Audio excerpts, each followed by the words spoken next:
It was like, and it just depressed me because it was like, not only is he homeless, but he's got a homeless girlfriend, but the homeless people are finding love. Yeah. Do you mean that's really depressing, Carl, isn't it? Unless they both became smackers together or whatever. No, Carl's found love on the street before, haven't you? How's it going with your bird, Carl? Are you married? Yeah. No. How long have you been out with her? 7 years. Because, you're quite a simple man. Yeah. You're sort of a simple in a nice way. ways. You're like Helen from Big Brother. Yeah, you're sort of nice enough, but I look normal. Well, yeah, you sort of do. But you could be one of those that just suddenly go mental with a pen. Yeah, do you know what I mean? Stab people through the eyes. Yeah, you sort of look normal. But if I wouldn't really want to wind you up to a point of frenzy. How did you meet your girlfriend? Through work. What, through her work? What, you phoned up and said you worked at the same place. Oh, you're right. Yeah. You're quite an enigma, aren't you? Could you give us more on that? At work. You met her at work. What, she came in selling sandwiches? She was going through the bins outside. What do you mean you met her? Why are you having an attack on me? You're the one who's sad and lonely. No, he's done you again. Yeah, but what I thought was interesting was I just scratched at him and he just went mental. Yeah, no, it's like a bear caught in a trap. It's funny, isn't it? You'll never learn. Carl. No, I was just interested to find out what the story was, because it might be a really romantic story. Well, it's not. All right, jeez. I love the fact he doesn't want to talk about his love affair. I was thinking about you in the week, and does it worry you? You sort of joke about it now, and we're talking about it in the office, is Steve really touchy about the way he looks? And what's this? Where's that come from? He's done it again. He's done you again. I was walking home the other night, and I was thinking about it. And do you worry that when you're old, you will be on your own? You did start it, though, didn't you? Well, Carl, I'm glad you brought this up. because for me, a lightweight, frothy entertainment show on XFM on a Saturday afternoon is exactly the place where I want to discuss the desperate, lonely future that's inevitably coming my way. Oh, God. I'll tell you what will cheer you up and forget all that. A bit of Embrace. Oh, one of the most hated bands. What are these fellas doing? There's a couple of... It's quite noisy, it's just distracting. Yeah, there's a couple of fellas behind us taking pictures. I don't know why it takes two of them. I think one of them just got, a couple of hours out of the office. Yeah. They're from the... what are you from, X-Mag? X-Ray. X-Ray. What's X-Ray? It's the XFM magazine, Steve. The XFM what? Magazine. And where's that go, is this available in shops? Is it just a giveaway thing? It's kind of giveaway, bit of information on bands. Right. Gigs are coming up. How is it available? Who gets it? It's in top magazines. You're really selling it, Carl. You're obviously a fan of the magazine. It's all right. Yeah. I don't want to make it... This seems now like you've said, let's pretend we don't know what it is. You sell it on air, make it sound... I don't know what it is. Well, I'll show you later. Okay, cool. And if people want a copy of it, they can go to the website and subscribe and you get it for free. That's all right. Yeah. Cool. And you're going to be in it. And we're going to be in it. Centre pages. I don't look my best. I don't dress for radio. And, Well, it's okay, because I'm photogenic, so I'll make up for whatever you... I'll push you forward. White Stripes and their version of Jolene. What did you make of it, Rick? I loved it. Good. I want to ask Carl a question, though, because Carl, sometimes in awe of this newfangled world that we live in, what do you think of the scenario? What do you think is going on there? Because it's a bloke singing to a woman, begging her not to take his man. What do you think is going on there? Say again. Well, that's a bloke there, singing. Yeah, to his wife Jolene. Right. Were you listening to the lyrics, or? You see, I got mixed What do up you mean? anyway. I thought it was about that one about the person who chucks himself off a bridge. So I was thinking more about that than listening to that one. Right, listen. Well, go on it. Right. Jolene, I'm begging of you, please don't take my man. You flaming locks of auburn hair, even though you can, don't. He's all I've got. You're a beautiful woman. Don't take my man, because I can't compete with you, right? Yeah. What do you think's going on there, though? Because, it's Dolly Parton singing it. We know what's going on. They're fighting over the same man, aren't we? Yeah. What do you think's going on when a bloke's singing it to Jolene? What do you think of the scenario there? That's one of them names, isn't it? That could be a bloke's name. It's like Leslie. Oh, Christ. Okay, sorry, it was a... I wish you'd not asked him that question. It's so exhausting. I love him. Do ants sleep, Carl? Which bird's got a cock? Swan. Okay, nice one. I don't care what he's doing. Well, basically, right, there was a load of hassle because they were using these monkeys in this Alfred's advert. Yes. Right. And what happened? Get to the point. It turned out there wasn't a problem because they were mechanics in the first place. Well, they were monkey mechanics? Yeah. What are you talking about? Mental. What are you talking about? It's not a story. Right, anyway, listen, let's get back on to They were mechanics in the first place. Right, listen.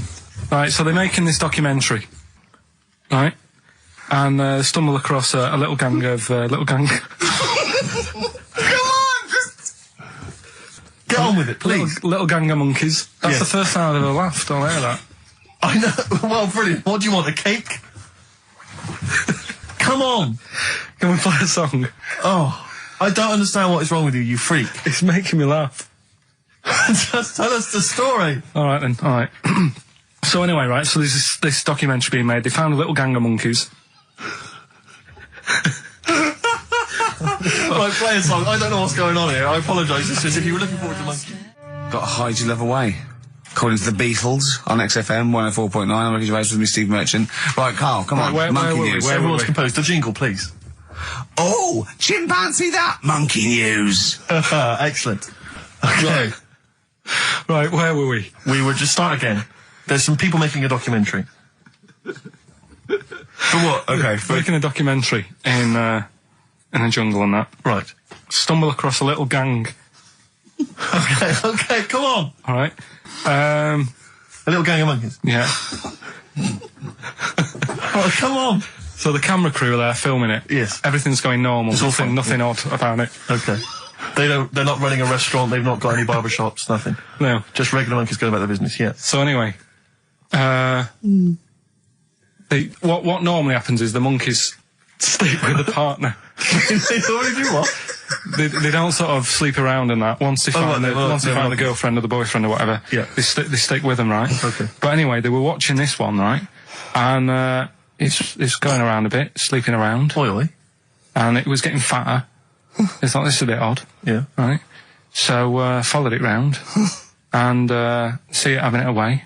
Turns out, little prostitute.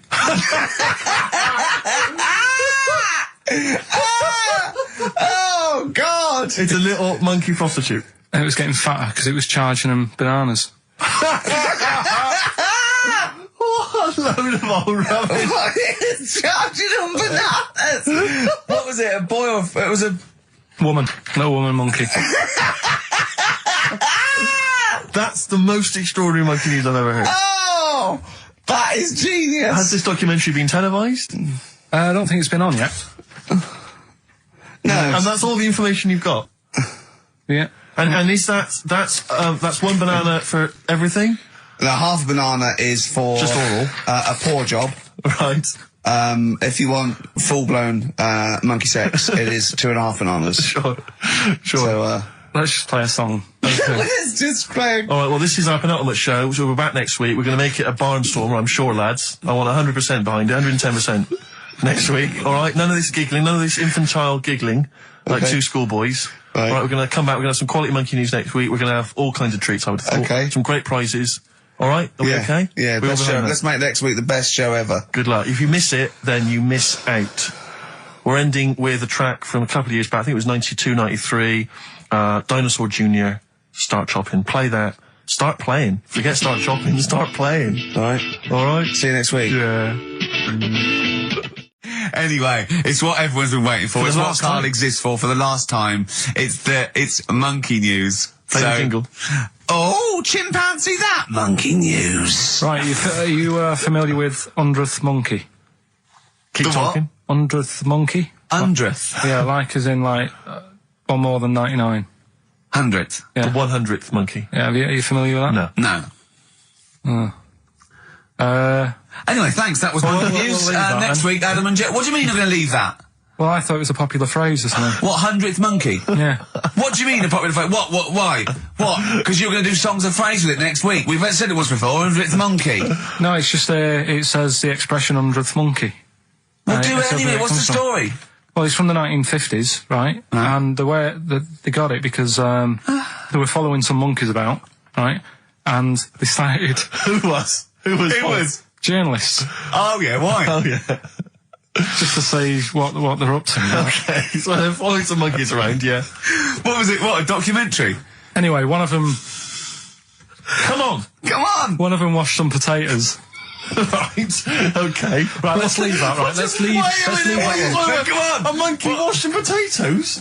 Can we leave that one? No, you've got to do it now. They're following a, what is it? Sort of like a family. Is it a family of monkeys or it was just one chimp and it was washing a potato and he thought, that's a bit odd. Right? Yeah. And then it turns out that ended up teaching another monkey how to wash a potato. No, they do it. They go down and wash them in the sea because they like the taste of salt. And the weird thing is though, when it got to the 100th monkey, right? Even though it hadn't been taught how to wash a potato, it automatically knew. It knew what to do. What do you mean? What do you mean? It was in them. It was in them that they knew that when they get a potato, they had to wash it. That isn't the monkey news. I'm just saying that's where the expression comes from. But you don't even know. Brilliant. I think there's I heard a story once where two sets of Siamese twins married. What if you fancied the one on the left? Yeah. What if one of them was having an affair behind the other one's back? That'd be difficult to conduct, wouldn't it? You better show off. He's waking up. What are you doing? What are you doing? What are you doing down there? What are you doing down there? Nothing. There's no one down here. Well, I think there is because I can see her sister here. No. What's she doing? What's she doing? She's covering for him. What are you covering for him for? He's your husband. Is my wife down there? I read something about some Siamese twins. Go on. And one of them was saying, we get on each other's nerves and that. The other one was going, we don't. I didn't know this. I've never liked you. I've never liked you. One of them was going, I hate doing the washing up, but I let her do it. And the person doing the interview said, well, why don't you help out? Just dry up and get the job done quicker.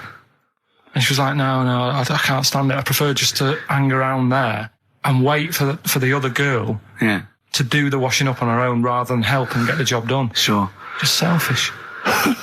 Well, there was one set of Siamese twins. One had a job and the other one didn't. That's ludicrous. Yeah. The other one was unemployed. The other one had a job. She had to go to work. She had to get up at 6 o'clock on her day off. I'm supporting you, literally. Yeah. Then they get done off the social for sort of... Yeah, because the other one was signing on. Are you living together? We're not. Like, that got a load of attention in the press, but the Trisha programme got nothing. Okay.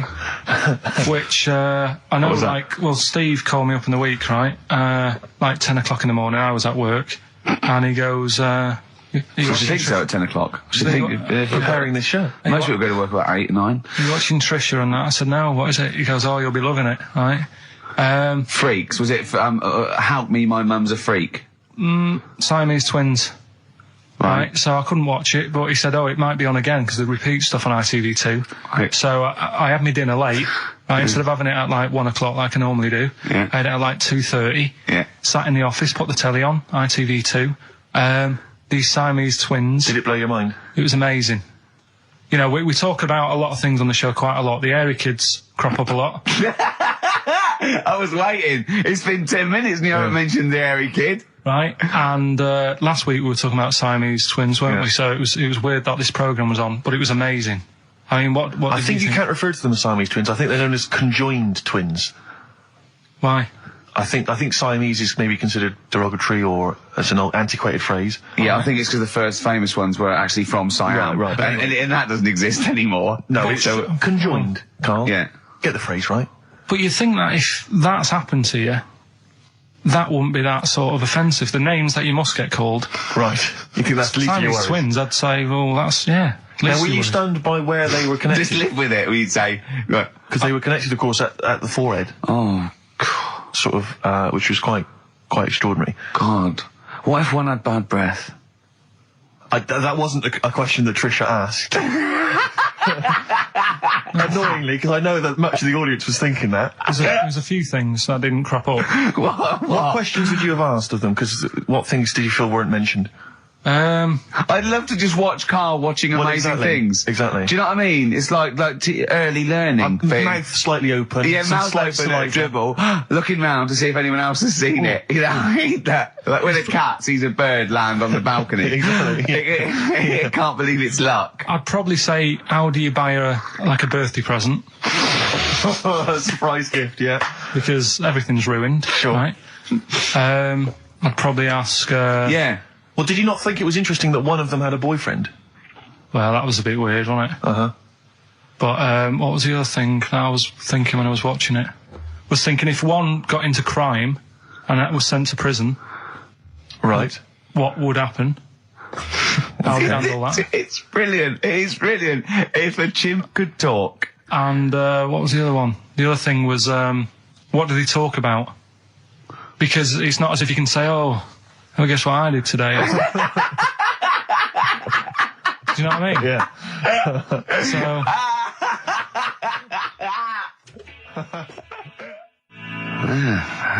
Brass in pocket, and if they're pretending to be good, they're doing a bloody good job of it. I love them. That's Ricky Gervais on XFM 104.9 with me, Steve Merchant and Karl Pilkington. Karl is still buzzing about these conjoined twins. It's just... One of them, of course, had to be, because one of them was sort of shorter than the other, and had to be sort of wheeled around on a kind of trolley thing by the other. This isn't Molly and Dolly, is it? No, they're not called, one's called Reba, and I forget what the other one's called, Sheena maybe, or something like that. Do you remember, Carl? No, I wasn't that impressed with the names. It's just... Yeah. So you immediately put them out of your mind. Those are rubbish names. Forget, Carl, forget. They're gone. Were they British or American? Yeah, American. Oh, because I've seen some American ones on Jerry Bizarrely, Springer. one of them was apparently a country music star. This is Molly and Dolly. Well, they're not called The Molly one that and joined Dolly. at the Oi. The one that joined. But they're not. I think you've made up the Molly and Dolly. No, it was on Jerry Springer. There's a little one that sits on a seat, and the other one carries it round, her around. They're not called Molly and Dolly. There was something like that. They're called. Well, we know that one of them's called Reba, and I forget. And one was a country and western singer or something. Yeah, and but she was saying, "Yeah, I've just made a movie. It's coming out shortly in theatres." Is your sister in it? Yeah, and the other one said, "Oh, I'm not involved." It's utterly bizarre because they work so hard to live their lives separately. Yeah, they say it's all. Yeah, exactly. of course. So, Yeah. They try not to. So she's talking about her music career, and the other one's sort of not taking any kind of credit for it, which is nice. It's weird though, because when she was singing as well, the other one just stands there. She doesn't join in. She doesn't sort of dance. Offer backing vocals. Do you know what I mean? Make a group out of it. Yeah. A duo. Yeah, well, but it seems like we're sort of being horrible, but we're not. No, we're not. I mean, it's a really bad we're thing, laughing at Carl's amazement at this phenomenon. Sorry, I just got to say we're not. Taking the mickey. The really weird thing about all this, right? And it's annoying because you were saying about, what should have Trisha have asked and all that. Yeah. But one of them mentioned that one of them was adopted and the other one wasn't. Don't talk rubbish. No, seriously. I didn't understand it, right? Of course you didn't. And then Trisha sort of said, well, let's have a chat. And they were like, no, don't want to go into that. What do you mean one was adopted? That's what he said. One of them... don't quiz me on it, but that's what was said. Hello there, I'm a multi-millionaire. Oh, and yeah. I've just seen your orphanage. Oh, I'd yeah, love it's lovely, to isn't adopt it? one of your children. You'd like to adopt one? I'd love to adopt a children, because I've got loads from around the world, so I'd love to adopt one. I'd give you $10,000 towards your orphanage. We're speeded through then, yeah. Brilliant, okay. We've actually got 2 left. I only need one. I'm only interested in one. Yeah, I don't need any more. Don't need any They're more. sisters. I know it would be tragedy to break them up, but I really only need one. Now break it up. There's the rub. You see. Sure. You just need the one. It's $10,000 now. You can have that. I'll sign it now. But I don't want to discuss it further. I'll bring you around. Brilliant. Okay. Ding dong. Hi. Yeah. Brilliant. You brought my kid round. Yeah. There she is. There. That's a joy. Yeah. Okay. Just standing next to a bush. Yeah. Do you want to? Can you bring her out? No. Me? There's nothing behind the bush. So you just want. I just want to be able to walk 360 degrees round her. Do you want her or not? Yes. I can't believe it. And is that present day or old times? I'm talking like in the last 3 weeks. Okay. Right? Little midget, circus, really packed out show. People are loving it.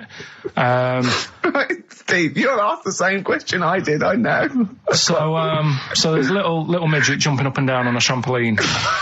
What circus is this? Right? I pay good money to see it. So everyone's clapping and he's getting carried away.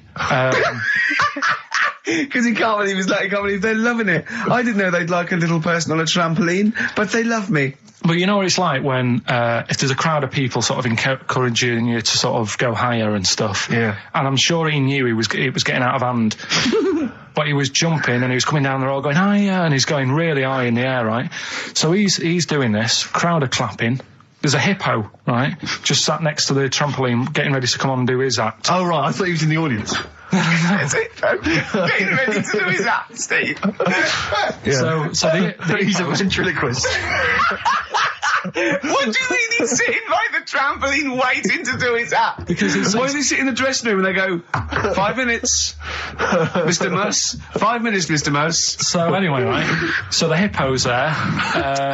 He's getting annoyed, is he? Because the midget's He's going, how can I follow this? How can I, this is really annoying. They're going to be, no. So he's thinking, he's already done the trampoline, my pogo stick act, he's never going to work. Yeah, go on. So there's a hippo waiting. See, it's a great story, and I just know he embellishes it, or he gets slightly wrong. Go on.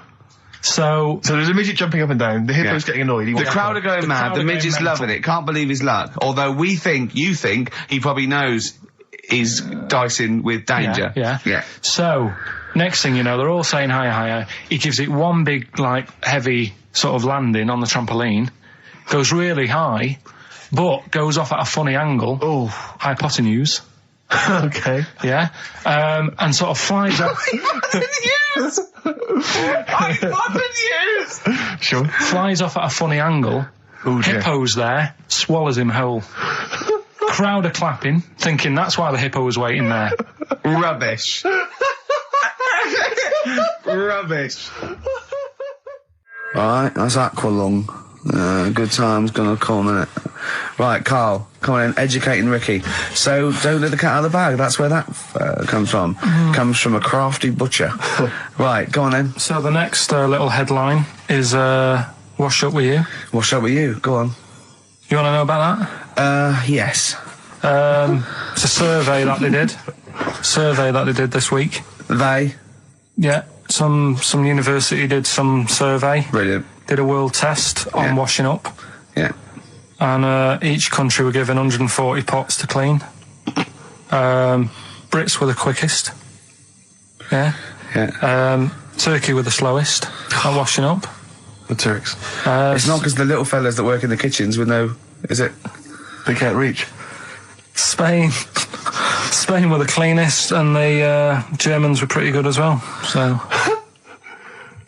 I don't know where to start with this. Honestly, Steve, I don't know where to start with that. Look at his face. It was really light, right? We've had the parrot, right? These are things that I found the parrot, right? I've told you about the dog in the car wash. Right, you didn't tell me about that. You said there's a car wash for a dog. That's all you told me. Yeah, the but parrot, you said there's a parrot. What? It's a problem at funerals. Yeah. That's nothing. That's nothing. Do you understand? And they used to eat cats. what else have we got? Travis on XFM 104.9 on Ricky Gervais with me, Steve Merchant and Karl Pilkington. We're doing Educating Ricky. Right, final one. Come on, Karl. Right, what was it? It was, why don't they just get a diary or some paper or something to write on? Yeah. Because snappy. I couldn't think of a heading for it. It's basically, Go on. people who have tattoos, I've never understood it, right? That they have something put on their arm. Right, sorry. Have we started the educate? Is this part of it? Are you educating me? This is something that will be useful in my life that I didn't know about. Yeah. Go on then. No, it's just that they've got a machine out, right, that does tattoos. Tattoos. You come up with a design you want, and you sort of this machine scans it, and you put your arm in this thing, and you press print or whatever, and then it does the tattoo on your hand. Or on your like loads of little needles that follow a pattern? Yeah, the computer, basically, yeah. Is it a real tattoo? It's a proper proper one. The fella said... well, as long as it goes out, it pierces the skin with a I just wondered if it's one of those kind of, those kind of... No, it must be lots of little needles or a moving needle that can go Sorry, along but it. how is this cleaned, in between each person? Dunno, probably... I don't know. Well, no, as long as it's only that if it's one needle, it's just the head, isn't it? If it's one needle that moves, and does it like loads of little... What are we gaining from a machine doing it? Just because they're going to sort of mess it up. But hold on, how do you keep your arm still? Because your skin moves slightly. The machine it's won't... sort of strapped to your arm. Right, and so it's spread... the fella said that the tricky thing was in all this, it was the fact that, nobody would let him test it out on anyone else, so he had to do it himself. But did it work? Because the thing is with the tattoo artists, they yeah. can see when your skin's moved and they can see what they've done and they keep wiping it and looking, whereas a machine's just got to trust itself. Yeah. So I think one needle could go wrong. If it was a lot of needles that it just came down, 1,000 needles that was an imprint. Yeah. But obviously I'm asking someone who hasn't delved any further than there's a machine that can give you a tattoo. That's all you've got at the moment, isn't it? Well, yeah, basically. That's all you've got. I mean, that's what I've got because I'm not a fan of tattoos. I don't. But where did you read this again? This was Internet? This was on the internet. Yeah, it was. Yeah. Okay. And I just don't understand why people do it. That's what got me attention. Because me. Sorry, what have I learned from this? That if you wanted to get one, you can get one done by a machine now. Well, you'd think it'd be Bughead, wouldn't you? What? Well, you'd think it'd be Bughead, wouldn't you? You'd think it beat. No, you'd think it'd be. Yeah. You'd think it'd be Buggered, wouldn't you?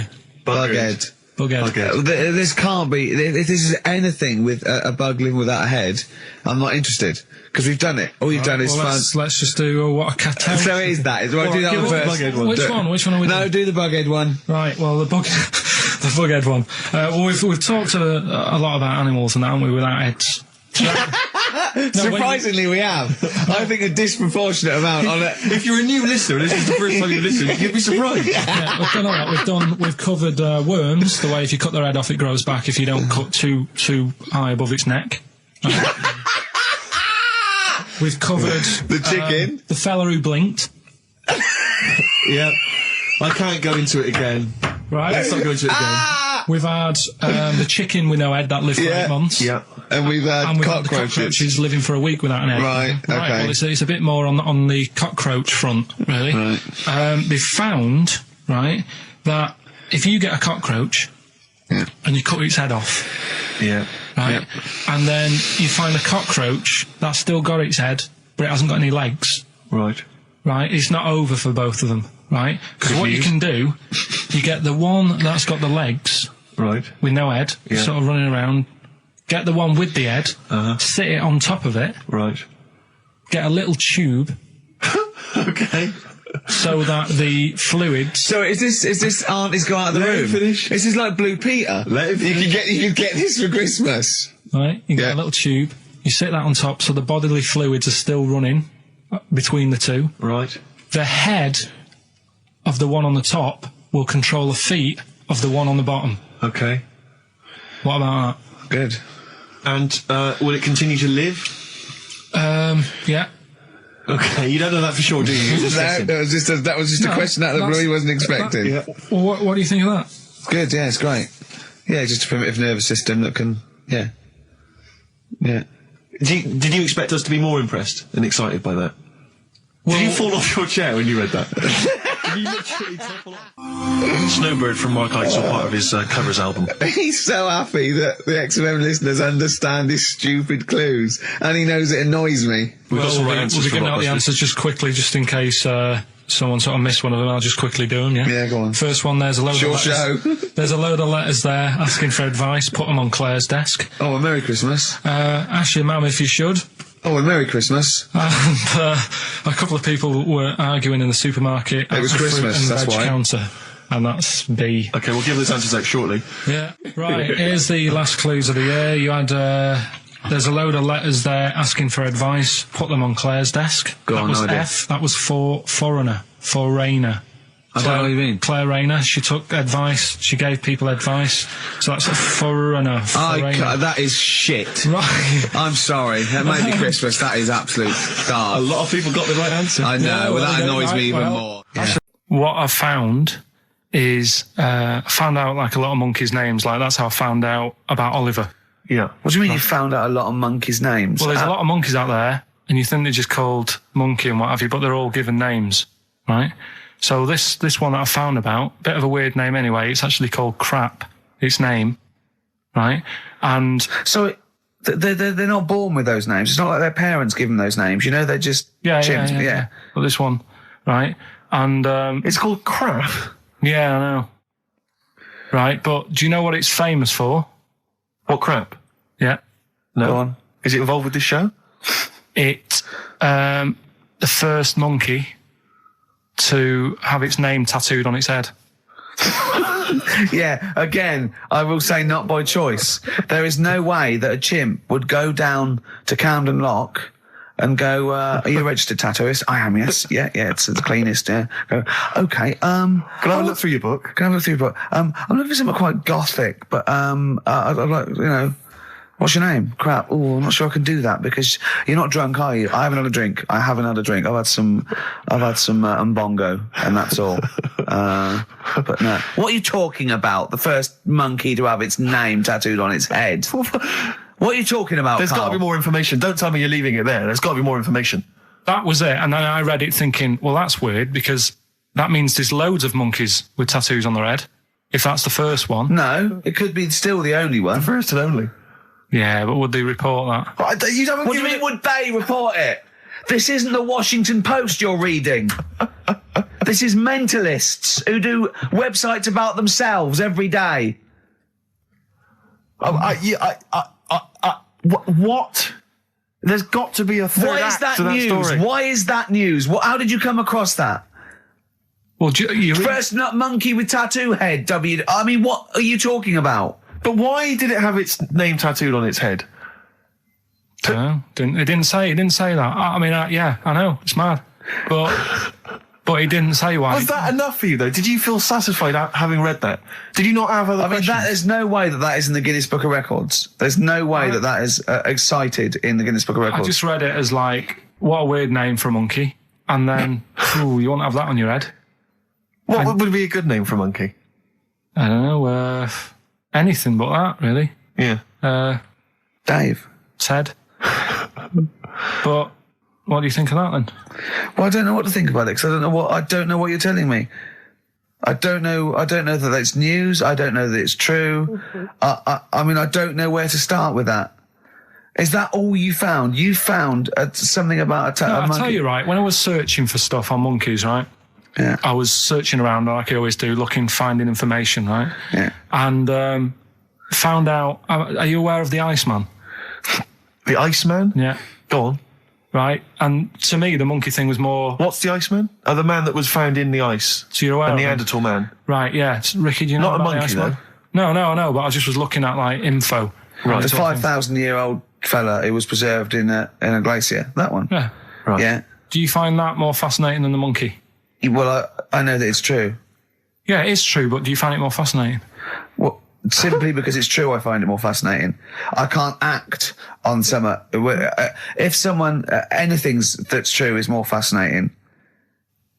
But, you see, what I get from the monkey thing, you go, I wonder if it was happy about that. And But you accept it straight away. You accept that is true and interesting, and I don't know what that is. I mean, to me, it sounds like a bit of cruelty towards animals. Yeah. You know, I mean, if that's true, it's disgusting to tattoo a monkey's head. It's disgusting. Yeah. Do you know what I mean? Yeah. There's no way. That's what I'm saying. It doesn't do it. If they reported that a monkey went in and got a tattoo and chose it itself and then was riding a Harley Davidson down Canada, I'd go, that is incredible. But I'd really want to see it on the news, and it mustn't be anywhere near the 1st of April. You know what I mean? I think you've just blown next week's.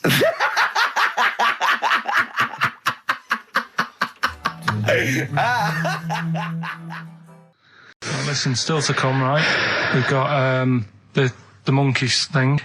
Oh, chimpanzee that. And when I was out last Sunday, right, at Johnny's birthday party, Steve was there. Yeah. Got talking about stuff. And a debate that we didn't really finish cropped up. It blew your mind, didn't it? Amazing. Oh, I know about this. Steve told me. This is the infinite amount of monkeys. Or a monkey with a typewriter at an infinite amount of time would eventually come up with the works of Shakespeare. Yeah. There was no debate. It's a philosophical, mathematical problem. There's no debate. It's true. It wouldn't happen. No, listen, Carl, listen. Infinity sorts it all out for you, right? An infinite amount of monkeys at a typewriter, right? They do everything. They type everything. Infinity just sorts it all out for you. There's no getting to it and they're going, oh, well, let's have a look what they've done. This one's come close. Did Romeo and Juliet. It would do it all. It would type everything ever possible, conceivable. Yeah, but it's a mathematical infinity. Well, we've heard your side of the argument, Rick. And I'll be honest with you, it's a persuasive one. But let's hear Carl, because he heard about this in a pub last week. Yeah, so he's got some strong What's your ideas problem with himself. it? What's your problem with it? well, first of all, right, You're saying it's a load of monkeys. It's not just one monkey. It depends. Can live forever. No, wait. It's either a chimpanzee with a typewriter with an infinite amount of time. He would eventually, by definition, mathematically, type everything ever possible. Okay, or it's an infinite amount of chimps with typewriters, and one of them will type it first time. But already, that's not right. You either need to have What do one you mean? monkey. What? You mean let's hear his employment point. laws? He What do you mean can't- it's not right? Let's hear him out, please. Okay. If it's one monkey Yeah. with a typewriter that's got loads of ink in it and that, right? At least it knows what it's done in the past. It's not. Keep going. Crime. If you've got a load of monkeys, it's like if you have too many. What's that saying about too many chefs? Too many chimps spoil the soup. Right. Well, it's the same thing. It's like, well, I didn't tell you to put salt in it. I was going to put salt in it, and it messes it up. Whereas if it's just one, they know what's gone on. So what I'm saying is, honestly, leave him go. I can't be bothered. I want to hear. I want to hear the rest. This blows my mind. He doesn't know what this does to me. It's a mathematical problem. I want to hear the rest. well, it's just I just don't think it will happen. What do you mean you don't think it'll happen? Infinity works it out for you by definition. Well, what's stopping them typing the same thing again? They would. In fact, the problem should be if you had an infinite amount of time that it would type. It works for Shakespeare an infinite amount of times and everything else an infinite amount of times. But you know, that's not as. But not Shakespeare. Oh, shut up, you idiot! Rick, do you know what he said to me? I said to him, I explained it to him. I said, God. you've got an infinite number of monkeys, infinite number of typewriters. They will type the complete works of Shakespeare. He said, have they read Shakespeare? You're an idiot! Play a I said record, no. 'cause I'm not having this They're not doing conversation. it from I'm not memory. having it because it really, really winds me up. But you're saying they'll do it with no spelling errors. Well, they do it an infinite amount of times. And they do it wrong an infinite amount of times. And they spell the last full stop wrong an infinite amount of times. And they do it and they get one thing wrong in Hamlet wrong an infinite amount of times. They do everything an infinite amount of times. But are they going off a story that they've... Play a record, Carl, because I'm going to knock you out. I'm just saying, Shut up! do they know the story? Oh, They're monkeys! Oh, Christ. No, Right, but- okay. Roy Cole, she's a girl and I'm a man. Good that, innit? On XFM, 104.9, Ricky Gervais, Steve Merchant, Karl Pilkington. As Yeah. ever, Rick, there's always someone who steps in to defend Carl. Okay, what is the defence? What is the defence? Here's an email from Scott Coomer. He says, Carl is actually right. I've got an A-level in statistics and probability. It doesn't matter how long they have and how many monkeys you have. You cannot guarantee they would type the complete works of Shakespeare. Infinity makes it probably they would get it right, but not definite. Yeah. Well, yeah. Yeah. That's what I was saying. No, you weren't saying, Carl. You don't understand it. Infinity sort of sorts it out. That if they do anything, they nearly do everything, won't they? No, I mean, they'll give it a good shot. on that. No, that's not the point. But the I'd point be is this. surprised if they did one page right. Right, listen. It's not to do with consciousness. It's not to do with them aiming. They are It's- just bashing away It's at the like keyboard. it's like they're used to show that there isn't consciousness. They chose the chimpanzee because it can type, presumably, hit the keyboard. It's because they hadn't come across you at the time. Yeah. It's to take out thought out of it. It's to take out reason and trying, right? It's just random. They're saying that if you typed enough things, if the computer was left typing everything, if you left it for an infinite amount of time, and they chose Shakespeare because there is meaning behind it, and it's difficult to get it exactly right, to show you that infinity would come up with it's not just Shakespeare, it's every novel. It's everything. Fairly eloquent there from Gervais. A quick riposte, please, from Karl Pilkington. No, I'm just saying, what I don't understand, if it hasn't read it, then how does it know where it's going? Listen, right, listen, right, Can I just explain to people, right? Some people have said, oh, why are you cruel to Carl? He drives me mental with things like that. As I say, this discussion began because we were talking about a quote that Noel Gallagher supposedly gave. Now, I don't want to misquote Gallagher, but the gist of it was that he said, had I written Wonderwall or whatever, instead of the Beatles writing Strawberry Fields or whatever, I'd be the one that was considered the great songwriter and it wouldn't be the Beatles. You know, it's just the fact that they came first that meant that they get all the credit as being the greatest band I in the don't know world. where to start with that statement either. I mean, that's Gallagher's thing, and he's, you know, well, whatever. We know what we think of that. What was your point, Carl? You agreed with him, didn't you? Yeah, I reckon right? Do you know we've talked about putting a baby in a room before and it'll know what colour it is and stuff? If you've got a room that's painted red, right? But forget that, because that's going to confuse Hear him out, hear him out. Listen to me. Say if they did some new TV show, right?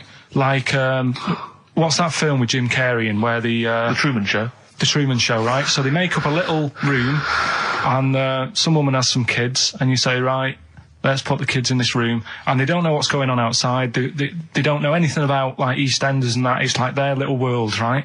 They don't know anything that's gone on. How could a child survive without EastEnders? Right, listen. So you sat in the room, right? And then when they're all asleep, right, Wait for this bit.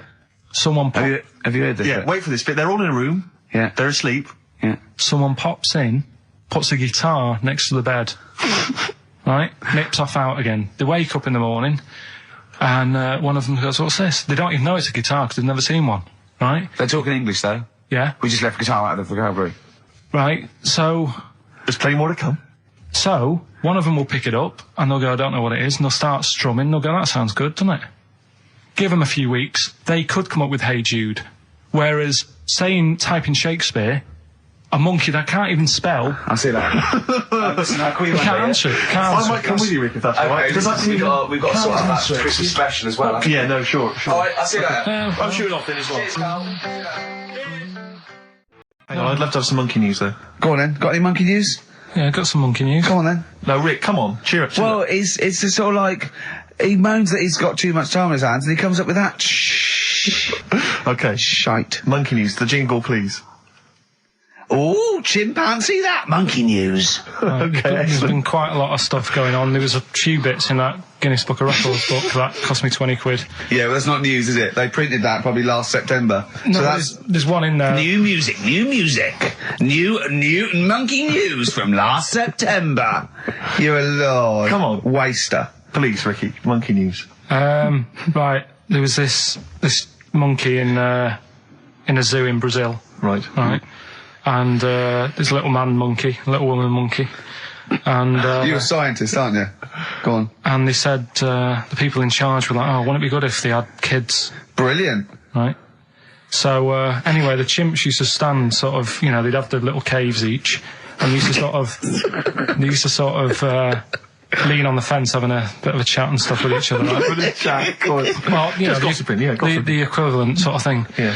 So anyway, they were getting on a storm, and like the zookeepers were like, Did you hear that cheapest chimps this week? I thought it was fascinating. Yeah, just gossiping, I understand. What's any monkey news? I don't know, let's tune in. What was some monkey news this week? Go on. It was from last September. so they were there was stood there having a chat, and the zookeepers were like, "I wonder if they're ever gonna have kids and that." Yeah. Anyway, it went on for ages. This just chatting, no sort of action. Blimey. So what the zookeepers did was they said, "I know they'll have kids." Are we letting that go? They were just chatting. Are we just letting that go? We're letting it You know go. what I mean? I mean, just doing whatever monkeys do. Okay. Right? So the zookeepers were like, "Yeah, I wonder when they're gonna, have some kids." Yeah. Anyway, what they decided to do to sort of do to egg them on, Yeah. bought one of them a suit, one a wedding dress. Right. Keep going. No, I'm not having it. Shut up, Gervais. Fade him down if he's going to interrupt. I want to hear the rest of this. They got married. So they And, got married. Yeah, they got married. Right. What? That's the end of it. This is why I don't. Right. That's the end of monkey news. That's the end of monkey news. Don't do that again. You've got no features left. Why don't you like that? Well, it's not a story. It's about two chimps chatting, which doesn't happen. The zookeeper's going, I wonder if they're going to ever have kids. Egg them on. They got married. That's the end of the story. What are you talking about? Hang on, just calm down. Let me just check that you didn't make a mistake there and didn't lose out. What do you mean you didn't make a mistake? Wait a minute, he may have just left out a fundamental piece of information. What, that the would- story? That would have made it into a story. Right. Let me just check the facts. So they bought them wedding outfits. They were married. Did they propose to each other, or were they just forcibly Don't married? encourage him. Just forced onto And it. then what was the outcome? Once they got married, what happened? They fell in love? Yeah. What? Whoa. It's not a marriage, Carl. Be quiet. It's not a real marriage. I don't know what you've got in your head. It's like the head of Homer Simpson. I'd go in there and there'd be a wedding reception and there'd be a couple of fights and they'd be talking about stuff. They got married. They fell in love. Did they have children? They're not back off the honeymoon yet. Play a record. You got no features left. Now, what it is, there's this monkey, right? Yeah. Don't know where it was. But there's a bit before the monkey anyway, right? Jeez. Is this, no, listen. Shoot me. Right? It's a bank. There's this bank, right? Busy bank. Normal day, everything's going normal, right? Busy bank, people going in, doing what they do, seeing about mortgages and stuff. Yeah. Everything's normal. Everyone's happy, right? Yeah. So anyway, it's quite busy one day. Fella comes in with a gun and a balaclava on. Up to no good. Right, I'll tell you now, Carl. If this fella turns out to be any ape or monkey-related species, you're never doing this again. You're never. So just, if you want to finish it, it's at your own risk. But if this fella who robbed the bank turns out to be a chimpanzee, that's the end of monkey news. All right.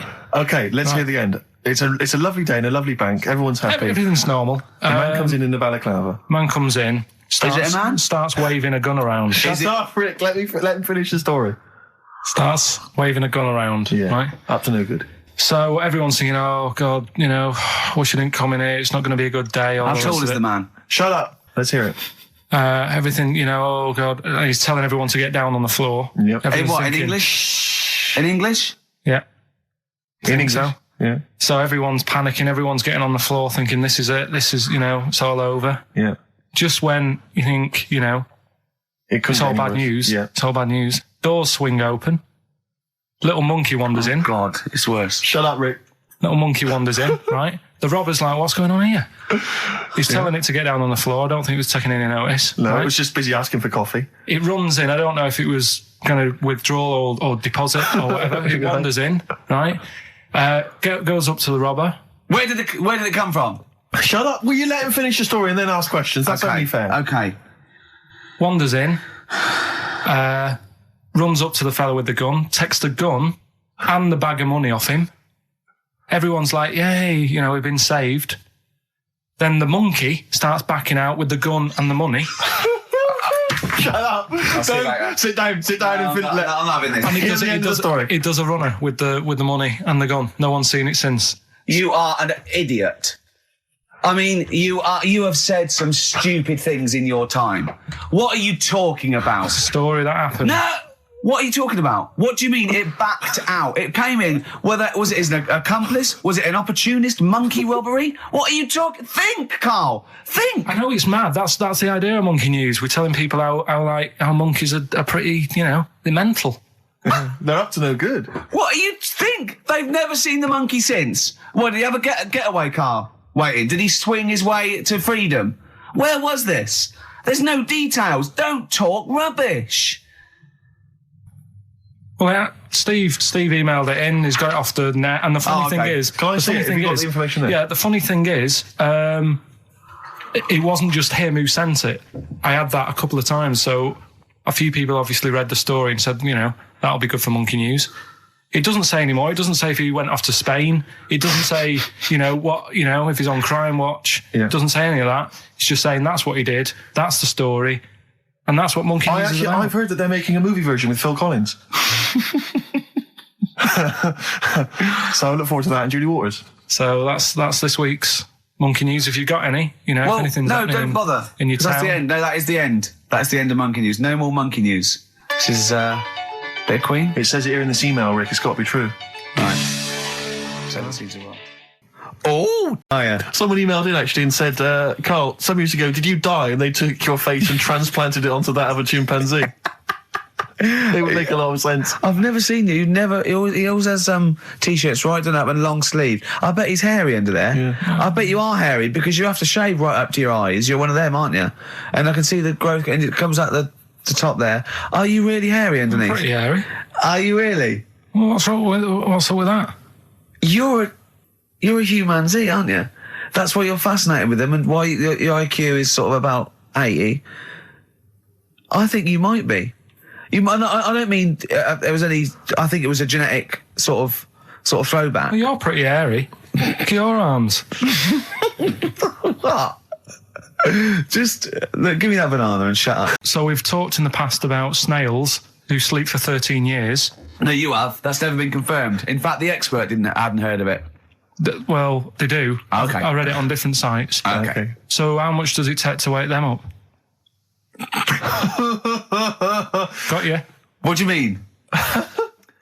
Well, they sleep for 13 years. Yeah, but it's probably. But I don't know what you mean by sleep. It's not the same sort of pattern that we have in a mollusk, is it? There's different. What is sleep? It's when you're sort of shut down, and but they can estivate. They can actually literally shut down. No, but they didn't say that. They said they sleep for 13 years. And I mean, have you ever had like more than 10 hours sleep? Yeah. Feel really groggy? Well, no, I feel good after 10 hours sleep. I feel rough. I just was thinking what a snail would be like. Be like, oh. Be even slower than normal. Be even slower than you. Play a record. Girlfriend was away, wasn't she, yesterday? Yeah, I always have a problem with that. I always have, because you don't go to bed, do you, early? Do you know what I mean? You sort of think, I just always find that thing that if, you're used to living with someone, one of you will go, let's go to bed, then you'll go, all right. But when you're on your own, you go, You just forget to go to bed. I just stay up. Okay, stop eating now, Carl. You've ate all the food. That's just a plate. All right. Okay. Yeah. No, I stayed up and watched, there was a thing on about Dracula. Right. What, Dracula? And I found a flaw in it. Go on. Not the fact that he's the living dead and drinks blood to stay alive and he doesn't reflect. And he can in turn into a mirrors. bat. Well, and you can go on. The mirror thing, you can't look in mirrors, can he? Well, he can look in mirrors, but he can't see himself in a mirror. Yeah. That still doesn't work. Go on. It doesn't work at all, Carl. It doesn't work at all. Well, centre parting's always really neat. His centre parting's always really How does he do it if he can't look in the mirror? Blood on the floor or something it was called. Rubbish. I love the flaw in the Dracula film is that his centre parting's too neat. How did he do it without a mirror? Was it a documentary about Dracula? No, Yeah, there was the real Dracula. Yeah, the real Dracula, the It's true just a story. film. It had blood on the floor or something. It's called. Yeah. It's rubbish. From 1970. Yeah. Right, but you say that and watch that. You know there aren't Yeah, really that's right. vampires in that sense. Yeah. Yeah, but it still annoys you that his centre parting was too neat. Well, if you're going to do it, do you know what I mean? I'd like to see him with a fringe sort of pushed forward and maybe a hood up, alright? Come to suck your blood and that, alright? Yeah, just bits of tissue paper all over his face where he's cut himself shaving. I can't see. Bloody mirrors annoying me, alright? I'd love to see that. A little mank Drac. That'd be great, wouldn't it? Well, that might be a film that we do in our movie. Mancula. Just getting onto that. Mancula. Count Mancula. Alright? You got any rave music? Got any Oasis like that? That'd be brilliant. He came from Manchester. Please welcome Mancula. Alright? That'd be great, wouldn't it? His hair's a mess. Well, I can't see it in the mirror, can I? What do you mean? Because my mum, we had a cat. We used to get through loads of cats because we lived on a... Oh, God, it started early today, innit? What do you mean you got through a lot of cats? Just because What we are lived you on, doing? No, Running a restaurant? We lived on. Oh, God, what do you mean? No, we lived on like a main road. Oh, yeah. Right? So Yeah. we used to get through a lot of them. My dad It was kept their saying, risk. stop wasting money. It's not Stop good. wasting money, not wasting cats. Right. So anyway, we had this cat that was ill all the time, and It's just bag of nerves, probably. Yeah, malingerer. Yeah, I'm terrified. I'm going to which house? Rome. Oh, God, bloody hell. Rome. Don't let me go to the Pilkingtons. and he, for some reason, it kept being sick all the time. Right? Yeah, that is nerves. That's definitely nerves. So my mum kind of thought, I've had enough of this, and she shaved it. Whoa. Whoa. Now, I know you're not vets in your family, but what correlation did your mum think there was between it being sick and shaving it? Because it kept being sick, and it was a pain to wash because it kept getting So caught she up. wanted a dry wipe cat. So Why didn't she just varnish it? What? it's weird. It's weird though. So now he's cold and sick. No, but not all of it. She left sort of the back half, but sort of from its waist, sort of. I love that. Shave it because it's sick on itself. And That is it was the genius. weirdest looking thing. I mean, normally I like cats. I'm always like giving yours a stroke on the head and that. Yeah. But as soon as she did that, it was like, oh, Yeah. can't touch it. And then So now it's sick, cold, and hated. Yeah. Carl. It must have, the other cats must have been taking the mick out of it constantly. It's just making things worse. I'm hoping that it got run over and was put out of its misery. no, I think it got all right, that one. Or is that the? Yeah, it did get run over. I did. Oh, God. Oh, dear. How many cats do you say you've got through? I'd say whilst I was living at home, I mean, it's still on the increase even though I'm not there. So whilst I was there, probably 5. God. Wow. Oh. Yeah. And were you upset each time, or you just got used to it? It's one of them things, isn't it? Like I've said before, when you first see something, it's a bit of a shock. Do you know what I mean? It's like the Elephant Man or whatever. Yeah. First time you see him, it's that sort of, oh, look at that. Do you remember the first time you saw Steve? No, I'm not being funny. Do you remember the first? Yeah, but I've said this before. It's always, then you get used to how people look and you don't... No. I'm going to burst. You have to play a record. No, but... Because I just see Steve's face. No, but I've got used to it. Shut up. I've said in the past to you, Rick, that my grandparents, so I love them dearly, but it's like for the last 30 years, they've been waiting to die. I know, It's yeah. like they just sort of, it's like, you know, the novelty wore off of like... just, Life in the 50s. Yeah, they got kind of bored of it. Like, yeah, in the 40s, it was brilliant. All sat around the old Joanna as the bombs Yeah. fell, singing. They loved that. The 50s, you know, that was great as well, because that was the post-war years. It was, you know, it was a bit tight in the pocket, but it was all right. Everyone pulled together. And then the 60s came along, all the crazy music, the funny hair. Let's stay in bed. Exactly. They basically stayed in bed. And it was one Christmas when my grandmother said to my dad, what do you like for Christmas? What do you fancy for Christmas? And this must have been, I don't know, 20 years ago. She said, what do you fancy for Christmas, Ron? And he went, well, you know, I could do with a nice big kind of warm winter overcoat. She said, don't worry about that. Don't worry about that, because your father will be dead soon. It's right, you can have his. Meaning my granddad. Well, to be honest with you, my father's still waiting. Which is good news. Good news for my grandfather. Less good news for my dad. He's freezing. He's freezing. He finds out, how is he today? He's fine. Oh, okay. Oh, I'm freezing. It's such a weird mindset, that. I think it's that, to me, is what sums up people from that older generation, the 40s and 50s. And it seems to me that you've got that kind of mindset. It's like you were born in the 30s. And whenever you talk of your childhood, it's like you had like a big potato to take to school. And a hoop and a stick is a Christmas gift. The other thing is, I think that that sort of generation, it seems that the man is dependent on the woman. There's a total dependence. Oh, absolutely, If she dies, he's done. Yes. He's yes. done for. He'd just pine away. If he dies, she's got 30 years of pottering. Absolutely, yeah. Do you know what I mean? Yeah, and going to, like, you know, the youth club and the church. I know what you mean, yeah. It's sort of like that. It's sad. Of course, it's sad for them, but it's sort of not the end of their life. No, sure. And it sort of is the other way around. I don't know why that is. Yeah. It's terrible. That's a little melancholy thought for I know, I've Christmas really brought it. You brought it down. You've brought it down. I've brought it. This isn't a nice show at all. This is terrible. Well, we're going to have people just killing themselves. What? Well, I didn't really want to make it a Christmassy type show because I don't really like it. Oh, he's done it again. What, you did Christmas once, didn't like it? No, my dad always said... Oh, it's steady on. Dad said Christmas morning was for, like, you know, for me. So he used to stay in bed. So he never... That's brilliant. That's a great thing to say, isn't it? Yeah. Christmas morning's for you. Run wild. Do what you want. Just don't bother me. I'm going to Honolulu for 2 weeks. That's great. Dad, it's Christmas. Do I have to do anything? No. So my mum used to get up because she used to like to see my face light up, you know, when I open my presents. And then... to give fireworks. And then I'd have to go to my bedroom from about 6 o'clock onwards because, like, my mum and dad were into having big Christmas parties and I wasn't, like, old enough to go. Right. So they'd say, right, you know, you've had your fun there, you go up to your bedroom, stay in there. Really? Yeah, I remember one year, right, I got a train set, that's what I wanted. Yeah. Right? It's brilliant. Playing with it all day. I thought, I don't mind about the party, I'm happy staying up here playing with this. Brother comes in, he's had a few, right? He's going, yeah, give us a go on your train. How old is he?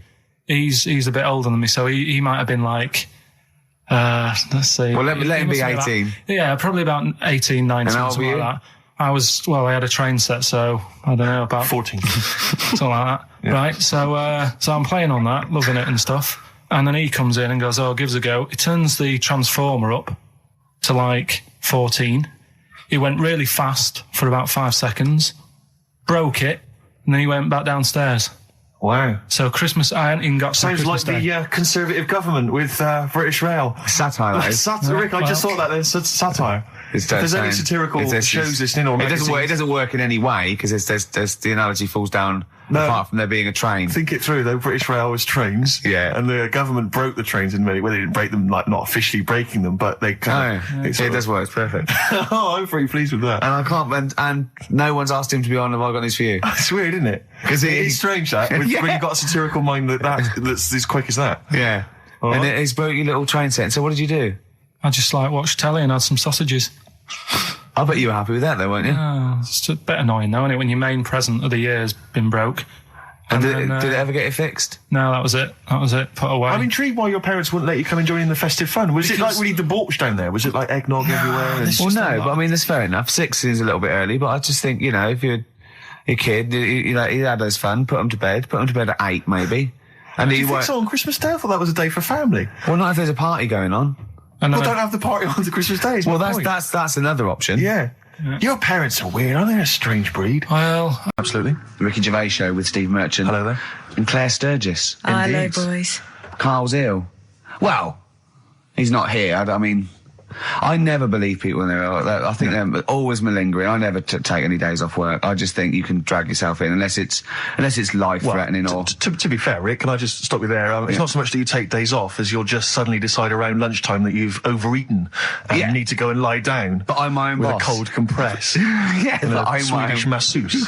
I'm my own boss. Yeah. So it's In not a so much you darkened take days room. off. It's not so much you take days off as you never actually do a full day's work. Yeah, You actually exactly. prevent that I straight never, away. I never take that hour and a half off a day. Exactly.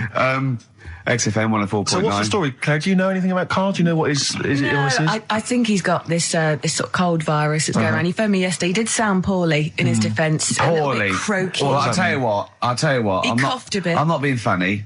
He better be in hospital. To have missed this show. To miss definitely. this show, flagship show of the week on XFM. Do you know, you are right, because, and you've been away, haven't you? You know, Been away he's 2 missed you. weeks. We had the best of again. But let's part of the best of. Yeah. Let's part of the best of the last 2 weeks, Yeah. shall we? Yeah. I mean, we're going to try and get him on the phone. We're going to phone him, and I want him to really explain himself because, you know, I think he's malingering, to be honest. Well, he So- phoned me in the week and he said, Steve, don't forget, there's a documentary on Friday night about Oliver the humanzi, the human monkey. He said to me, it's going to be brilliant. And it wasn't. And it wasn't brilliant. It was- I specially stayed in and watched it. I taped it and watched it afterwards, and I've never seen so much hype and desperation. They kept showing the same clip of this chimpanzee that walked upright like a lot of chimps can. Exactly, right? yeah. It lost its hair, so it was half human, because all humans are bald. Yeah. So that's the half human bit. It didn't have hair. I'm sorry, humans do have hair on their heads. Yes. The other thing was this desperation to go, could it be half chimp? No. It's a chimp that superficially looks less like a chimp than other chimps. So Lee Evans looks a bit like a chimp. Is he half chimp, half human? Yeah. No, he's a human who looks a bit like a chimp. That's Yeah. libelous. Yeah. That's a bit insulting, Evans isn't could it? have you Should we there. just play some music Yeah, now? I'm really sorry about that. I'll get back to you on that. TikTok, that's Coldplay and Clocks on XFM 1FM. Sorry. Well, we can't get hold of Carl, right? We looked, it's got his old number out there. His home number? Yeah, it's a hold on. All right. So we went to the new records. He hasn't even given him this new home number. So something's funny going on. He doesn't want to be contacted. He hasn't given me his home number. I've tracked down a friend who's looking at it for us. That phone might ring any moment. I apologise for that. But why is Carl not available? It's interesting that neither you or I, and I like to think of ourselves as being fairly close friends of Carl. Yeah. We have made him the man he is today. We cannot get in touch with him. In We the cannot same way, contact in the him. same way that bloke bought Oliver. Sure. I think that Carl is now ours. Yeah, Yeah. exactly. Well, exactly. I think very much that's true, yeah. Yeah. Carl is very much like a humanzi. If in we many look, ways. we're going to lose contact with him and find him 5 years in a circus in Manchester. Exactly, they're doing experiments on him. Yeah. They're We going, can't figure him out. Yeah. Well, there's something wrong He with his looks like a chromosomes. human, He, but- he acts like because usually humans stand upright. Yeah. And Carl likes to walk on all fours whenever he can. Yeah. It's He's not interested in other human women, he's only interested in apes. Yeah. It doesn't make sense. Oh my God. And he's bald. He is bold. Oh, look, there's as much evidence And- for Carl being a humanzee as Oliver. Yeah. I think there's more. And, Well, Carl barely walks upright. I know. Scared of fire. Yeah, I know. It is interesting, isn't it? Oliver was built, wasn't he? Yeah. I ball. don't know. It was why were you looking, Rick? I'm interested that you I couldn't, what, your eyes were kind of uncontrollably drawn Steve, they were towards just his... there. No, I didn't say anything. I was just looking at his face. No, Sorry, Rick, but if there's something you want to get off your chest. Yeah, and that was the human part of it then, was it? Being built like that? Because it's humans, but... Yeah. Although Carl's is very tiny and hidden behind. And he's got... I've noticed something else as well. He's got a big red arse. That's true. Hasn't he? Yeah. Yeah, it's all beginning to slot into place. And I've seen him climb up a cabinet and eat a banana as well. Just over lunchtime. And peel it with his toes. It's all coming together. Yeah. Right, we're going to track him down because he's malingering. He's definitely malingering. Yeah. I'll tell you what, he's at home now in the garden swinging on his tyre. He's not ill. I think more truthfully, someone said to me that I said Carl might be ill. They said, right, are you not going to do the radio show then? Well, that's what annoys me. I mean, that's the biggest problem is that, let's be honest, we haven't got anything without Carl. All we've got is the hook. People are staying listening because eventually they think we might get through to him at home. Yeah. And there'll be fun on this show to be had. If we don't get in touch with Carl, I think we may as well just shoot off and leave Claire to do the show. You're listening to XFM 104.9. Coming through today, it's noisy again out there. It's a nightmare. A lot of people marching up and down. What's that about? Well, from what I can work out, there's hundreds of them, millions of them, and they're all shouting really loudly. What do we want? Peace. When do we want it? Now. What do we want? Peace. I want to go, shush. Yeah. We all want a bit of peace on a Saturday. Yes. Keep it down. Please, I can barely hear myself think. I know. And he's not listening. Tony's not listening. He can't hear you from there. You may as well give up. He's not listening. There was 1 million of you last time. It didn't do anything. Hey, but Steve, there's no attitude. You know what? I couldn't find Boy George's War is stupid, so here's a bit of Dylan. Bob Dylan. The times, they are a-changing. The thing is, Rick, it makes me wonder if the times, are they changing? I mean, it seems to me that life's pretty much the same as it was way back in the 60s when Bob Dylan wrote that song. Got any idea what you're talking about? No idea whatsoever, You Rick. don't really know about politics, do you? Know anything about it. Don't even read the papers. Got no interest, really. Yeah. Not particularly. Informed my life's cushy. Got won some awards and stuff. Doesn't bother me. So, on a serious note, though, it is a bit worrying. I want somebody to put my... Do I have to get gas masks or something? No, because there are guys out there in Leicester Square today wearing novelty hats. If they don't sort this war out, then no one can. Okay, well, I'm not talking about it anymore. You would worry about it. I would worry about it. Well, you, maybe Steve. Why? Sort of people who are successful are worrying about it more than other people. Just because, they've got more to lose, haven't they? Right. No, do you know what I mean? You see, like, Bruce Willis on the telly saying, oh, it's not good, is it? And it's because he's got a big house and loads of cars. If you live, you know, on a council estate, it's like, well, if it gets bombed, probably doing us all a favour, we'll get nice new blocks of flats to live in and that. It happened with Manchester, with the bomb that happened, and they bombed the Arndale Centre. Did us a favour. Got a nice new Marks and Spencers and that. So this puts a whole new twist to the argument when people say bombing the world's poorest countries is wrong. Because I remember when the Afghan problem was on, people were saying bombing the world's poorest country is wrong, but it's like home improvement, according to you, then. Yeah. Because they've got a brand new B&Q, have they, over there? They're popping down there every Sunday. Anyway, let's not go on about... I'm Ricky Gervais, with me Steve Merchant, Karl Pilkington, pressing the little buttons there. XFM 104.9. What's that little Well, I think I do more than press the buttons. Right, see, this is it, right? Karl has had a little strop on since last night, okay? And He's had a little strop on? Yeah. You said strop on. I just wanted to clarify. And, I don't know why. He says that I'm an annoying person. He says that I wound him up, right? Which I don't know. He says that you're winding up because you're sort of like negative about everything. Negative? Yeah. And, but what I think it is because we pointed out that his lateness is unacceptable. Yeah. He said, meet you at 6. He turned up at 20 past. He said, well, someone stopped me in the corridor. I don't care. I've got stuff to do. We had stuff to do. I think we're a bit busier than you, Karl. You've got one job. We've got loads of jobs. I keep telling you that. Yeah. You got one job in a little room, a 9 to 5 there, that you don't even get done in 9 to 5. That's why you're late and mucking around all the time. There's loads of work to do. Yeah, one job. No, cool. It's not. It's one job with a lot of other jobs in it. It's like those little Russian dolls you get. Right? Well, it's not, don't is have it? a go. Yeah, it is. Yeah. Everyone thinks, oh, he only sits in his studio messing about, making songs a phrase. That's what I do in my free time. Which we've got coming up later. Super slick. I still think 20 minutes late is an outrage. Though, Yeah, Carl. 20 minutes late is... Yeah, but I didn't say bang on 6. I said You said around 6. 6. No, you didn't. You said 6, which means 6. Well, it doesn't. Wait, sorry, it doesn't. If I was a newsreader, I'd say, yeah, you've got to be on time. Do you know what I mean? If it was a 6 o'clock news, I wouldn't want to be late. But it's the fact that I said to you, I'm busy, I've got stuff to do. No, you didn't say that. You said 6 o'clock to sort out tomorrow's show. I didn't. I know what I said. So Yeah, well, You don't, because I remember you sent me a text. You didn't even, it wasn't even a phone call. You didn't even have the politeness to call. Stephen has stitched him up by being a little bit more precise than him. It was a text and it said, see you around 6 tomorrow, question mark? Around. You just said it.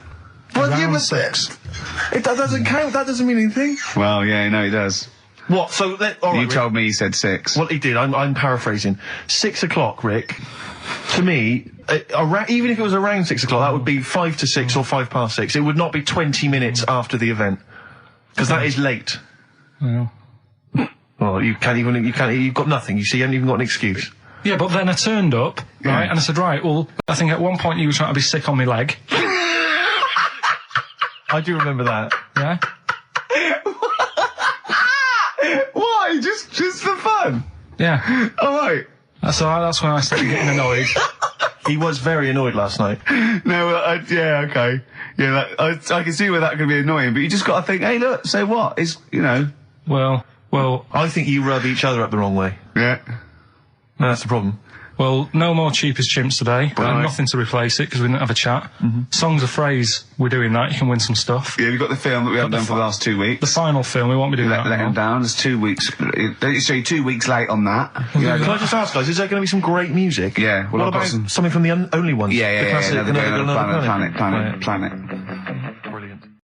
Placebo, The Bitter End. That's the first single to be lifted from their forthcoming album, Sleeping with Ghosts, which you can hear in full on the XFM online listening posts. I'm Ricky, you cheeky little devil, Gervais. With me, Steve. All right, ladies, what can I get you to drink? What, you think I'm made of money? I meant half a mile or something, merchant. And Karl, oh, I'm stressed. If it's too hard, I don't want to do it. Pilkington. Indeed. Oh, well, it's nice to be back, Rick. Rick, I heard a rumour that you weren't going to be playing great music today. I'm assuming that's wrong. It is wrong. This is what I mean about the grapevine and just Chinese whispers. I'm not having it. There's some great music coming up. Right. I So- also heard that there was going to be some boring chat. Sorry, it's Well, I want names. I mean, I don't want to name and names, Rick, addresses. but that's the gossip I heard. It's totally wrong. I heard it was going to be inane, ill thought out, often stupid. No, Carl's not going to talk so much this week. We're going to try and sort of bring it back to real radio. So that's an absolute lie. Yeah. Great. Great. Good. All right, Carl, had a good week. Yeah, not bad. Have you? Going on holiday now, aren't you? Well, I will be doing later. Tell you about that later on. What? There's a hook. Can I just check? Because there are rules in place, aren't there? Yeah. There was a big bust up in the week. I'm only allowed to wind him up. I'm not allowed to wind him up socially now. I'm not allowed to. What am I not allowed to do socially? I think squeezing the head socially has been crossed off. Right, okay, and I agreed to that because it got to a head where, Carl was really upset and he was thinking of just giving it all in, weren't you? Yeah. Yeah. Why was that? Because you were just winding me up too much. Yeah. I mean, do you want to bring it all up again? I don't mind. What was I doing? It was just... I should say now that there was a conversation where we were all sort of really walking on eggshells. It was frosty. It was a conference call, and Carl was on one end. And I'll tell you, I was very much a mediator. I was very much a UN mediator. What do you think of that? It was difficult to sort of keep it serious when I'm saying stuff like, I'm sick of you putting a Burger King bag on my head. Do you know what I mean? Yeah. There's a part of me that's like, I can't believe we're doing this. But What I like about it is that I'm laughing and going, well, I won't do that anymore. And he's going, you can still do it on air. And like today, I came in, I went to squeeze Zed, he went at 1 o'clock. I love those rules. Yeah. I love those rules. Well, between the hours of 1 and 3 on a Saturday, you can squeeze his head, you can put a Burger King I bag on can't his... wait. It's terrible. Oh, But dear. that all started last week as well, really, because I got in a bit earlier to do an edit for you on some track that had swearing in it, right? Yeah. So getting early, he comes in, first thing he does is go to sort of squeeze me head. And my reaction was, not now, do it later. As if it's all right to do it later. Yeah. So that's kind of what made me think this isn't normal. We should just point out, when we say squeezing your head, what exactly does that mean? I put my hand on the front. I do 2 experiments, right? Yeah. One is the side, because you can crush an egg sideways, so I think that's more dangerous. Right. And I actually put my elbows out, and I press like a vice, and I really go for it until it really hurts. And the front one it shouldn't hurt so much, if my experiment's right. I don't know. Well, it was all this that sort of, built up. Sure. And the research that you're doing there, Rick, is that going to be available online at some point? Well, that was the problem. That's what I was saying to him, because it kind of started last week. Well, it's been going on since we've known you. Yeah, really? Yeah, but I just upped it last week. It got out of hand a bit. I upped it to when I think it got to ahead on Thursday when I filmed it. That was it, yeah. That's right, yeah. I brought in a cameraman to film me torturing him, and there was some people from the 6th floor being shown round. Yeah, some management and that, showing probably clients round, sort of, they've probably been on all the different floors, same what all the different radio stations do. Fox. This is XFM, the sort of this sort of noise going on. Yeah. You see them all look down and saying, don't do that, right? Sure. They might want to spend a load of money. Yeah. Right? Yeah. And he's doing that, he's wrestling with me, he's filming it. So that's when I just thought, It's mad, isn't it? And then when we were having the argument on the phone, I was saying, has this been some sort of experiment? Yeah. He did. He said that, and of course I lost it. Yeah, but it's all good now. Do you want to squeeze his head before we play the next? I won't at the moment, because we've got to get on. It's not right, and that annoyed me as well. Because I was trying to find out where he was going. I was filming him. I was going on waiting for Karl. Told Johnny he's meeting a mate at 6, which annoys me on 2 counts. And I'm just doing it to the camera. So I'm gonna follow him and just turn up and go, all right, where you been? But then when I came in, he went, I'm meeting a mate, and he told me where it was. So I told him that spoils my fun. Of course. You'd want to just track him down. I don't want him to like it. Yeah. Which is pulled the rug under my carpet now that he's going to let me do. Some of the educating Ricky I've got for you today is on the similar lines. Right. Oh, you've got to be impressed by that. You've got to be impressed by that. That's pretty good. I mean, I'm interested to see, what they do. What they do with what the crowd developments are. But yeah, no, that's pretty good. Yeah. But I mean, amazing. Yeah. Amazing. Well, just digest that information, because that's not even the most impressive one we found. I think it is. I suppose it's pretty impressive, but the next one's maybe more shocking. Okay, right. But let's play a tune, and Ricky's got another example. Okay.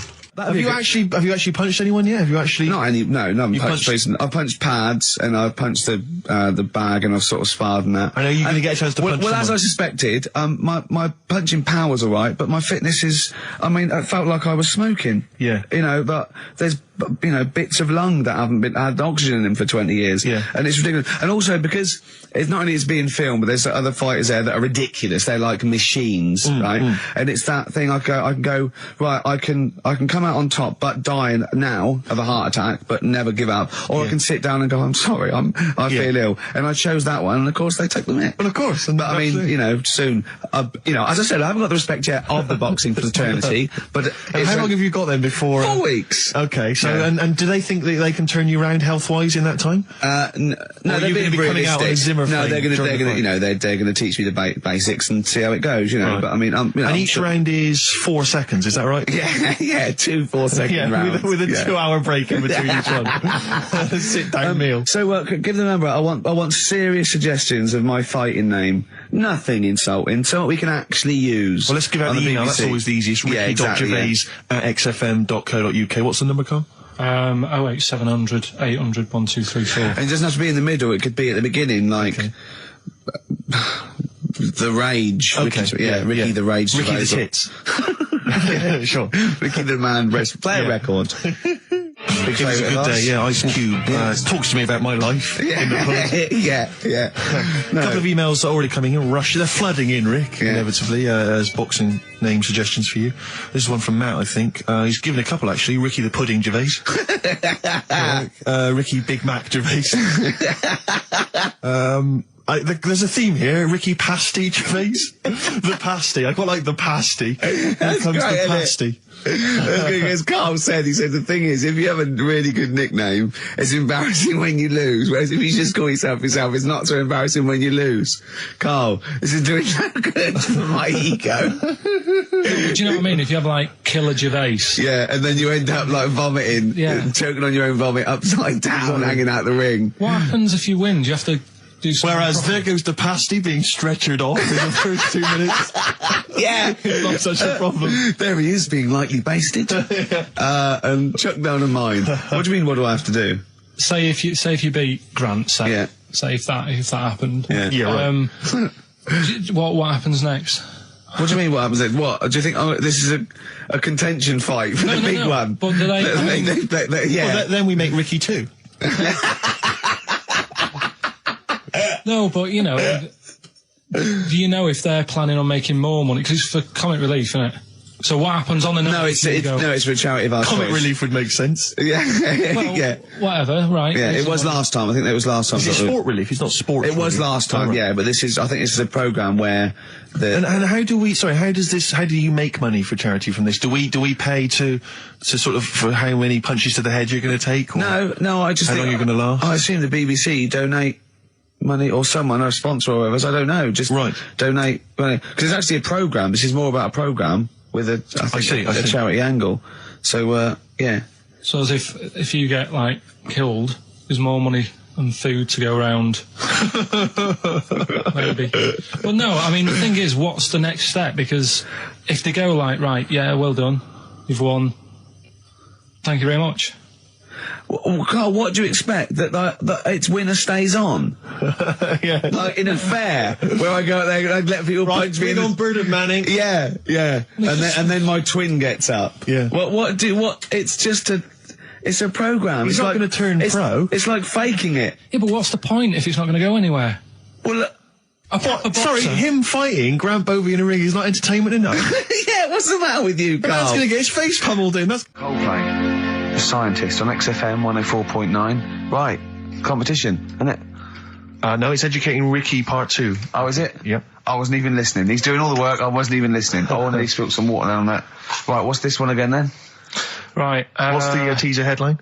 Teaser headline is, what's tomato with you? Brilliant. Yeah? Go on. How excited were you when you came up with that? You couldn't wait to come in and tell us, could you? I think it's a good one because you won't forget it now, will you? I mean, like the worm one. What's so special about the worm? A lot of people think that if you cut a worm in half, 2 worms will grow, but no.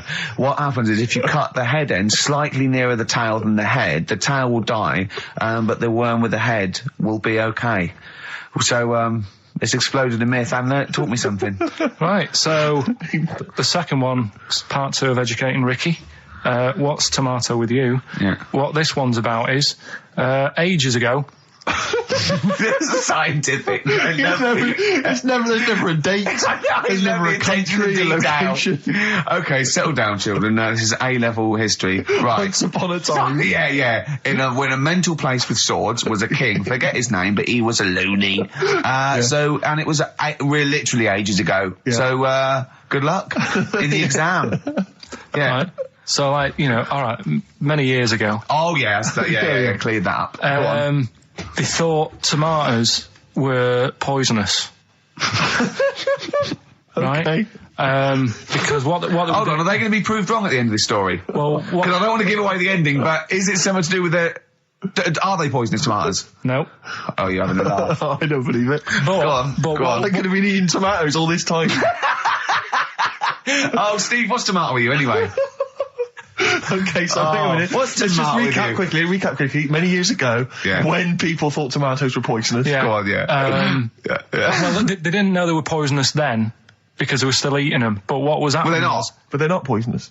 But hang on a minute. All right, and it's not. I'm just going to listen. I'm not even going to talk. Okay, I'm not going to tackle it. So, if you remember, years ago they didn't have pottery plates.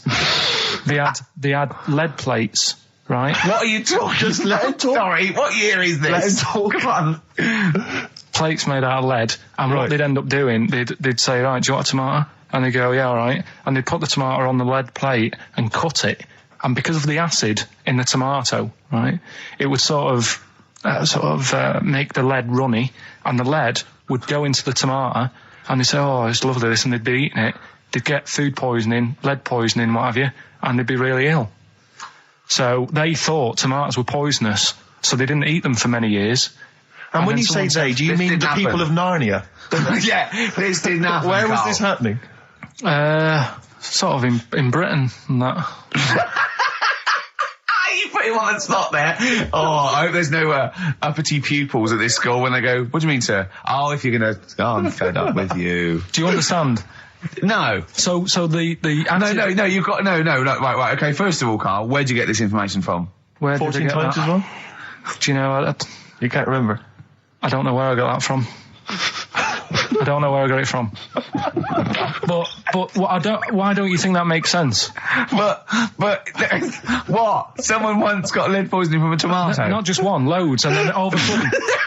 No. Why is this educating me? Because I'm telling you that tomatoes, you I eat them... can't take anything away from this. Yeah. I don't know what to take away from this. What have I learned? What have I learned? Don't mix lead with tomatoes. Why is this educational in any shape or form? What are you telling me? A long time ago in the land of Glunk, right, where the ninnies did slib, right, they thought tomatoes were poisonous because they ate plates of lead. What are you talking about? Yeah, but we all know tomatoes aren't poisonous. Is that what we're taking from the story? Is that the moral of the story? Don't believe these people that I'd never heard of before. What are you talking about, Carl? I think it's a bit weird. It's a bit weird, yeah. It's the same people that were spreading those malicious worm rumours. My hangover's coming back. Yeah, because I think magpies go for shiny objects, don't they? And you're probably sort of... Yeah. Probably losing it a little bit then in the front, and so when the sun was out... There's a bit of a sheen on the front. They saw a glare and thought, I'll have that. Yeah. What is that? That's brilliant. Yeah. Or as it was sort of pecking away, it mistook it for a tree. Yeah, because of the noise. Because of the noise. Yeah, the hollow sound. Go on. Women wearing trousers and that, right? On the estate that I grew up in. Yeah. On, right? There was a woman about 4 houses down. Right? Rough. She's the one who... She was, or the estate? She was, right? Yeah. She's the one whose kid took a horse into her house. Yes. Right. Now, we won't go over that again. No. If you're a new listener, I think we're covered. I think they get That's the all you idea, need to know. Right? Yeah. Now, she used to wear leggings. Yeah. Now, they're a bad idea. They are a terrible idea. I agree with you there, Carl. If you're a lady of What the colour? normo persuasion... Were they pink? No, they were sort of black, but with all bits on them. Oh, right. You know what I mean? What, Yeah. toast and Just horse bits. droppings? Yeah, go on, yeah. And she used to, she's quite a big woman. Sure. Pauline Quirk, I think Yeah, we described her as. Look like a light bulb. Which It is those kind of women that are leggings. attracted to leggings. Yeah, I know, yeah. They are drawn to them like a moth. Sort of flame. Yeah. She used to wear them, and that's what I remember when I read this piece. She used to work on one of those sex line things. Right. Right, she used to do that. But What was she, an engineer? the weird thing with her was, she had big eyelids Right. Go on. that were too big, and this is what I was thinking. What right? do you mean she had big eyelids?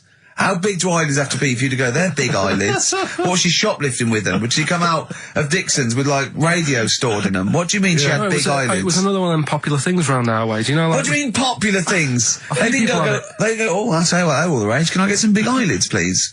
No. It was just like one of them things that people suffered with. Just big eyelids. They could hardly open their eyes.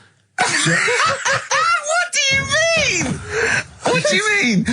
That's one of them popular things around where I grew up. People had big eyelids. They could hardly open their eyes. What does that mean? What sort of freak town were you born in? You had webbed feet people with big heads. You got women with big eyelids. What does big eyelids mean? Are you confusing her with the horse? Yeah. Did she have hooves? Look, what? Just too much skin. It was like the neck of a chicken,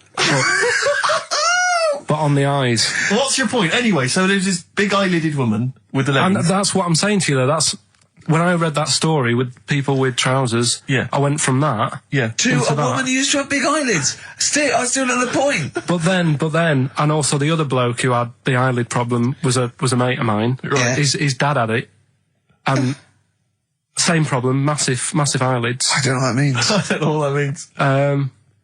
I used to say to my mum, I'm going round to Dave's house. Yeah. And Or Drew say, Pete, well, as you call him. that's all right, but make sure his dad doesn't take you out in the car, because he could hardly see. He had to have his head. He gets to tilt his head back to keep his eyelids Make open. sure Didn't he have a couple of matches with him at all times? What a load of gobbledygook. But this began as educating Ricky. I know, So it's what, like he was people thinking, with eyelids. but it's like you're supposed to make that leap as well. Yeah. If I mentioned the trousers, Ricky will probably be thinking about people with big eyelids and women wearing leggings. Play a record, Carl. Got nonsense. Adverts. No. No, all right. I had so much mash farmers. last night. I had so much sausage mash at the second helpings that I had to sit on the edge of a seat so my stomach could hang down. I love spuds. Spuds and bread. I could not do without spuds and bread. I feel like maybe I could make my own bread. Spuds, I wouldn't know where to start with a spud.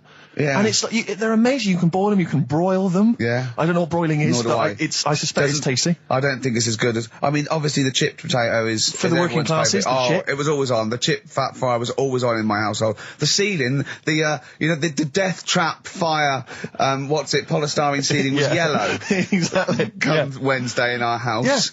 Yeah. And, always had chips. Because all I remember hearing, if I think back to my childhood, all I remember was, gotta stop and get some potatoes, or phone your dad, tell him to get some potatoes. Well, that was your job, wasn't it? Get the potatoes. Yeah. It's, I mean, it genuinely, it does concern me because What did you have to do? Did you have to fill a diary out for your teacher? Do you know when you're at school? I don't know if you do the same thing, but you get like a little red book, right? And every night, I think it was a way of the teachers sort of keeping an eye on you. So if you went out robbing, if you wrote it in your diary, they'd go what you're playing at. Sure. Right? So you'd have to write down what you did every night. Yeah. But I get hassled a lot by the homeless. Don't we all? You should go home to sleep. Yeah. I'm here, mate. But no, I do treat them a lot. You treat them. I love that. You had a good day? Yeah. You've been good? Yeah. There you go. That's 50p. Suzanne does the Save the Children thing. You were talking about, charities hassling you all the time. She does that. And I sort of say, well, you do that. I'll look after you. You'll take care of the homeless. I'll take care of the odd tramp around where I live. And how do you treat them? Loads of different ways. 50p I might give them. Yeah. Or I might, they'll sort of say, have you got any money? I'll say, what for? And they'll go, I'm really thirsty. So I'll go, well, hang on a minute. And I nip and get them a little Diet Coke.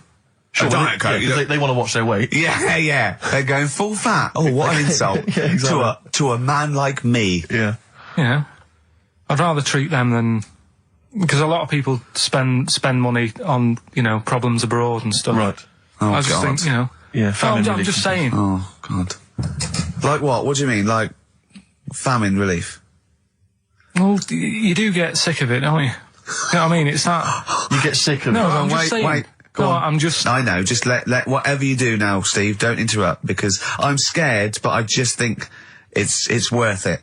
There's so many issues. There's freedom of speech, there's we're not responsible, there's he'll get away with it because he's a buffoon, Yes. and it is entertaining. Exactly. So, go on. what's Carl. All I'm saying is you're saying, who do I give me money to? Is it little, sick kids or whatever, or is it old people or whatever? HMV. That's where he gives his money to. Particularly, they get a lot of it, yeah. Yeah. And for me, I just get sick of, problems abroad. It's like, what do you do? What do you do with famine and that? What are you meant to do? How can you solve it? It's gone on for years. Yeah. And it just keeps going. We keep giving them money. They keep spending it. And you're not getting any return for your cash. Well, it's just how many times, they've got to learn. What do you mean they've got to learn? What, you're going to teach them a lesson? What do you mean they've got to learn? What do you mean? Well, what are they doing with it? Yeah, they must have like better interest accounts or something where, look after, put the money in the right things. Sorry, do you think that Bob Geldof sort of writes them a cheque? He goes over and he's in the helicopter and there's millions of them, and they go, it's Geldof from Boomtown Rats. Brilliant. They go, If there's one man that can help us. yeah, I hope he doesn't sing. He's not going to sing. He's got some money for us. And he comes down and he goes, do you want a cheque or do you take Switch? They go, we don't take Switch. He goes, there's a cheque.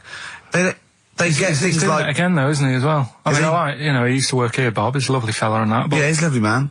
but how many times can you save the world? He's over there again helping out, and it's like, well, what do you do? Are you saying don't bother because it keeps happening? Not well, I'm not saying that. You know what I mean? I'm not daft. So that's what you're thinking. And Carl, you are daft. Yeah, exactly.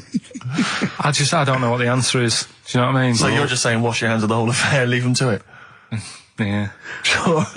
Are you really just saying it's nature, it's tough luck, just don't interfere? Like a wildlife programme. Is that what you're saying? Don't interfere. You're saying it's not my concern? This has got a bit heavy. Can we do Cheeky Freak of the Week? Let's play a record.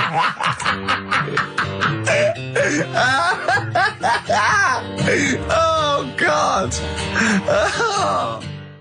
My Hey Hey Out of the Blue from the album Rust Never Sleeps by Neil Young. Such a brilliant song. Oh, he's a great musician. He's amazing. Yeah. He's incredible. I think we're playing Neil Young track a week. Okay. From now until Christmas. Brilliant, okay. All right? Excellent. On XFM 104.9, I'm Ricky Gervais with Steve Merchant and Karl Pilkington. We were talking about the homeless. I saw a homeless guy in the week as I was walking down Finchley Road, and he was peering in the window of one of the Dixons or something like that, just checking out the details on one of those cable TV packages. And I thought, one step at a time. I mean, firstly, I don't know, start eating your dinner off a plate. Yeah. And then work your way up to, you know, a house, a home, a widescreen TV, a roof, digital television. But it's odd. Well, that might answer one of the questions, because I keep getting recognised by homeless people, and I never know what to say. I go, I think, well, either they're not really homeless, and they've got sort of digs or something, and they watch television, or the scariest one is that they've become homeless in the last few months since the office. I think, oh God, that's really scary. Or they are watching it in Dixon's. They're going, the office is on tonight. Yeah. What are you doing? Going down to Dixon's. Or they think you're one of them. Or that, well, I have. Because I mean, the way you dress. Well, no, some that are probably not quite, got their faculties, maybe a little bit worse for wear, think they recognise me. And they whole scenarios where they're going, remember we were chatting, I was going, yeah, how are you? And it's just they recognise someone. Right, yeah. But that's a bit weird. But I mean, I think that's the worst thing. On a serious note, it is outside health.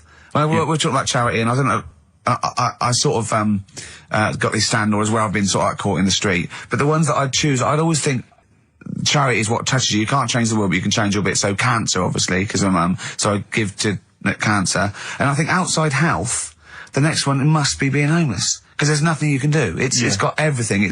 You're scared, bewildered, you're cold. It's just everything. Even if you're healthy and homeless, eventually you're not going to be. Well, I do feel bad because, you know, I always feel that I want to give to the health charities, like cancer, for instance, because there's that fear that I might get it. Well, yeah, it's not just that. It's just like, if you're not healthy, that's the first thing, isn't it? If your life's being threatened, there's nothing else you can really worry about. Yeah. But I don't know if that makes it wrong, though, that it's like I'm investing in a possible future. Yeah. Well, not really, because it's the same for everyone, isn't it? But, you know. Yeah. I saw a homeless guy as well, looking through the bins, but he wasn't pulling out food and scraps, he was pulling out newspapers. Just having a read. Yeah. I always found that odd. I see that a lot, homeless guys. I don't know if they're just checking out the TV listings. When he finally gets his When's the office cable, on? Yeah, the office, they've moved it. They've moved it to Choice and UK Gold. I don't blame him, because I mean there is some cracking stuff on cable TV. There's some great stuff. But I was flipping through the other day, and on digital TV you can see what other shows are on while you're watching something. I was flipping through, and there was one, and it was called, now, when are you ever in the mood to watch a TV show called I Survived a £200 Tumour? When was that on? Because it seems to me that if you've got a £200 tumour, you probably want to watch something else that'll take your mind off it, Big Brother or whatever. I'm not £200. Well, I can't imagine what this is. A £200 tumour? It must have been an error. £200 tumour? It must have been a £200 tuna. It was probably someone fell in the water. And it came I survived a £200 tuna. Yeah, and it was just a spelling mistake. Sure. A £200 tumour? That's like, isn't that like kind of having That's Mr. another T person. That is another person. person. Maybe, oh my God, maybe it was all his life they told him it was a Siamese twin. But someone had just painted a little face on it when he was at school. Just drawn a little face exactly, on it. Yeah, and they go, it's not your twin brother. I goes, isn't it? Goes, no, it's a tumour. We better take it off. It's £200. £200. That can't be right. You sure it wasn't £20? I'm assuming that's what it probably would have been. But it was certainly £200 on the digital thing. Maybe that's a mistake. That's great, isn't it? They're trying to make it more interesting. Yeah. It's someone at Carl got there. It's £20 tumour. Let's make it 200. At least they're watch. Exactly. That's what I'd be like, though. I wouldn't want to go to the doctors. You know what I'm like? Do homeless people ever think, do you know, I think I'll have an early one tonight? Right, that's what got me thinking. It's a bit weird, the whole lifestyle of it, the fact that he had an early night. So, the fact, what, if it's a bit weird that he's sleeping not in a home, but on the street? No, it's just that if I was homeless, I'd probably stay up quite late, because it's not nice. Do you know what I mean? What are you talking about? just being homeless isn't a good thing, is it? No. People forget how bad it is. Yeah. Right? But surely sleeping gets you out of reality. They sleep because they're tired. They can't sleep very well, so they need all the sleep they can get. Yeah, but sleeping's nice if you've got a nice big bed. What, you think that they can go, I'll stay up, I'll go to bed at 2, I'll go straight to sleep, and I'll pop up at 8 when the alarm clock goes off? Well, that's just what I was thinking, right? So I was thinking how bad it is, and it's, you know, especially this time of the year, you know. Yeah, it's terrible. It's the really worst thing. And to sort of give it some publicity and get a bit of help behind it, get celebrities, someone like Phil Mitchell, maybe, off EastEnders, who's a big fella, he can look after himself, put him in a shop doorway, have some cameras set far away in a building or something. Yeah. They can film him, and it's up to him how he raises money for food to eat. He could sign autographs. Well, they wouldn't know him though, would they? Because you never look at a homeless person. You get, what's her name? Gail Porter. Yeah. Gabby Roslin. Right, yeah. Narinda from Big Brother. Yeah. Who else would do it? I got a game show idea. Dennis, I reckon. I got a game show idea called On the Game. And what happens is you get Narinda from Big Brother. You know, I've never been into getting presents and that. I had the problem at that Christmas one, that time with the Victoria Plum. Yeah, we'd hate that. We'd hate to bring that back. We've done that. Because you talked about the book, because it's kind of to do with your dad, isn't it? He's a very bad gift buyer. Was that the problem? Well, yeah, my dad just wouldn't bother. It was my mum who sort of made an effort, and she sort of worked out half of what I wanted, then she left it to me dad to get it off someone, see if he could get one cheap or whatever. I love the fact that usually people talk about, like, drinking heavily or violent abuse, right? Yeah. But here's what he's been left with and scarred with from parents is bad gift buying. Yeah, and that's the Victoria Plum incident. In the greater scheme of things in the world, that's not a bad thing to have, is it? Right, this is what it's like about getting presents and stuff, right? With my mum and dad. Go on. My mate, Colin, right? No, Colin Bailey. Oh, right? Yeah. He had a little Sinclair Spectrum, right? Computer, which was like the thing to have at that time, right? Yeah. You used to always go round to his house. The deal was... Not the one you had to play through the window because you weren't allowed to. No, that's another lad. Oh, right? yeah. This is a different lad. And the deal was, he came to our house, and my mum gave him a pie. And then I'd go round to his, and I'd stay there for a few hours playing, you know, Hungry Horace and stuff like that on it. Right?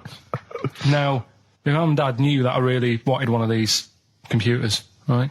So I waited about a year. Came round to Christmas Day. I thought, I reckon might have one. Turned out they bought me the wrong one. They bought me a ZX81 instead of a Spectrum, right? And Christmas Day, I'm there trying to load the games up. It's not working. I'm thinking, what's wrong, right? And the thing with me, when I was a kid, I used to get quite sort of agitated. This is the moment, right? I found out that it needed a RAM pack to make it work, right? Looking in the thing, and it's saying, and make sure you put your RAM pack in the back. And I was like, oh, where's the RAM pack? And my dad's going, I don't know, I've got you the main bit. That's it.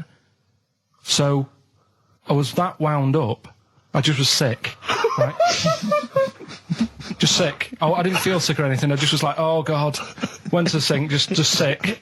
Because I was that on edge about it.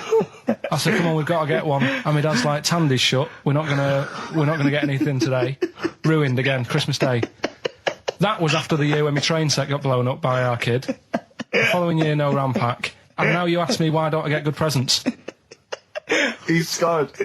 He just I'm gonna die. Honestly, I'm gonna die. He's just screaming sick. Yeah. There's no RAM pack. What? Did you get to the bottom of it? Why wasn't there a RAM pack? You have to buy them separate. Oh, okay. What do you mean I can't play Frogger? Oh no. So, wasn't there another incident when you threw up? Spontaneously threw up? Through sheer anxiety? I do get it. It's not so much now because I've relaxed a bit, but as a kid I used to be quite on edge all the time with certain things. Do you think that's what happened to your cat that kept being sick? That it didn't get the food it wanted and it just threw up? Do you remember that? Yeah. God, so they shaved it. Yeah, but again, you see, the cat thing, I mean, it's mad. I was thinking about it the other day, right? I used to think I had quite a normal upbringing. You didn't. Right? And someone was talking about Your mother once told you not to go to school because it was windy, Carl. It was not a normal upbringing. The cat was being sick, so she shaved it, so it was easier to clean. Right, well, my mum and dad went on holiday, right? And I stayed at the Rosses down the road. Oh, yeah. Only a kid, must have been about 5 or something, right? And I was always running around in the house. I had a lot of energy as a kid. What the Rosses did, they had this cat that was dead violent, the most violent sort of angry cat I have ever witnessed. A tiger. It was, honestly, Steve, if it was bigger, it would have been, because it was just always having a go at you. Yeah. If you went to pat it on the head, it went to bite you and stuff. And what they used to do with it, to stop me running around, I'd sort of be running around, and then I'd get a bit tired, and they'd say, have a lie down on the settee. So I'd lie down on the settee and I'd nod off. And what they used to do, I'd wake up and I'd put the cat on my belly. Right? So I'd be scared to move because it's like it's going to get me. But it would keep you there. It kept me there, and it used to sort of slaver on me, and they'd sort of, go out or whatever, and I'd be lying there. That's not normal, is it? Carl, sorry, were you created by the Brothers Grimm for one of their fairy tales? What kind of a life is that? A cat paperweight to keep Carl in place. He keeps blowing around. It's windy. We'll have to weigh him down. Be careful. Your mum probably told him that it's a windy day. You got to get something heavy on him. Otherwise, he just gets blown into the road. God. Bless him. Roll Over DJ by Jet on XFM 104.9. I'm Ricky Gervais, with me Steve Merchant and Karl Pilkington. All right, Karl? Yeah. Bit miserable today, Karl. Let me explain why. Go on. Steve, and to you, the listeners. Well, we came in to a big bunch of stuff. Dropped off was it Becky from Marks and Spencer? Just like lovely stuff. Food, presents for the cat, books, just, to Ricky and Steve. Ricky and Steve who do the show, right? Ricky Gervais and Steve Merchant. GQ presenters of the year. Creators of The Office, right? Award-winning. Carl's looking over. I go, well, maybe, it's not for you, no. And then he told me why he's grumpy anyway. Go on. Do you know what XFM are giving everyone? How long have you been here? About 6 years. What are you getting for Christmas from XFM? 2 CDs. Is that of your choice, or do they choose them? The Smiths on XFM 104.9. Well, we've done the first half hour, which is mainly genital related. Then we've kicked in with some racism. You have to guess what artist. It seems appropriate at this juncture just to mention something that's in the paper today. Dominic Mohan, I know you're a big fan, and as am I. He is just writing about the demise of Radio 1, or as he perceives it, and talking about the Radio 1 breakfast show, and apparently it's lost lots of listeners. And he says, talking of the BBC, it must act swiftly to replace Sarah Cox and look to exciting and inspirational figures like Jonathan Ross, Ant and Dec, Johnny Vaughan, or Ricky Gervais to try and save Radio 1. He's right. I mean, he's right. Has he ever heard this show? What is he talking about? All those other acts, they're dynamite. I can't genuinely. That's someone who said I quite like Ricky Gervais show, but he can't have listened. I mean, can you imagine what we just played? Or in fact, can you imagine the last 50 minutes on Radio 1, on the breakfast show? Well, we can pre-record it though, so I wouldn't have to get up early. Sure. That's not your point, is it? That's not really it. Your point is the quality of what we're doing, Exactly. not how early it is. Sure. Get it. What would you provide though, Ricky, do you think, if you went to Radio 1? What sort of, because I mean, obviously... Wank, oops. I can do all that. Because obviously our time at XFM is going to basically... I'd be the furry shreddy. Right. Yeah, so I'd get that. Would you have some wacky catchphrases? I think I would. You'd bring back Holy Fook, presumably. Holy fuck, yeah. Oh, ding dong. Oh, hello, it's my little Chinese neighbour. Hello, what's your name? My name is Holy Fuck. Hello. Look at Carl, he looks just going, oh, I don't know why you didn't even do the Chinese accent that time. Well, that'd be racist. Okay, sure. I mean, yeah, Sure. it's just his name's Holy Fuck, and there's nothing wrong or with funny about that. So yeah, you'd have that. You'd have that. crazy comedy characters. You'd probably have some wacky quizzes. Yeah. Oh, look, it's Dirty Old Queer. Hello. No, he's a new character to me. I'm quite excited. He sounds very modern and contemporary. Yeah. A new spin on an old idea. Yeah. Just tell us a little bit more. Oh, wow, he's an actor, isn't he? And he likes to, take it up. Alright, well, that's just, if anyone from Radio 1 is listening, and they've listened to Dominic Mohan in the paper, they thought, yes, you're right, we need some new blood at Radio 1. Ricky Gervais has got a myriad of comedy characters. Yeah. Whack, oops. I can do sound effects. Do sound effects. So... You could probably do funny voices like Chris Moyles, couldn't you? Yeah. Wow. Not as good, but I mean, I can... What about comedy songs like Moyles? Again, not as good, but I mean... Do you remember when Moyles rather hilariously changed the words of This Is My Moment by Martin McCutcheon to This Is My Motor? We listened to it, though, didn't we? Unbelievable. I remember when he was doing a competition, this was pathetic, wasn't it? We were listening to Radio 1 once on our site, and I don't know why, we just wanted to... I think it was research, wasn't it, for The Office? Yeah. And he was doing this... he had to phone in with... We were listening to idiots. And no, I'm not saying that. And he was doing this competition, you had to call in with some songs that are golf-related. And people were phoning up going, drive the cars. He was going, drive the cars, good. And I was on that phone, I must have wasted about 40 quid, and I wanted to get through and go, hello, Chris, it's not Milesy, yeah. Derek here, I got one. Oh, go on then, Derek, what is it? Something like Spandau Ballet with golfy golf cart and that. And I just wanted to, and I waited. And just, I thought the joke's on us. Yeah. I waited my phone bill just to say something stupid. Yeah. Oh, dear. Oh. This show's better than this. Yeah, anyway, if you've got any hilarious golf-related song titles that you'd like to email in. What's the number? Oh, I'd like them email in. ricky.gervais@xfm.co.uk. What would a song title be if perhaps we were doing something about, I don't know, air travel? Yeah. If you've got any crazy ideas, email in. We'd love to hear them. Yeah, brilliant. I've got a thought of another golf one. Okay. You know, Duran Duran? Somewhat down the fairway or something, if they wrote that. Alright? Girls on the putting green? Yeah. Or something? Alright? Yep. Oh, hello. Have you introduced it? My name's Holy Fuck. I'm Dirty Old Queer. I could do all that. Ding dong, whack whack, oops. Elbow. Fallen Angel. See, they're the odd one out, you see, because of what they're like and who they are and how successful they are. I can imagine saying, will you please welcome to the stage, Elbow. Indeed. But yeah. I wouldn't have. On paper, I'd have thought that was a terrible band name. Yeah. Yeah. No, I know what you mean. There are exceptions to the rule. Yeah. Ladies and gentlemen, please welcome to the stage the Boomtown Rats. Yeah. Yeah. See, I'd have thought that was I mean, I think it is a bad name. It is a bad name. But you can't imagine it happening. Yeah. Yeah, so that's a bad name. So call in if you've got email addresses and let's call in with funny observations on life and shit. So, well, it's going well, isn't it? That's halfway through. Carl, what do you think? Yeah, it's been alright. It's been alright. Yeah. We've covered a lot of bases. We haven't taught them anything. Not taught them anything? No, I think we taught them to tune into a different station. Yeah. I think Heart 106.2 is probably picking up a few of our listeners as we speak. Yeah. Who's on at the moment? Don't know. Doesn't matter on there, does it? They just sort of... Don't slag them off. No, I'm not slagging them off. I'm just saying I don't think... You tune in because you want to hear Simply Red and that, don't you? Do you know what I mean? Well, they play other great stuff as well. Magic is the one that I love. Carl, when's your train? In a minute, I'm going to get going now. I'll see you later. Thanks, Carl. Brilliant. What are you playing? You can play a song? Kirsty McCall. Yeah. I'll see you later. Kirsty McCall, New England. Karl Pilkington has left the building. He's rushed away. He's on his way down to Cornwall. And we're left by ourselves. Indeed. In the room. See, if we can do this... If we can press all the buttons and not make any mistakes, strictly speaking, there's no need for Karl. I don't mind if we make mistakes. Well, no, exactly. We never worried in the old days, No, sure. I think Karl is going to love Cornwall. Because I think, one, the mayor is probably an animal. Yes. And I imagine the townsfolk think like Karl. Yeah. Do you know what I mean? I imagine he'll stay there. He'll be made king. Have you ever seen Return of the Jedi?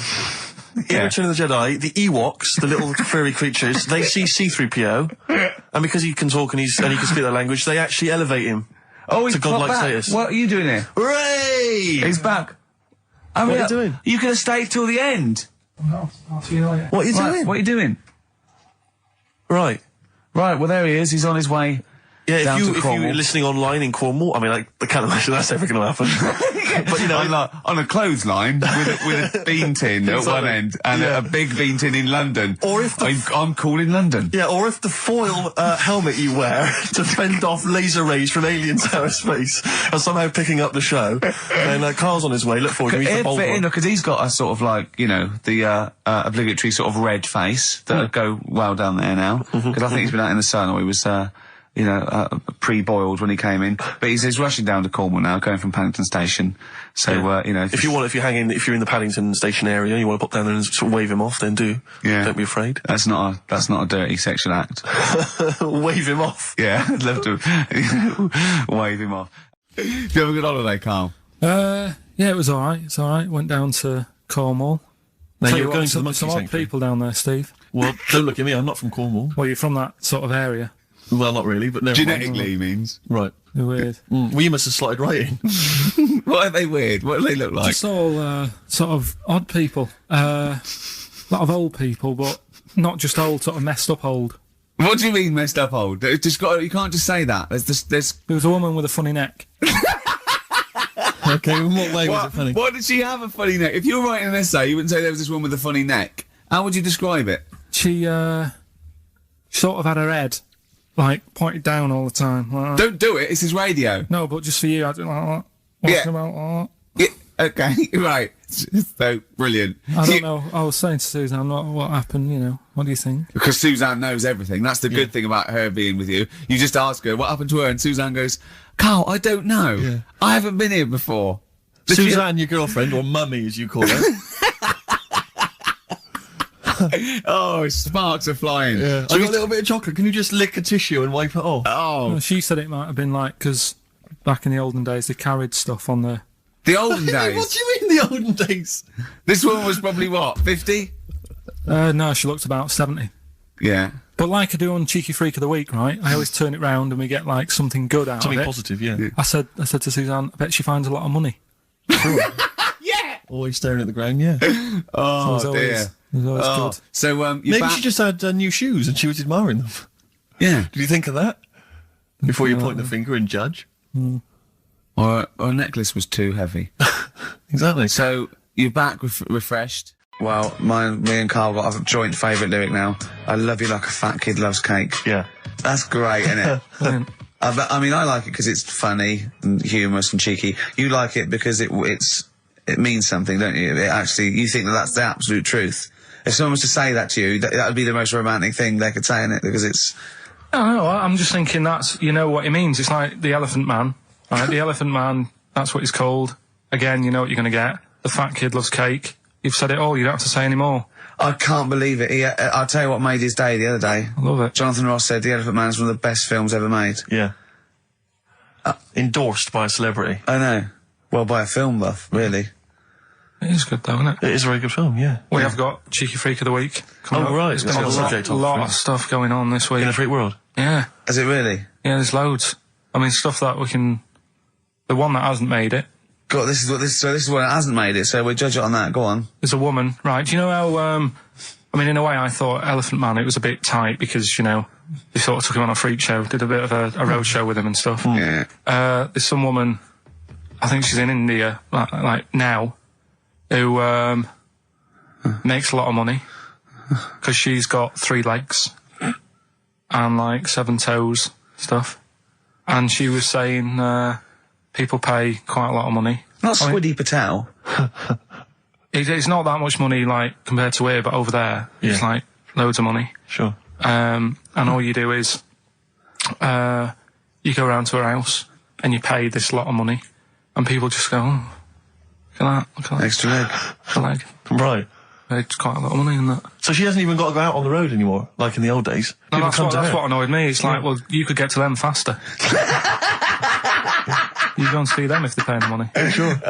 But yeah, there's... What she could do is go in and buy a pair of shoes, right, and then nick one on the way out, because they only put one out, don't they? Good idea.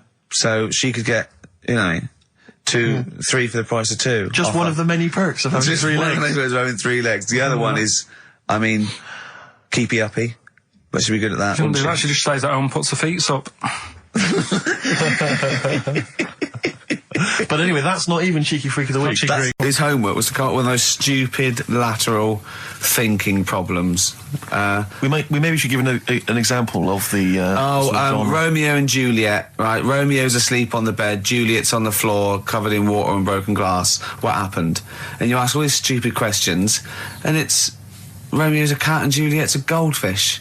Again, Awful. what am I thinking? Yeah. Yeah, go on then, Carl. Right, Yeah. there's a bloke lying on the floor, right? He's cut his head, blood's coming out of his head, and all his mates come running up, and they're all stood round him. Yeah. And they don't take their hats off as a mark of respect. That is outrageous. Why didn't they take their hats off? Oh, I'm laughing, but it's probably as good as the Oh, real absolutely. ones. A bloke's fallen with his... Yeah. He's lying on the floor. Yeah. He's dead. Yeah. His mates come running up. Was it important that his head was cut? I don't know. I mean, Would it have been okay if he'd have been wearing a hat? He wouldn't have been dead if he was wearing a hat. What's your answer? No, you're meant to answer questions. You don't just go, what's your answer? You say, where's the turn? So you go, no, and I have to guess. It's obviously like sort of a motorcycle stunt team or a parachute. Why didn't they take their hats off? Because they're probably still on the motorbikes or something. Or... Well, yeah, but if you mark a respect to someone, you could take your helmet off. I'm getting angry. What? They're parachutists. Why couldn't they take their helmets off? Because they're coming down from the sky. But he's on the floor dead. Well, they can look down and see him on the floor. Are they on the floor, Carl? They're on the floor as well. They're walking, are they? Yeah, well, they sort of stood there looking at him. They're stood there. Yeah. They're stood on the floor looking at him. They're soldiers. Why? But why? If Because it might be in a battle zone. They might have their helmets on, and he's been shot in the head. No. Well, that does work. You see, this is my point. That one works. That one works. Unless you've given us a piece of information where that doesn't work. What's the difference? Why is yours different to he's been shot in the head in the trenches and they're looking at him and they keep their helmets on? I just don't think it matters as much. If they're in the trench, they're already guarded a little bit. So they could take their hats off. It's the best mate, for God's sake. Okay, who's dwelling on this? Are they normal hats? What kind of hats are Give you they? the answer. No! Don't get ratty! What kind of hats are they? Baseball hats? If I told you what sort of hats they are, you'd have the answer. Wow! Okay, I've got to guess what sort of a hat it is then, have I? Right. Is it a trilby? No. Is it a bowler? I know what it is. What? They're spacemen. No. Oh, that's a good That one. one works as well. This is my point. I like that one a lot. It works. He's fallen on the moon, and not that the moon happened. It was set up, wasn't it, in the studio? We know that, yeah. Okay, Carl, what's your answer? Builders on a building site. Why is that different to soldiers? Because bricks don't fall in wars. But bullets fly. Right. Let's play a record and we'll come back to it, Carl, while you think about what you've done. Oh, yeah. You've embarrassed Let's play some yourself. classic Suede. Yeah, and this is for David and Kieran, I think, who wanted a bit of Butler. What do you make of the first genetically modified baby? Oh. Are you worried about this? Do you know what did they do? What? Let me see what it says here. It says, Isn't it just choosing the, eye colour? Well, this is the concern, isn't it? That in the future you'll be able to decide whether it's a boy or a girl, how intelligent it is, what it looks like, is it handsome, is it ugly? Obviously, no one will choose an ugly baby, and so on and so on and so on. And so it means that where will it lead? Where will it end, Carl? Are you concerned? I've thought about this a lot. What will us three look like in the future if they're being, genetically modified beautiful people? What will we be like? How will we be considered in society? True, yeah. But we've talked about this before, haven't we? About the cloning thing. Yeah, that's a bit weird. Yeah. But I don't think it matters, because at the end of the day, right, you might look like some other kid, but it's the way you're brought up that will change your features and the way you are, your personality. If you lie, you get a long nose, don't you? Well, no, but listen, right, because I remember when we, I was growing up on this estate. This is going to be good. Go on. No, it's not. It's just an example of how this doesn't work. Go on. So we don't need to worry, sort of thing. Sure. Right? Okay. So I'm growing up on this estate, and there was this woman about 4 houses down. Right, who's a bit rough. All right. Didn't fancy her. Oh God, no. Right, but she had a baby. Well, tell me about her first. I'm interested in this woman. What was she? It was a very... Was it like being a man in a dress? I mean, I didn't grow up in a posh house or anything. I'm not saying that if you live in a bit of a rough house, you're a bad person. What does she look like? But anyone can Tattoos? clean up. Look like Tony Green with a fag on. They didn't clean up much, right? Oh. Which, even if you've not got a lot of money, you can still try and make a place look nice. Yeah. Right? But she didn't, and a kid used to take a horse into the house. Sorry. Whoa, Neddy. What do you mean a kid used to take a horse into the house? Where did he get a horse? Must have nicked it from somewhere. Must have done. You've seen a horse in it? No. What, is that from outside the saloon round the corner? Yeah, was it just tied up with a bit of leather? Right? And, that's great. Did Big Jake come looking for it? I'd been out. So let me get this. This was before the lynching stopped or after. Where did he get a horse from? What do you mean he must have nicked it? His mum said, where'd you get that from? I bought it. All right then, but keep it out of the kitchen. I don't want you going Catlin rustling. Where did he get a horse from, Carl? And how long did he have it for? Was he leading it or riding it? Mum, open the door, I can't stop. I can't stop it. Open the patio door as well. Looks like we got us a runaway. What do you mean? I don't know, but the thing is, they couldn't afford to buy one because they're not cheap. So I'm just guessing. Maybe that's wrong of me. But I think... He had a horse? Yeah, right. So that's why the family didn't have any money. They'd spend it on the horse. No, I don't think, that's what I'm saying. I don't think they would have bought it. So anyway... Yeah, it's wise to whisper, Carl, in case they're listening. Yeah. And they could be in the room next door. It's not buying it, it's keeping it as well. Oh. So I was like in the car with my dad coming into the avenue, and you used to have to drive down it to turn round. And, and you know, sort of go back to our house. You had the traditional method of transport. Yeah. And the horse was in the lounge. Reading a paper. Just like walking around. Oh God! What? And when I was doing, I tried to earn myself some money once by flogging little flowers in plastic cups. What? This is genius. It just keeps coming. What do you mean you're trying to flog little flowers? What do you mean? Wait. Let's play a record. Let's play a record and come back to this. This story's going to just unravel and unravel. It's going to go for hours. Let's play a track, deeper and deeper. It's like an onion, isn't it? We've created a whole world here where there's a man living with a horse. Just walking around the lounge. I come from the West Country. I've never heard anything like that. I just think of a big sort of like orange carpet and it's got a rediffusion telly and this horse going, I'm fed up in here. Exactly. This is really... I am not taking the rubbish out again. Yeah. Right, play a record. Let's have Velvet Underground. We've got that lined up. Oh, yeah, the classic from the first album, I'm Waiting for the Man. Let's come back to the horse in a second. Little flowers in pots. What do you mean? I'd still say it's the best job I've ever had. And he means it. No, I really enjoyed it. It's like, you know, you don't have to work with anyone else, right? So you make your own rules. Just think of that. You know, you're sort of You're around. spreading information to people, vital information. Giving a service, and no one else is around. You know, you can just do what you want and think about stuff whilst you're cycling around on your bike. It's really good. Yeah. So anyway, imagine the stuff he's thinking about when he's riding around his bike. So getting in the head of a salamander. So anyway, I loved it, and even though I only got like 50p a day, right? No matter what the weather was like and stuff, I used to get up at 4:30 and go and do the round. And why'd you get up at 4:30? Because I wanted to watch the Pink Panther at 5:30, so I wanted to get me paper round done. I said, why didn't you watch the Pink Panther? And then he went, I can't sit there thinking I've got my paper round to do. He'll ruin it for him. Yeah, so is it a good job or not? So 4:30 I was up and about, and this morning it was like winter, really bad winter, bad snow, you know, freezing cold, really windy and all that. And my mum said to me before I went to bed, she said, don't be getting up tomorrow, I'll give you the 50p. I said, it's not about the 50p. So, you know, people want the papers and stuff. So, conscientious. So anyway, I went to bed thinking, you know, that's it. I've told her I'm still going, so, you know, whatever. Go to sleep, get up in the morning, and put all my kit on. And I used to have layers of clothing on because it was really cold. They had like a big anorak on with the fur on. I had like waterproof pants, and I got my paper round bag. And I went downstairs to get out and tried to open the door, and it was locked. I thought, oh, God. So she'd locked it so I couldn't go out. So I'm searching around the house looking for the keys. She must have hid them somewhere. I thought, oh, God, you know, I've got the papers to do. So I thought, how can I get out? So I went upstairs, climbed out of the bathroom window. God. Right, and to try and jump out of the bathroom window onto the porch. But the problem was, I had so much gear on, I was like the Michelin Man.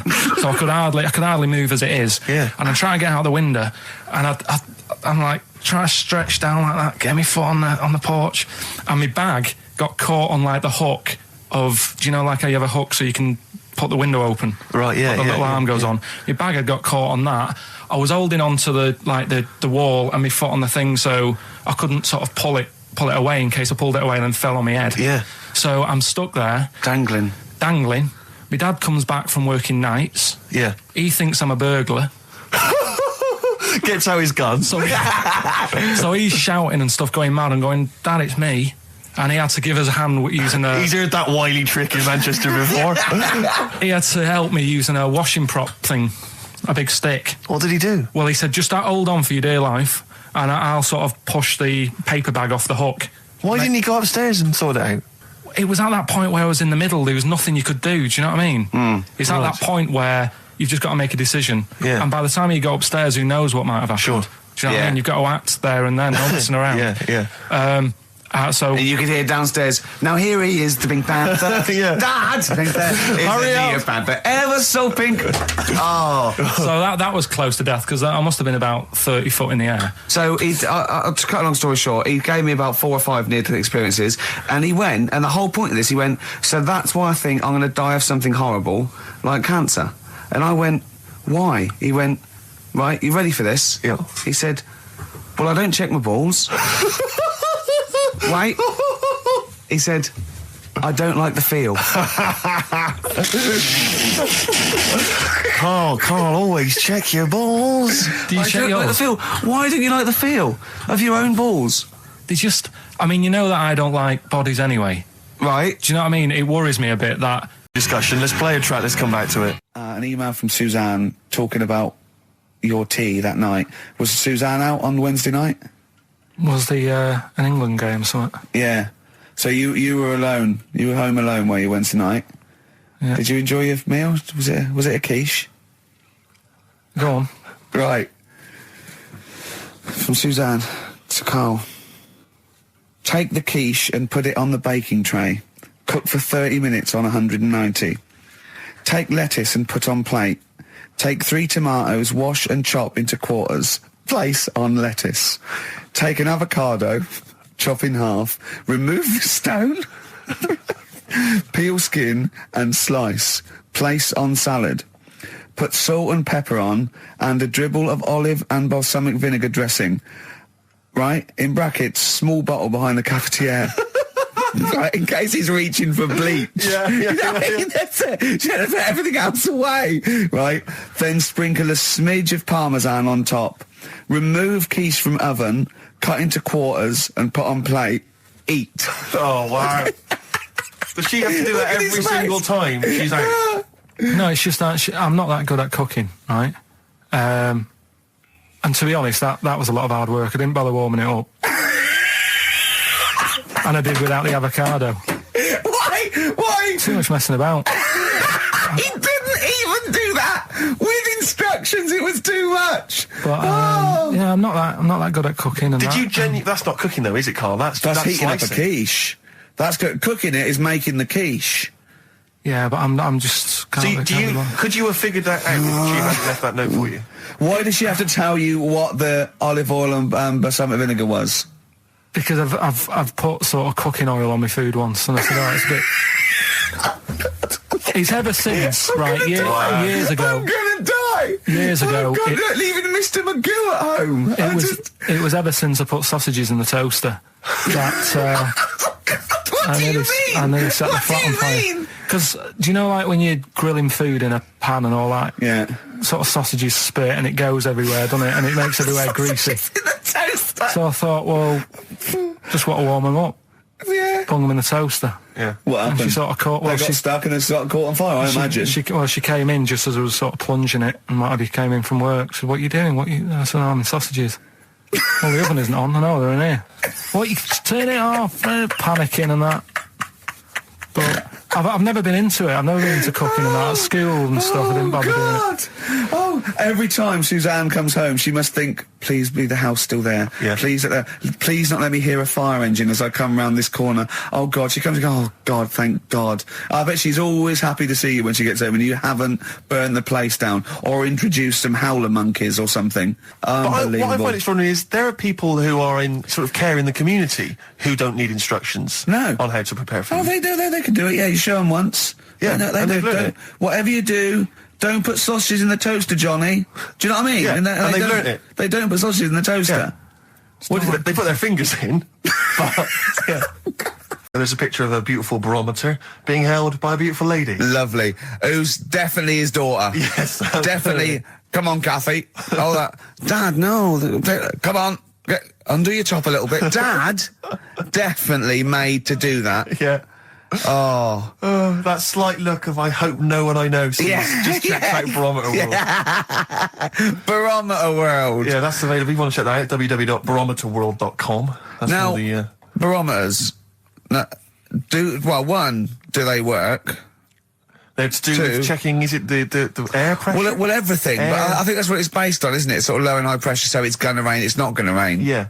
Or going to be windy, but I wonder how accurate they are. I think in the days before satellite sort of weather surveillance systems, probably essential. Yeah. Nowadays, as essential as hanging some seaweed out by the back door. probably. I think it's probably similar. I think it's the same one as holding a needle and thread over a pregnant woman. If it goes clockwise, it'd be a boy. Yeah. Yeah. The thing about a barometer is how far into the future can it predict? Exactly. 'Cause How do you know? If it's a case of you may as well stick your head out the window to see if it's raining. Exactly. This barometer goes, oh, it's gonna be windy and rainy. When? The barometer goes soonish. Yeah. So can't say, but it will. Well, within the 7 days. I don't want to be the- specific because you'll have me. Yeah, You know, you'll- yeah. I don't. But I mean, I'm just a barometer. I'm not really a I weather can't really person. analyse the information. Yeah, brilliant. What's in there? What's happening in there? What chemicals are being affected? How does it work? I have no don't idea. know. I assume it's probably something. Wait a minute, let me that's- email Barometer World. No, What could it be? It could be quite interesting. It could be mercury that's based on a sort of temperature. It goes up with. Oh no, it's not temperature, is it, barometer? It's pressure. So it's probably just very fine. It's like a fine, very, very fine needle, isn't it? This is almost as embarrassing as last time we were on. We couldn't figure out what the name of the leader of China was. Was it the King of China? The Prince of China? Oh, this is when we were trying to imagine what it'd be like if all the Chinese people at once jumped up and down and made a big tidal Enormous wave. tidal wave. But if you do know what the name of the leader of China is, we don't mean the name of the particular person in charge, but if it's a king of China, the emperor of China, the chancellor of China, it the used prime to be an minister of emperor, China. didn't it? No, that was Japan. Yeah, this is it. I don't know what's the big guy in charge. Is he still the chairman? I know Chairman Mao was important. I think he was just the chairman. I think he just governed all the big meetings. Yeah, I don't know. He just kept the minutes. Head Chinaman? Head Chinaman. The major Chinaman. The top Chinaman. Number one Chinaman. Do you know what? We're going to be honest here. We know so little about China. It's true. We know so little about China. Yeah. It's embarrassing. But if you've got any interesting facts about China, then email in ricky.gervais@xfm.co.uk. Also, I imagine the email address to use if you're going to take part in this week's Rockbusters. I did read an interesting fact. I'm researching. I'm doing a show called Politics, and I was researching. And there's a thing about you went online? sweatshops. Yeah, no, sweatshops. Like Nike. There's these facts, right? And these people get a few cents an hour, and the CEO, I forget his name, for a Chinese woman to earn his 5.2 billion, she'd have to work 8 hours a day, 7 days a week for 10,000 years. But Steve, they don't. They don't. They don't. They obviously don't want to. Exactly. They don't want to. They don't want to. Lazy, Rick. Blur. Out of time on XFM. Well, we're not out of time. We've still got an hour left, boys. Hey! Luckily. Brilliant. A lot of emails, obviously, about the Chinese. People as fascinated as we are. I don't want to discuss it, interminably, Rick, because there's so much to say, and we've said most of it in the past. Yeah. Get a couple of emails. In fact, I think, Carl, you told us this information. Remind me of it again. If all the Chinese people in the world were... We're in a line on that, because there's loads of them, you'd never get to the end of it. Right. No, it's not that. It's no. If all the Chinese people formed a line and started walking out of China, you'd never get to the end of it. That's what I just said. No, it's because though. They'd be having babies. You know what I mean? Still, it'd be adding to it all the time, wouldn't you? But would they be walking and shagging and having babies as they're walking out? Yeah, that is.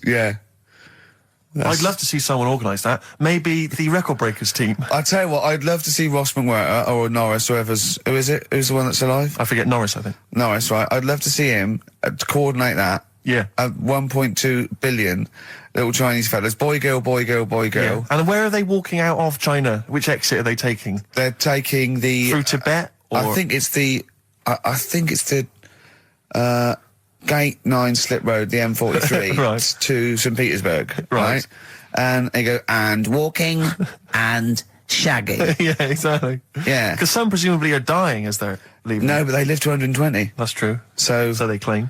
So, well, we know Carl's theory on that. Do you want to just tell new listeners your theory about when all these Chinese people get the records for oldest people in the world? Come on, what's your theory, Carl? Leave it. Carl, Just that they're probably lying. Why? That's all. Because a lot of them don't age that well. Some of them do. A lot of them don't, and they always look older than they are. I read the other day, right? Do you know the one who was the oldest woman in the world, right? Chinese woman, right? The way she did it, it was... She didn't die. That was her secret. Yeah. What she did, she got up every day and didn't die. No, she was like awake and that, and then she'd have 2 days just sleeping. Right. So she wasn't really that old. What do you mean? Well, she'd only sort of lived half of her life in a way. Well, we all live 2/3 of our life, don't we? No, but she was like awake and that, and then she'd go, I'll go to bed, and then that'd be it for 2 days. Carl, you're a second-time buyer, aren't you? But Yeah. Bought one in Manchester. Lost $7,000 on that one. well, don't buy in Manchester. No, it's a good flat. It's just it wasn't. I didn't buy it to sort of make money. I thought I was going to be living there like all my life, and then a job came up here, and it was like, oh. You bought your first flat in Manchester. You assumed you would be living there for the rest of your life. Well, I wasn't in a rush. Play record, you're an idiot. Hang on a minute. So have you got a property portfolio? Have you got the 2 houses now? No, I've got rid of that one. Oh, you sold that one? Got this flat. £7,000 loss. Got this flat. I'll tell you something that is interesting. Hold on, though. What? £7,000 lost. Yeah. It's a flat in Manchester, but it could only cost about £8,000 anyway. Right, Steve, something they do now, right, they've got to do by law when you're buying, right? I was looking at one in London, right? It's haunted. They've got to tell you now. Right, don't talk shit. I'm telling you now. Play a record. I'm telling you now. Yeah. There's no such thing as ghosts. That is ridiculous if that appears on a legal document. Right, if there's anyone who sells flats and that, does that for a living. Yeah. Right, email in, because I'm telling you now, that is a fact. She sort of dropped it in. I said, oh, nice feel here. And she said, yeah, well, that'll be the ghost. Just dropped it in, that's all they've got to do. And then I was like, what? And they went, oh, yeah. That's what I've got to do, is it? So that's the legal thing. Did you drop it in? So in court you go, did you drop it in? Yeah, I dropped it in. Play a record, you're an idiot. That's David Gray, and this year's Love, if you're in love. I hope it lasts. It's only January. What you got for us, I just thought we ought to maybe go through some of the emails. I mean, I don't want to query the calibre of some of the emails we get sent on this show, but here's a typical one, Rick. Go on. There's no name, it's just from Glicko, that's his email address. It's just a question to you, Rick. Did I see you walking around Marylebone High Street last Sunday? Yes. Okay. Well, I don't know. Well, I was in Marylebone High Street last Sunday, yeah. Yeah, but did you see Glicko? I didn't see Glicks. Okay. I didn't see the Glickster. But all right, this is one from M. Ricky, what do you think of Richard Bacon's show? I can't decide if he's better than you.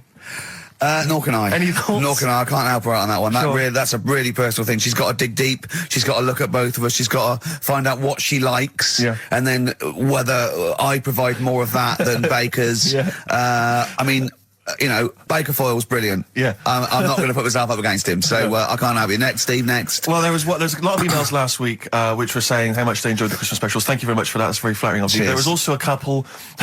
There was one that it was a guy. I'm sorry that I think I might have deleted it. But I should have sent a reply, because there was a guy from Canada saying if there any chance you're around in March, whether you could pop in and have a surprise birthday dinner for his wife. Oh, why don't you keep that? I know. Sorry I can't let it go now, can I, you idiot? Okay.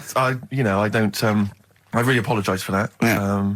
There's also, this is interesting, this is more for Carl, really. It seems unlikely. Is it from a doctor saying you're an idiot? We've got plenty of those. I tend to delete them. Okay, all right, yeah. Look at his face. No, it just says, don't like to complain, but I won the film competition about 5 or 6 weeks ago, and I haven't received my prizes. Oh dear, that's all Carl has to do on the show. We provide the chat, the records, the light entertainment. I mean, the glamour. Strokes of comedy genius. All Carl has to do is send out the prizes and say there was a monkey that was a bank robber at 5 to 3. Yeah. What's your excuse, Carl? Do you remember her winning? I've got all. Well, you calling her a liar? Well, I am, because I don't remember ever seeing. Right, he's calling her a liar. So Joanne Ogden, you're claiming, is just making this up. She sent this in on a whim, trying to fool us and get some cheap tat. Wow. I don't believe that. I don't believe anyone would lie to try and get knowing me, knowing you on VHS. I really don't. Well, I'll look in the records, because we keep all the details, so... Do you know what I mean? Right. Well, one of you's in the wrong, and do you know what? Knowing you, Carl, I don't think it's Joanne. No. Has anyone else ever emailed in saying they haven't got the bag of crap? No, they haven't. Well, yeah, so- but one mistake's one too far, because that's one person. So, you might send out 30, but that one person, that's the first time they've won a competition. They want the history of Wind narrated by Donald McIntyre on VHS. Yes. And, you know... Stephen King's It on Betamax. Yeah. No, sometimes they want the best of Primal Scream on a cassette. Exactly. So, You've got to make sure you're sending these prices out. Final email from Andy. He says, the webcam is pointing at the ceiling. Is it because the air conditioning vent is more exciting than what happens on the show? Let's put that down I now. think that's absolutely right. Hold on a minute. Now, just if someone... Is that good? People love the webcam. I don't know what they're interested in, because all they get is a picture of Carl's big head. It's not as big, it's just round. Oh. Get it right. Yeah. Carl, I'd like you to play the next tune. I got sent a little cheeky primer for The Cure's Join the Dots. It's B-sides and rarities, lots of stuff from them, from all over the ages. And it's amazing how good their B-sides are. Here's one of them playing. Yeah. There's a list of about 30. Right. Tell them what you About chose. 30 CDs. I've gone for Kings of Leon album Yeah. and the Best of Bob Marley. Haven't we, given them away in the past or something? Or you could have burnt them off, couldn't you? You could have done copies. Illegal, but you could have done that.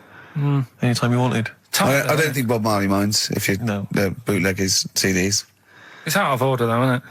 It is bad. Although you Is do that get... always the case? Has it always been the truth of all the time you've been here? No, it has been better than this. Yeah, although you do get paid quite well and you do have an easier time. Yeah, but don't give me the CDs then. If it was a milkman, you don't go, I have 2 bottles of semi-skimmed. Happy Christmas. Yeah. That is a valid point. Do you know what I mean? You complained. Who is it who made this decision? Is There's it- no point. No point, is there? Why? Just no point. I don't like moaning anyway, just... Has it come from up top?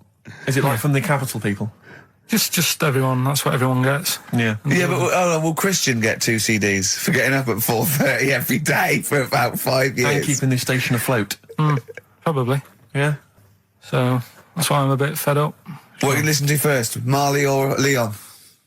Well, you have a bit of Marley. I'll tell you what Marley's good for as well. You're going to have a little beach holiday, aren't you, over Christmas, going to Lanzarote? Listening to that on the beach, you'll realise how wise XFM are in the long run. You go, well, look, they could have given me 400 quid, right? Well, I'd have spent that. But this is, the legend lives The gift on. that keeps on giving. So you're probably, you know what I mean? Think how much what you got to think of is how much all his great songs took, not only from the depth of his soul and, all his sort of angst and knowledge and love, and then all the studio time, the marketing, and they're just giving you one that. They go, don't worry about that, Carl, just have it. And you go, what? But all the time we spent it with Bob Marley and everything. Have it, Carl, have it, Carl. And Gratis. Yeah, have that. Thanks, well done. Carry on. We're still going to pay you for the work. Yeah. That's just something on top. Here's a little piece of Bob, free. Yeah, so don't moan, it's extra. So, they didn't have to give you it at all. Play a record, you ungrateful little swine. Some people, like the homeless, aren't getting anything this Christmas. This is my Except to favourite chill. Elvis Costello track of all time. It's Alison. This wasn't on the list. Right. Elvis Costello, Alison on XFM 104.9. So, that's it. Maybe, I'll tell you what, a good idea, Carl, just beg. Just ask for other things. What do you want? What do you want for Christmas? You must have a big fan base out there willing to make you things. Maybe like a little, I don't know, gloves, pair of gloves. Just like Little what you- woolly hat. If you want to send a necklace in for Suzanne, that'd be handy. Oh, yeah. That's what she wants. Is Suzanne listening today? No, she's out. Right, okay, this is the dilemma. Me and Steve, yesterday, were trying to convince Carl that it would be a good idea to buy Suzanne a Christmas present. Okay? Now, why aren't you going to buy her a Christmas present? Explain, Carl, why you don't think you should buy her a Christmas present. No, I've told her I'll get her one, but in the new year. We're going away on holiday and that, so Yeah. there's no point taking stuff away. Yeah. Going to Lanzarote next week. Just get something in the sales after Christmas for the, yeah. Yeah. Right. And me and Steve were trying to explain to Carl that she would love it if you bought her something on Christmas Day. Yeah, but she knows now. But, Knows yeah. what? I've told her. So No, she's well, I'm getting going out. to tell you, do you know, right, this, dear listener, this was Carl's worry. I said, I bet she's got you something. and Carl was worried in case he got her something and she hadn't got him something. Yeah, he'd be livid. He didn't want to be down. He didn't want to be a present down. Yeah. Look at his face. So buy her a nice necklace. Don't spend, just spend £100, you know, just a little token. We're going away. I'm taking her away on holiday. You're not taking her away, are you? What, you're paying for it, are you? Yeah. Are you really? Well, half and half and that. Right. So you're paying for you to go on holiday? That's good of you. So the gift is your company, really? She's done all right. She's done all right. Why do you talk like you're 60 years old? And you've been working down the mines. I don't know, she's done all right. Do you go over to her and say, Suzanne, you're bloody lucky? I mean, you've fallen on your feet. Look who you've got. What? I'm not sure she has done all right. I don't want to be critical, but... Oh, dear. So what are you going to get in the sales? What are you going to get her? Yeah, it depends. I'm thinking, I mean, I'll give her the choice. You can have Kingsley and old Bob Marley. Right, I'll let her decide there. Oh, dear. I can't wait to see you. Where are you going, Lanzarote? Yeah. Where's that? Don't know, Suzanne sorted it out. I said, Lanzarote, I said, is that Africa or is it Spain or Portugal? Just thought you don't know. What do you mean don't know? I goes, well, what's the currency? I went, don't know. I said, Suzanne booked this one, did she? Yeah. I thought, where is it? Is Lanzarote African or Foreign. Somewhere foreign. I was looking last night, and doesn't look that good. There was like one of the highlights of the things it says you've got to do is go and have. Apparently they've got restaurants in caves, and that's like one of the things they say you must do. So if that's a highlight, do you know what I mean? Right. So I'll do that. Go and see what that's like. Yeah. When you're on the beach, Carl, do you wear the very, very tight Speedos? No. Do you walk What do around you with wear? them? Sort of longish shorts, Yeah. t-shirt on, probably with a sort of a light shirt on top of that. Right, sure. So quite wrapped up then. Covered up. Do you wear a hat? Because obviously the bald head, there's risk of sunburn. No, I just put a bit of lotion on it. Lotion on there. Yeah. Just have a bit of a wander down the beach, have a look. Yeah. See if there's any old blokes with their tackle out and a backpack. A lot to look forward to, so Yeah. there you go. Yeah. Well, we're looking forward to finding out how you get on. Yeah, I'll let you And know. interested to know what she gives you on Christmas Day. Won't be getting More anything. scintillating chat after this next song. Right, bit of placebo, Yeah, love it. special needs. Placebo, special needs on XFM 104.9. Email in where Lanzarote is. I don't know if it's Italy or Spain or Europe or maybe Africa. You know, these are the sort of things, these are the reasons I come into it, to at least learn something, innit, Carl? We've stopped educating Ricky, so I've stopped learning, you know, about things like the woman who ate mud all her life. I told you something before when we were in the office. What was that? What did you teach me?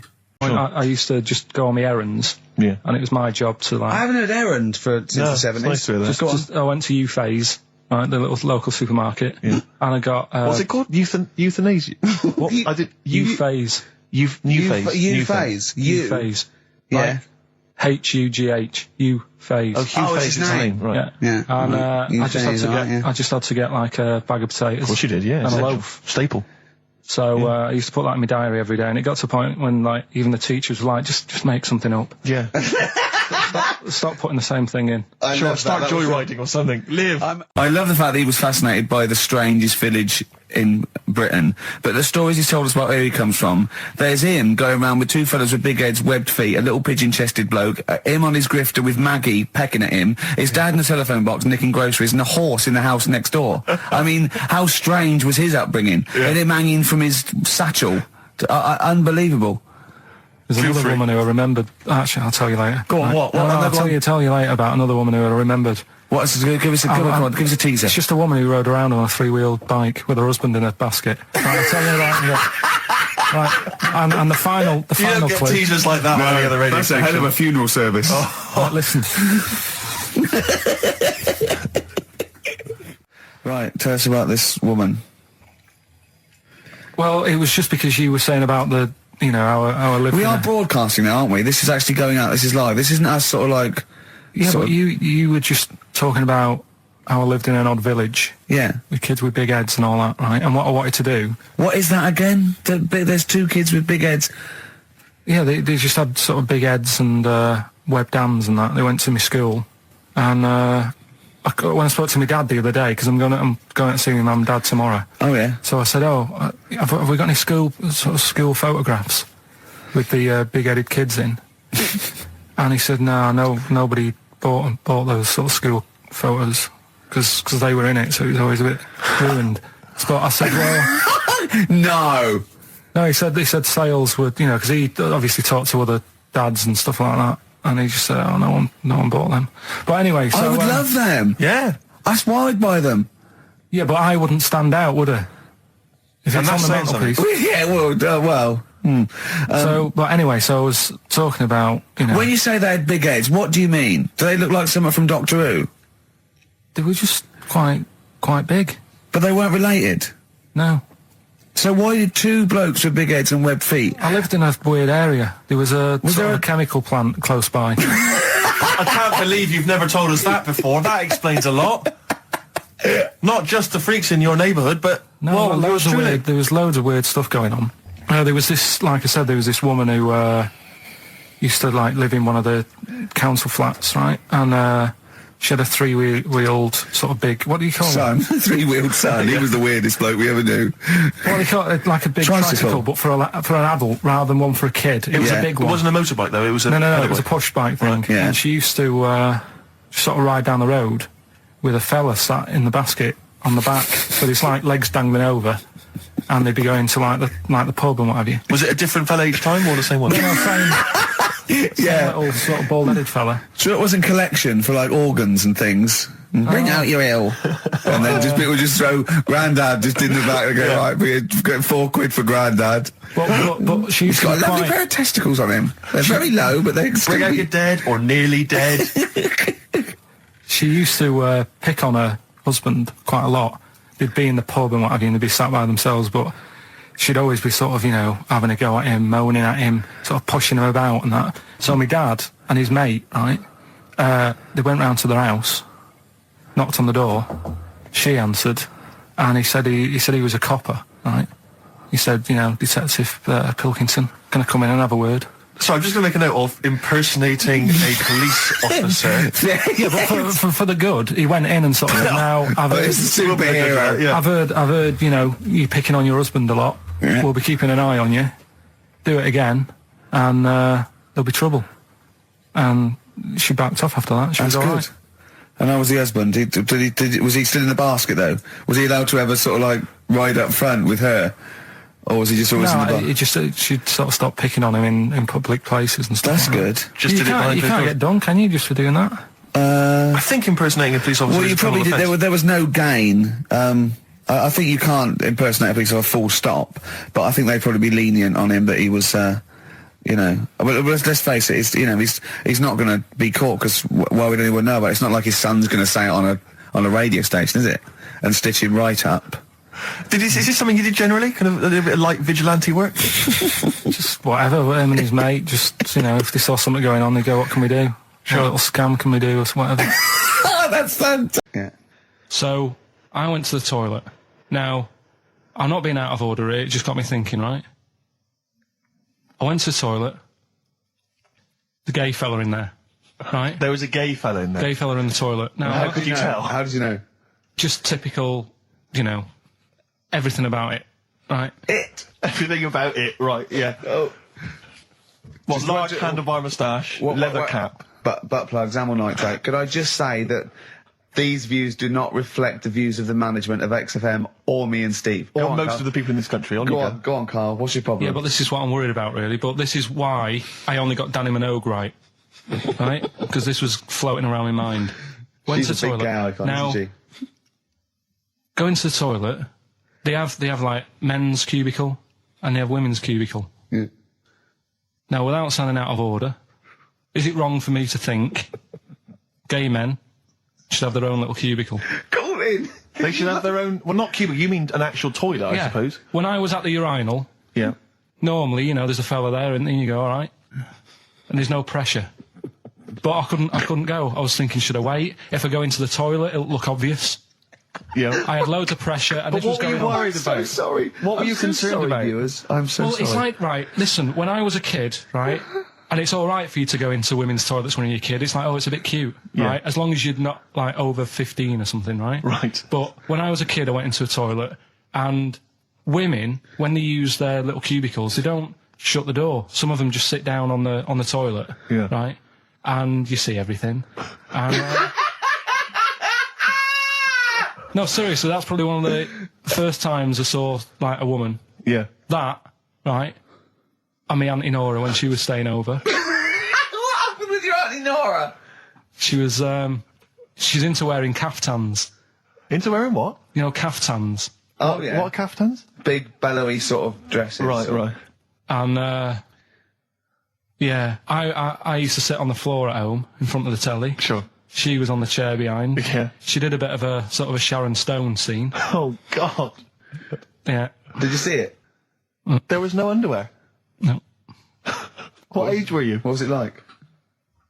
What age were It you? was like a ripped tennis ball. What? Right, we're off air. We're off air. Either that or put us in for the Stoners. All right. Here we are then. 1 o'clock. Yeah. Hey. XFM. I'll tell you what you should play. No, I'll tell you what, before you say. Yeah. We're back then. Yeah. We're back in town. Well, that was what I was going to say. You should we're play Boys Are Back in Town. No, by this Thin is Lizzy. Boys Are Back in Town. You should play that then. By Thin This Lizzy. is just a sip. Talk then. Someone should talk. It's obviously already a shambles. Can you believe that? I'm amazed that we're back on the air and it's already a shambles. What are you doing? What? What are you talking about? I'm talking. No one was speaking. The record was ending. No one was speaking. It was just. Well, I might shoot off. Already, I might shoot off. It's Thin like Lizzy. nothing's changed. Boys Are Back in Town on XFM 104.9. We're back then, aren't we, Carl?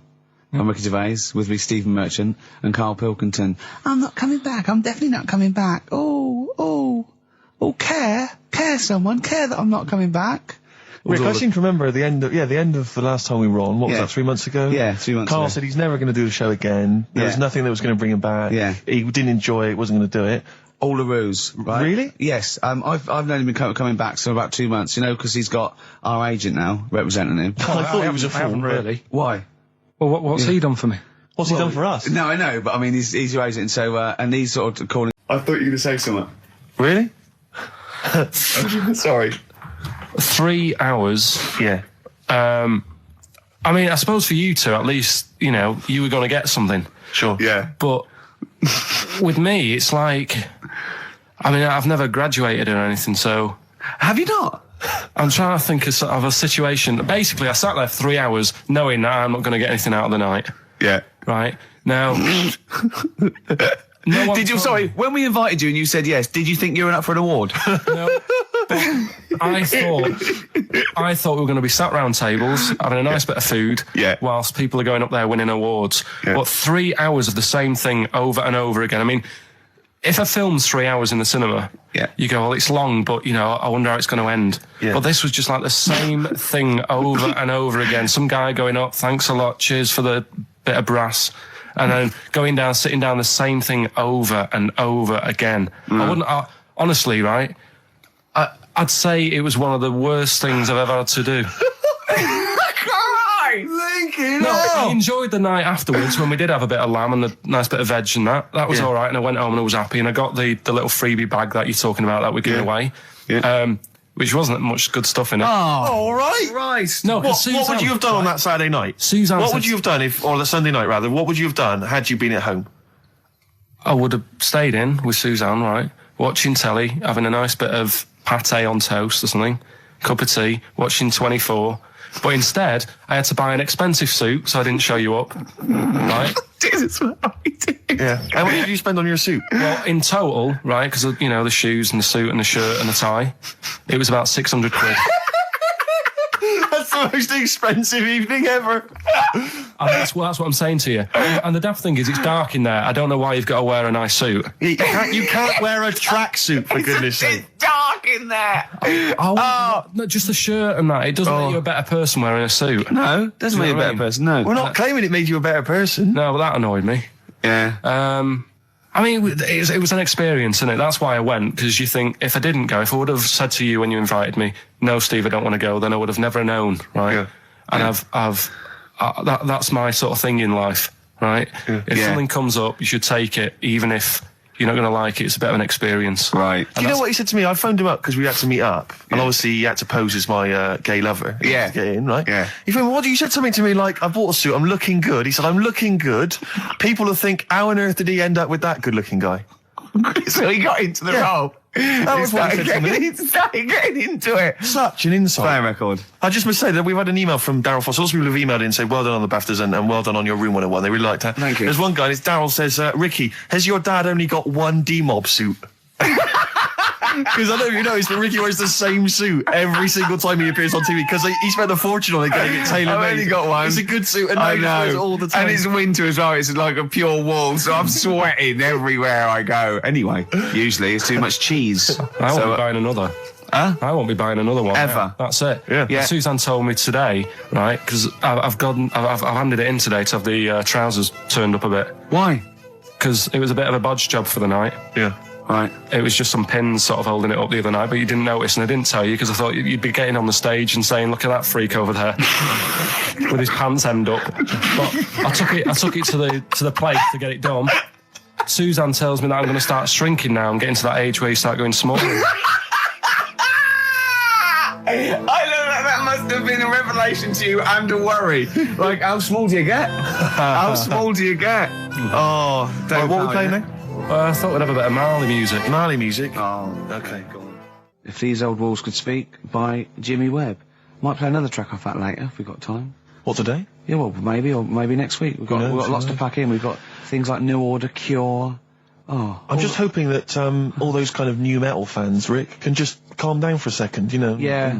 and just enjoy that for what it was. yeah. But they're not. I hope their snobbery is not going to prevent them from enjoying I it. hope they can just leave it alone for 2 hours for our show. Because Exactly. we try and, try and pack lots of Well, whilst stuff you're in. talking about new metal, can I just say Ian Camfield is here tonight. He's What? moving from Fridays. Right, what the hell does he think he's doing?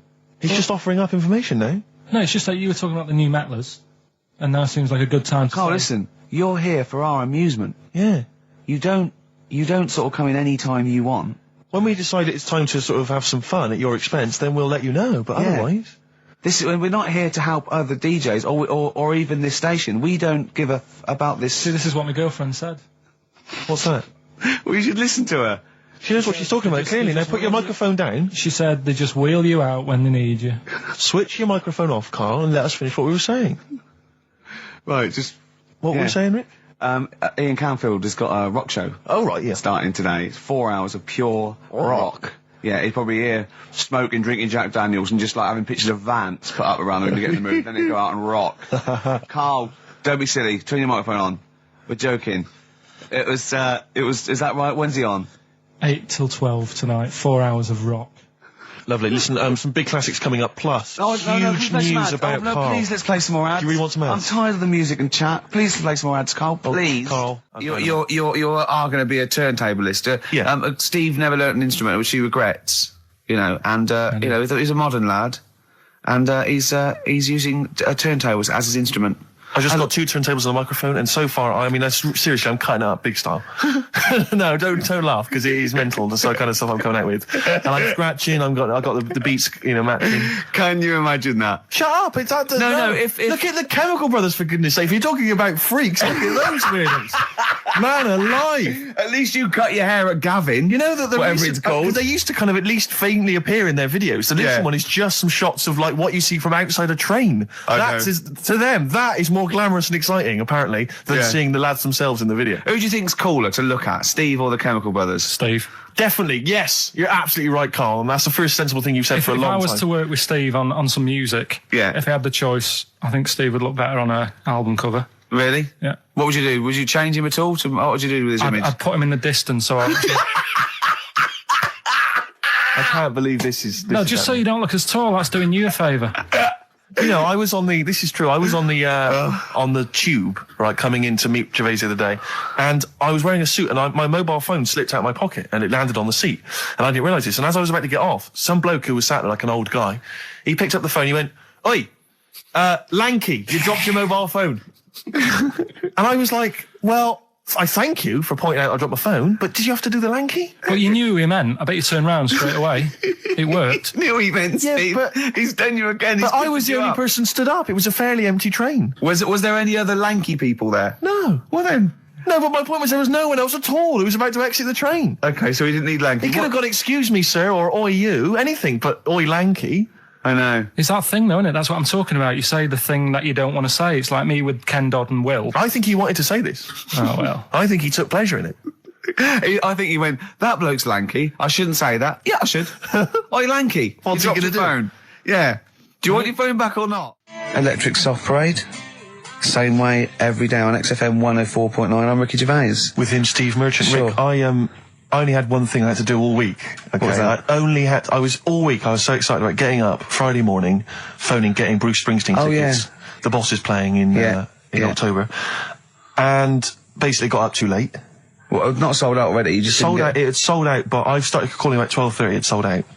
I trawled the net. I trawled all Yeah, the phone but a lot lines. of some of those buys are bulk buys for selling on, aren't they? They're not all This is the individual. problem. This is the problem. I mean, I don't know how many people they can fit in Wembley Arena, but sold out by 12:30, and that's popular. Wembley Arena. Yeah. It's about 12,000, isn't it? I was so gutted. It was all I had to do. I was so looking forward to it. I phoned up one of those like quite dodgy ticket agencies. Do you know how much he was offering to? You know, they're 45 quid to buy. He said the starting price is 225 quid. I mean, that to me is like a ticket tout, like a legal ticket tout. Are they allowed to do that? I don't know. It's crazy. I was so They angry. could make they'd have to say their booking fee was £150. Exactly.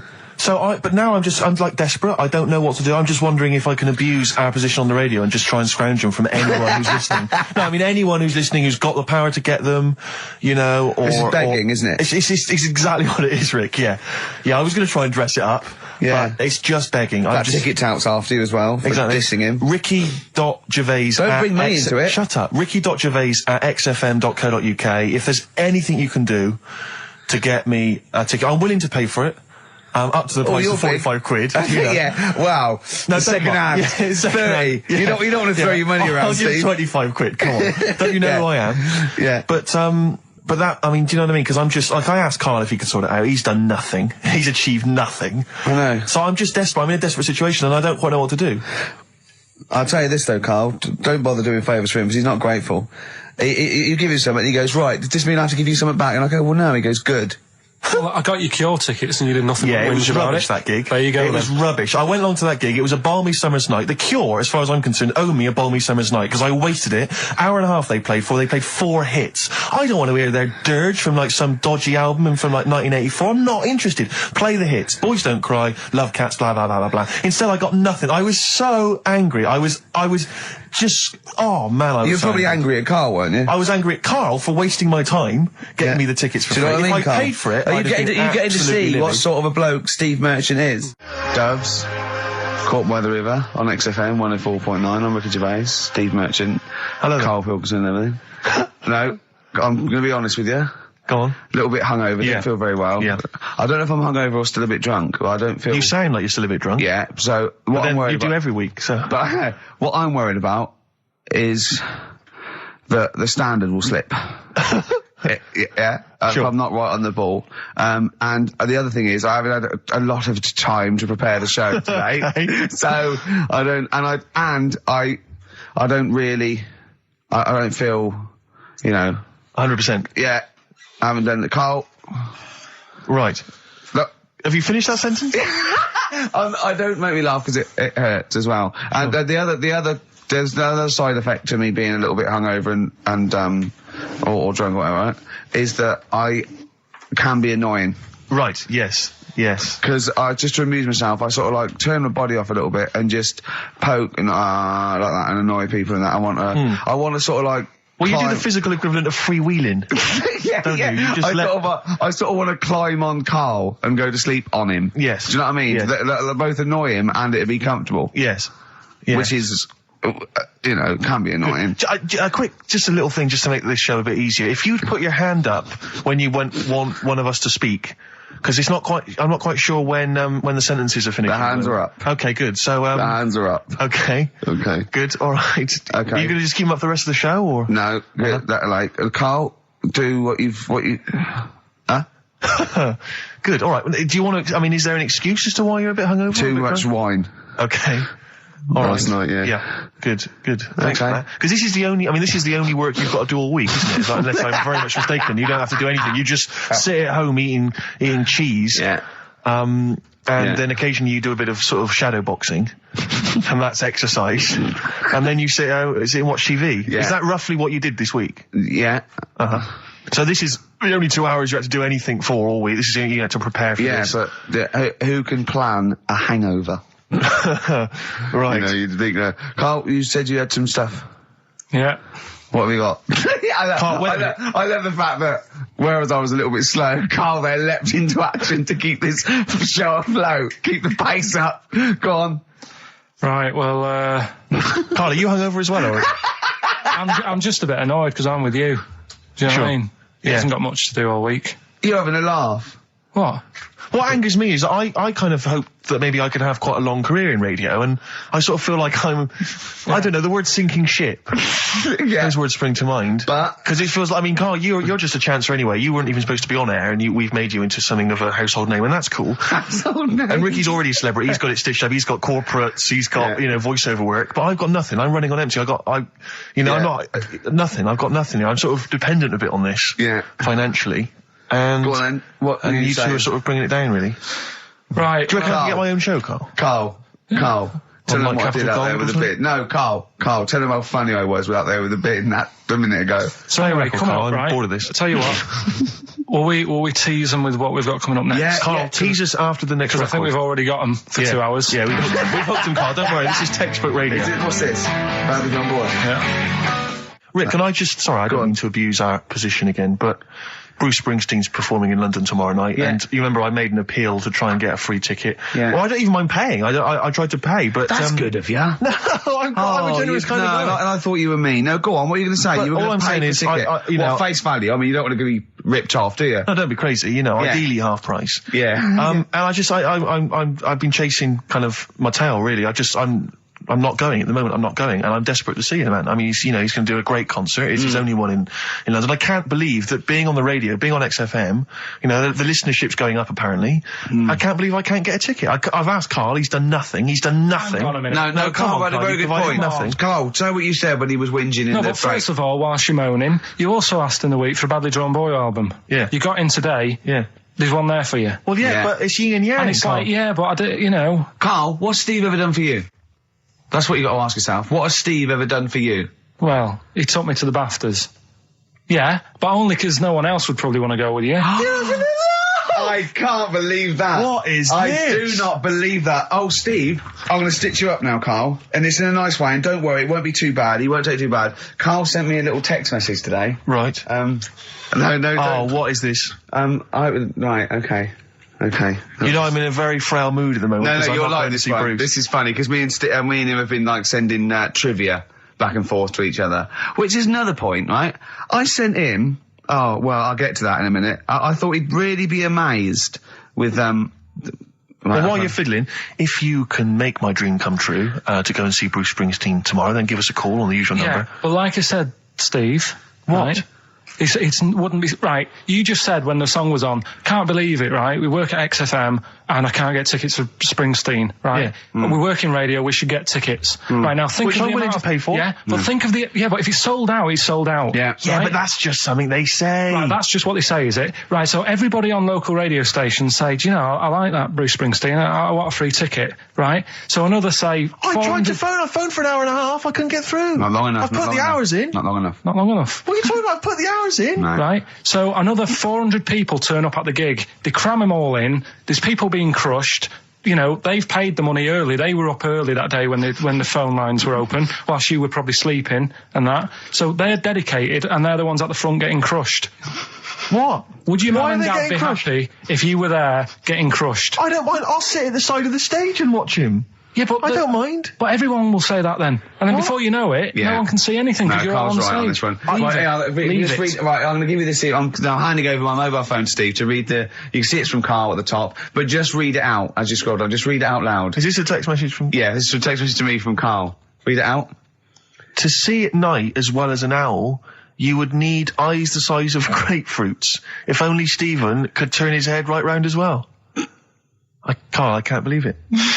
What upsets me most, Carl, right, is not the fact that you've been slagging me off behind my back. It's the fact that you've got the cheek to come on here and moralise because you failed to get me tickets and make a dream come true. You've come on here trying to pass the buck and say that it's a health and safety problem, when in actual fact it's a Karl Pilkington problem. Do that, I've got it in a bin. I'm devastated, you know. I didn't let's play a record. I'm upset. I should have eaten this banana off air. What's the number? It's 08700 800 1234. But if it's sold out, Steve, it's sold out. A bit of a classic here. R.E.M. I bet if Ricky wanted to go, it'd be fine. I'm sure someone could sort it out then. Who? Oh, if Ricky Gervais wants to go, then I'm going. Are you? No. You want some tickets, though? I had a bit of good news this morning. Go on.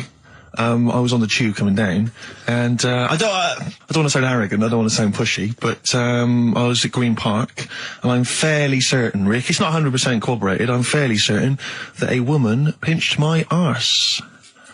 So what do you think of that? Yes. There's a lot of pickpockets around Green Park, so be careful. No, my wallet was still there. Really? But even if it wasn't, you know, that would have been money well spent. But the wallet was still there, so what do you think of them apples?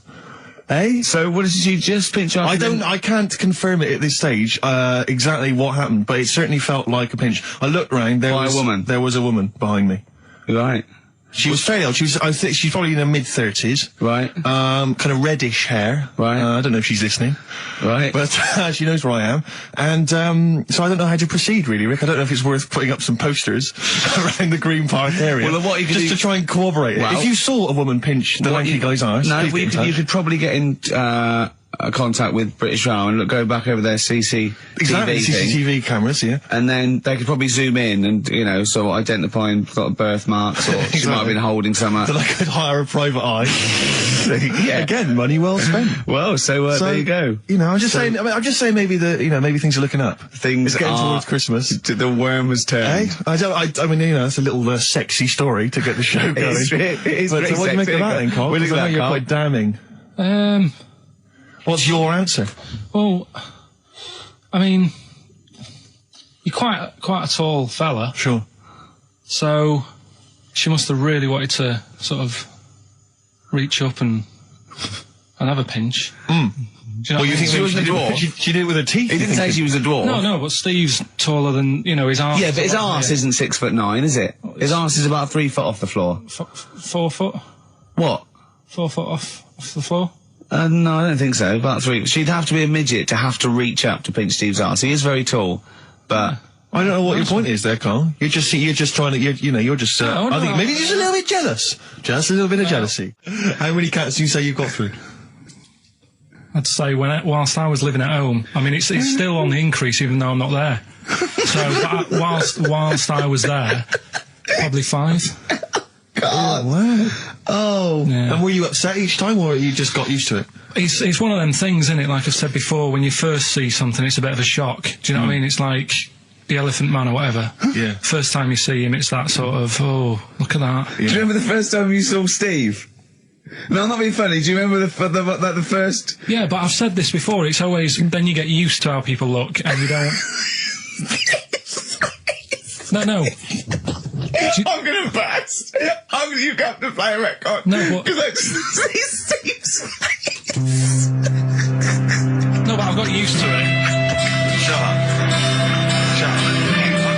I could do it. How long could you keep going with That's that? it. That's it? That is it. Because you see, Alex Zane, we came in while he was doing his last link, and he's an absolute pro, he really is. I was watching him, and he was, at home, you probably think that he's giving you his full attention. He's not. He was looking through a listings magazine, probably figuring out what movie or theatre piece he's going to check out, you know, with a lady later. Yeah. Probably going to cruise down there with a couple of, you know, chicks. And he really is an absolute pro. Yeah. Looking at you, Ricky, and it's like you can sustain it for a while. Yeah. You know, you're a talented performer, but it's sort of, I don't know what it is. Is it concentration with you? It just ebbs away almost instantly, and you try try and do 2 things, 3 things at once, but normally on air that's you eating, taking fluff out of your belly button. I never once, when we were on the set, we're filming The Office, and I'm trying to put off actors, just coming up ways, instead of like member lines, coming up ways to sort of ruin the show or make them laugh.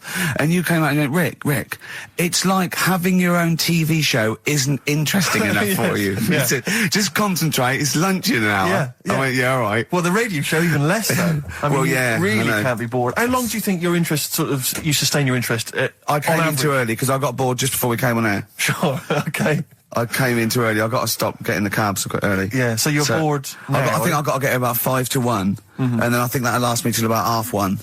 Again, as he was saying that, he's not giving you his attention. He was kind of leaning back. He's put his feet I've up got now to on get the comfortable, desk. haven't I? And this CD rack's in the way. Sure. Well, you get yourself comfortable now. Get yourself settled. And then sort of... Because a lot of people will move the mic. There's the microphone moving. Yeah, I That's know. the squeaking going on. I've broken You've the broken the CD. CD rack. You I could know. actually, of course, you could move the CD rack by getting up and moving it. No, that's too much effort. You've got to try and do that whilst angled on the seat. I'm nearly laying down. It's almost horizontal. It's the most you can get. Well, I'll tell you what. I don't know what those listeners are thinking of what Steve Merchant say, but don't believe a word. All right? Oh, nice. Yeah, classy. Classy. 5 minutes past 1 o'clock on XFM 104.9. Look at your name, Steve Merchant. Karl Pilkington. A retro cut there, Thin Lizzy. Don't believe a word on XFM 104.9. I'm Ricky Gervais, with me Steve Merchant. Bubba-doo-boo. Who's that over there? It's Carly Pilk Boys. You all right, Carl? Oh, that's clever. How you doing? Yeah, I'm all right. Yeah. Yeah. Wallace Chambers, Kings of Leon on XFM 104.9. I'm Ricky Gervais, with me Steve Merchant and Karl Pilkington. And England are world champions again then, so... Oh, it's brilliant. It was amazing, wasn't it? See, I'm not a rugby man at all. I never watched rugby. I think the last time, was when we won about 12 years ago, whenever it was.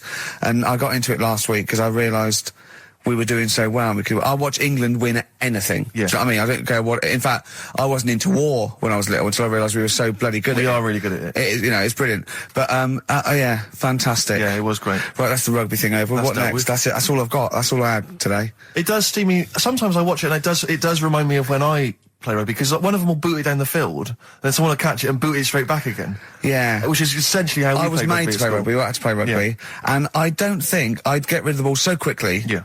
I don't think I ever got tackled or fell over. Yeah.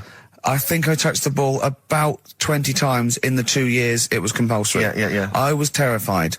Yeah, And absolutely. that's same as cricket. I can't, I'm a terrible batsman. I'm all right at bowling, but it seemed like the pastime for people I went to school was to injure you. Yes. It was funny to see someone poleaxe. It was funny to see someone get a cricket ball in the head. Absolutely, yeah. You know, I never so- relaxed into rugby because the first day I was going to play it, my mum, I swear to God, my mother said, "Are you playing rugby today? You got the kit and everything. Enjoy it. Be careful." There was a kid at my school who got, who broke his neck. And Cheers, Mum. yeah, thanks very much for that. See you later. So I just went to school absolutely Man, one thing, petrified. broken neck, is that, or did you get better in a couple of days? Oh, No, you couldn't find your wheelchair. No. Enjoy the game, though. Yeah, no, it was absolutely petrified. I was just petrified from that day See, on. at least American football, you know, Got the helmets. padding, the helmets. Yeah, but anyway, well, no injuries, thank God. Thank goodness. So, Well, I tried to play rugby, but it's awkward when you've got glasses. I don't know, there's something about you didn't really play with glasses on. Yeah, of course, I couldn't see anything, could I? I couldn't see anything. How else was I going to play? Oh my God! And So you're bound to be cautious, because inevitably you're a bit more cautious when but you've got presumably glass you were next the to your tallest face. person on the pitch as well. Yeah. I mean, you were when you were about 14, you were probably 6 foot already, weren't you? Yeah. And everyone else was what, 5'2"? Yeah. So you were Towering above them. with glasses on. Just with the glasses on. And you've got pretty cool glasses now. Thanks very You've much. had a bit of a makeover. It's like Trinity and Suzanne said, Yeah. first thing to go, the glasses. Sure, sort them out, yeah. Yeah. And presumably you used to have those National sort of bottle. Pretty much. Yeah. Is it true? You've never been able to mosh at I a tried to concert? mosh. Because Because you're I've scared. always watched people stage dive in, moshing at concerts. I've always thought that looks like brilliant. You know, when they ride above Like a everyone's wave, heads. like they're surfing on across someone's the, heads and stuff. Everyone's like, yeah. And I always wanted to do that because I'm a big rock music fan. And the only time I did mosh was at Rage Against the Machine. I tried to mosh at Rage Against the Machine. I love the idea of a band called Rage Against the Machine. Yeah. Aimed at a man with glasses who won't mosh. Well, he was at the Reading Festival, and I think the lead singer, I forget his name, he went, can I just remind everyone that racism and fascism are on the rise in Europe again. Let's not let it happen. What did you do? And we all cheered, obviously. I mean, if there's one thing that guarantees a cheer at Reading Festival, it's down with fascism. And what did they do about it after the concert? Pretty much went back and... went home and had a cup of tea? Probably, I don't know what they got. Sure. They didn't go to Europe then and try and start... I don't think they got involved politically in Europe. I think they just continued to rage. Against the machine? Yeah, but largely in America, I think. Sure. I tried to mosh, and I got moshing, and glasses flew off. And I remember, because we were playing away, you know, you do what you tell me. And I was just going, careful! I dropped my glasses. Can we be careful? Loads of kids in hooded tops. Yeah, exactly. Just going mental. Yeah, and they're all jumping up. So can we just calm down for a second? Let's not be silly. Yeah. It was absurd. And I had to kind of, you know, scrabble around on the floor, and thankfully they were okay and they didn't get broken. So what couldn't you do then? What do you mean, what couldn't I do? What, at school? Can you not see without glasses? No. I mean, it's like that you couldn't do anything. It's a blur. Really? It's a blur, definitely. God. Yeah, it's like being kind of punch drunk or whatever. So yeah, you can't play sports when when you've got glasses. But why not contact lenses? Because they're not strong enough. No, they seemed a bit fiddly. Oh, brilliant. Bit of Lou Reed. Is that what you want? Yeah, Satellite of Love. Classic. A retro cut.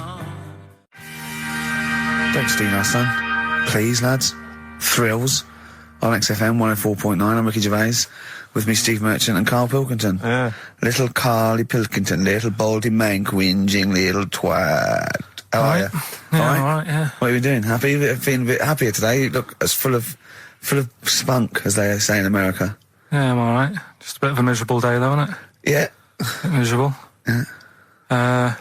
Walking in today, right?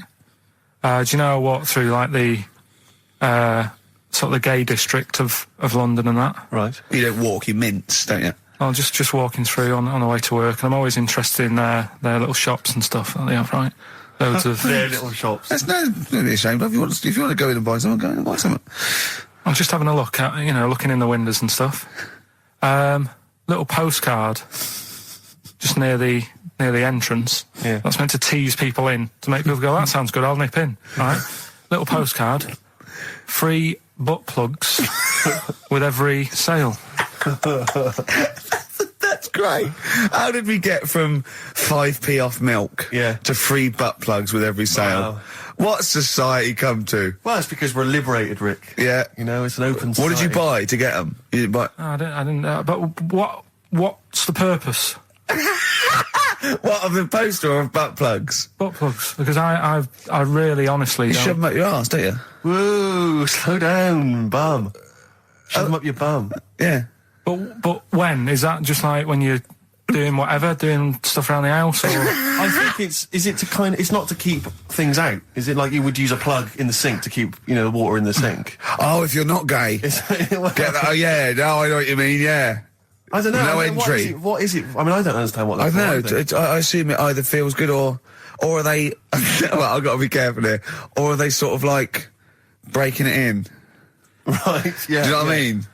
Like it's like a shoehorn. Sure. or It's like when you stick paper in your shoes if they're a bit tight. Or those people who sort of like put little bits of wood in their lips, and then as soon they've got big plates in their lips. Yeah. Same as the butt plug. It means you can, you're ready for anything. I don't know, do I? And then Carl's face. Well, if you know what butt plugs are used for, then why not get in touch? Ricky.Gervais at xfm.co.uk. What do you think? If there's any... I can't believe we're already on this subject. I know. It's 1:05 and we're I was going to say then, if there's any people who use butt plugs, and I was thinking that Karl would have said, well, they're not up yet. Yeah. Because they go out late.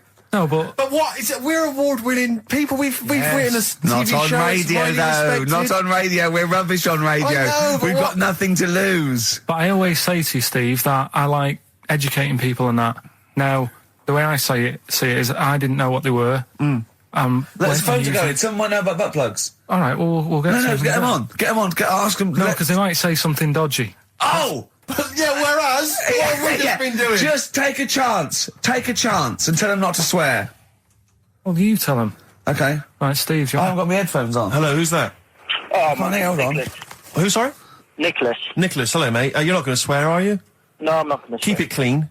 Yeah. Keep them keen. What were you calling about? I'm phoning about your plugs.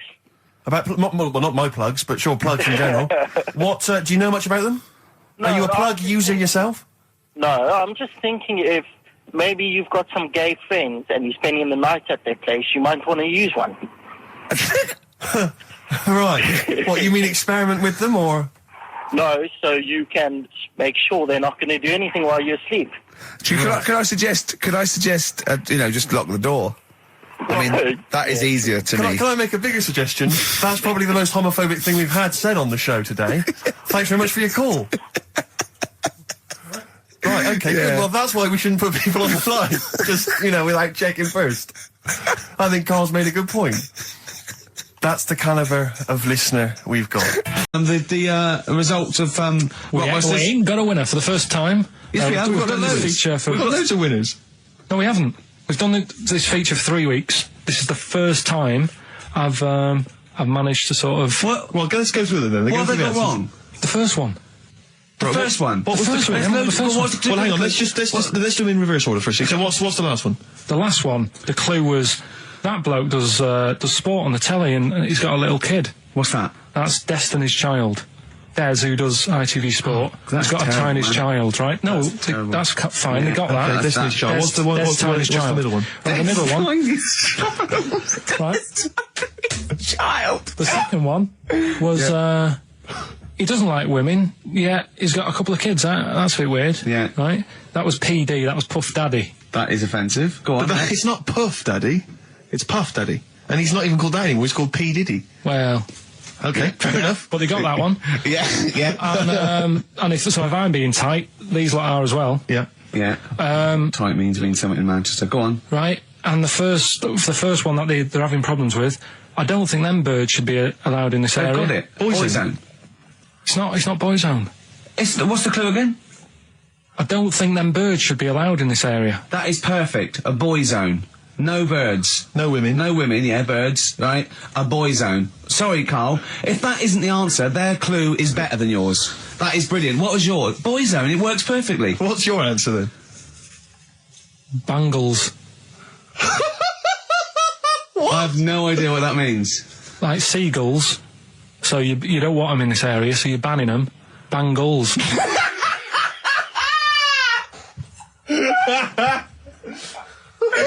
Oh! Well, give it to Boyzone, because Boyzone's better.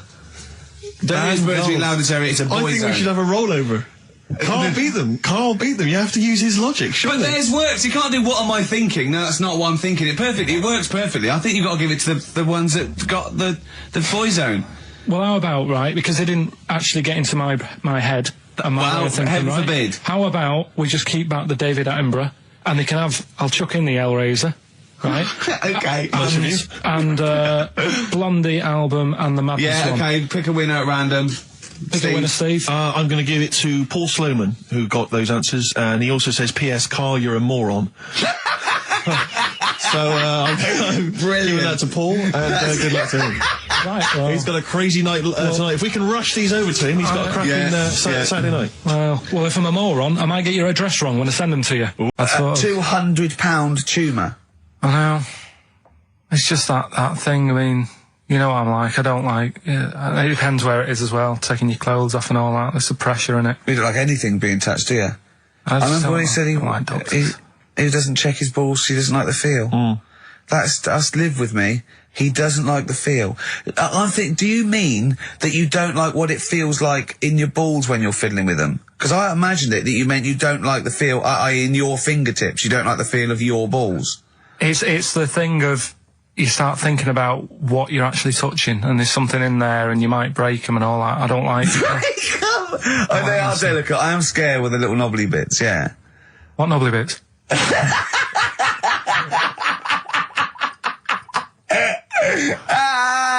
Well, I'll tell you what, it's that thought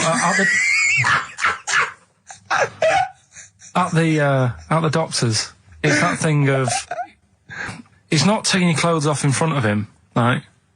It's the way you've got to take your clothes off. But he asks you to go behind that curtain to do it first. Yeah. So there's more pressure because then you come walking out with nothing on. Yeah. So it's like, why have you asked me to go behind there? Yeah. Rather than if I just sat there having a chat and he's going, so Yeah. how have you been? It's like, all right, and just taking the pants off. Yeah, And then exactly, yeah. It's the What was pressure it, don't take your clothes off, and you came out and he lit a candle, and there was some soft music on. The lights were down. Nice.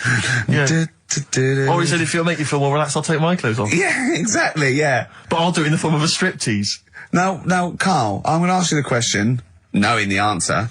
What do you think of maybe a gay doctor just checking his testicles out? He's a professional, he just happens to be gay. That would never happen, would it? What are you talking about? Why not?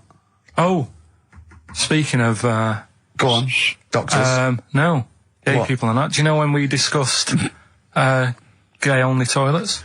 Yeah. It's only, it looks like it's coming into action. No, it doesn't. Right. No way. It was mentioned again Where? on, Your head. no, I think Do it you was on- think that people in positions of power are listening to this show getting ideas from you? Tony Blair. Makes you wonder, doesn't it? No, it really does. And the funny thing is, why are they getting upset? Why are gay people getting upset that they might have to have their own toilets? Carl, you don't know what you're talking about anymore. You don't They're know having a what sly look. You don't know what you're talking about. Okay, can we have Cheeky Freak after this? If you want. Placebo. This picture on XFM 104.9. Steve, you're thinking of taking over as producer, aren't you? Well, I just think it's a shambles. I've asked for Cheeky Freak of the Week, and it appears that Carl's not ready. He's not prepared. No, I can sort of remember it. It's just that I like to have all the information. Contempt for But the you've just listener. had you've just had a whole bunch of adverts and placebo in order to get it ready. We're chatting, we're having a chat and that. Right, do you want to sort yourself out in future? Yeah. That's what we were chatting about. Someone emailed in about they watched the £200 tumour thing, and when it was removed, it was carried away in a wheelbarrow. Right? Carl said, what? Even when she had it removed, she still carried it round in a wheelbarrow. And he went, I thought it's sort of like she'd become attached to it. You definitely are my favourite thing in the world. It's great. Look at the way he's looking back. But I think they're all the same. The people, I have had more emails about people saying I watched the £200 tumour And I documentary shaved me arse. than anything else. I know. When we ask questions come about up with science, Shakespeare, we talk, yeah.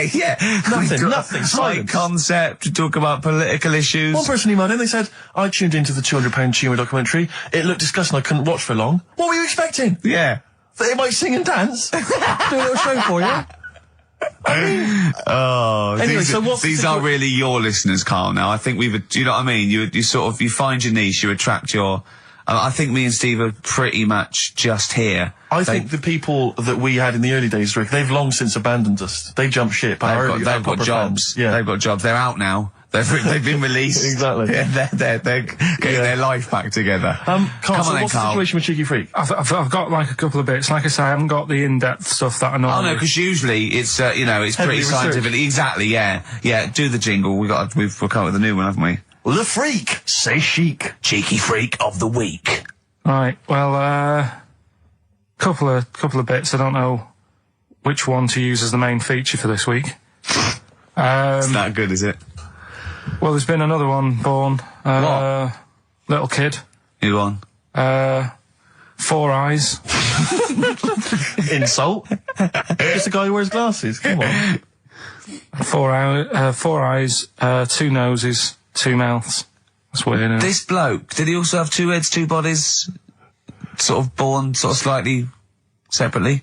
He wasn't stood next to a mirror. No, it's weird, that, isn't it? That's all you've got. Is it? I love that. That's weird. I imagine the doctor said that. Well, Mrs. Parks, kid's got 4 eyes and 2 noses. Weird, isn't it? Any clues? Any clues?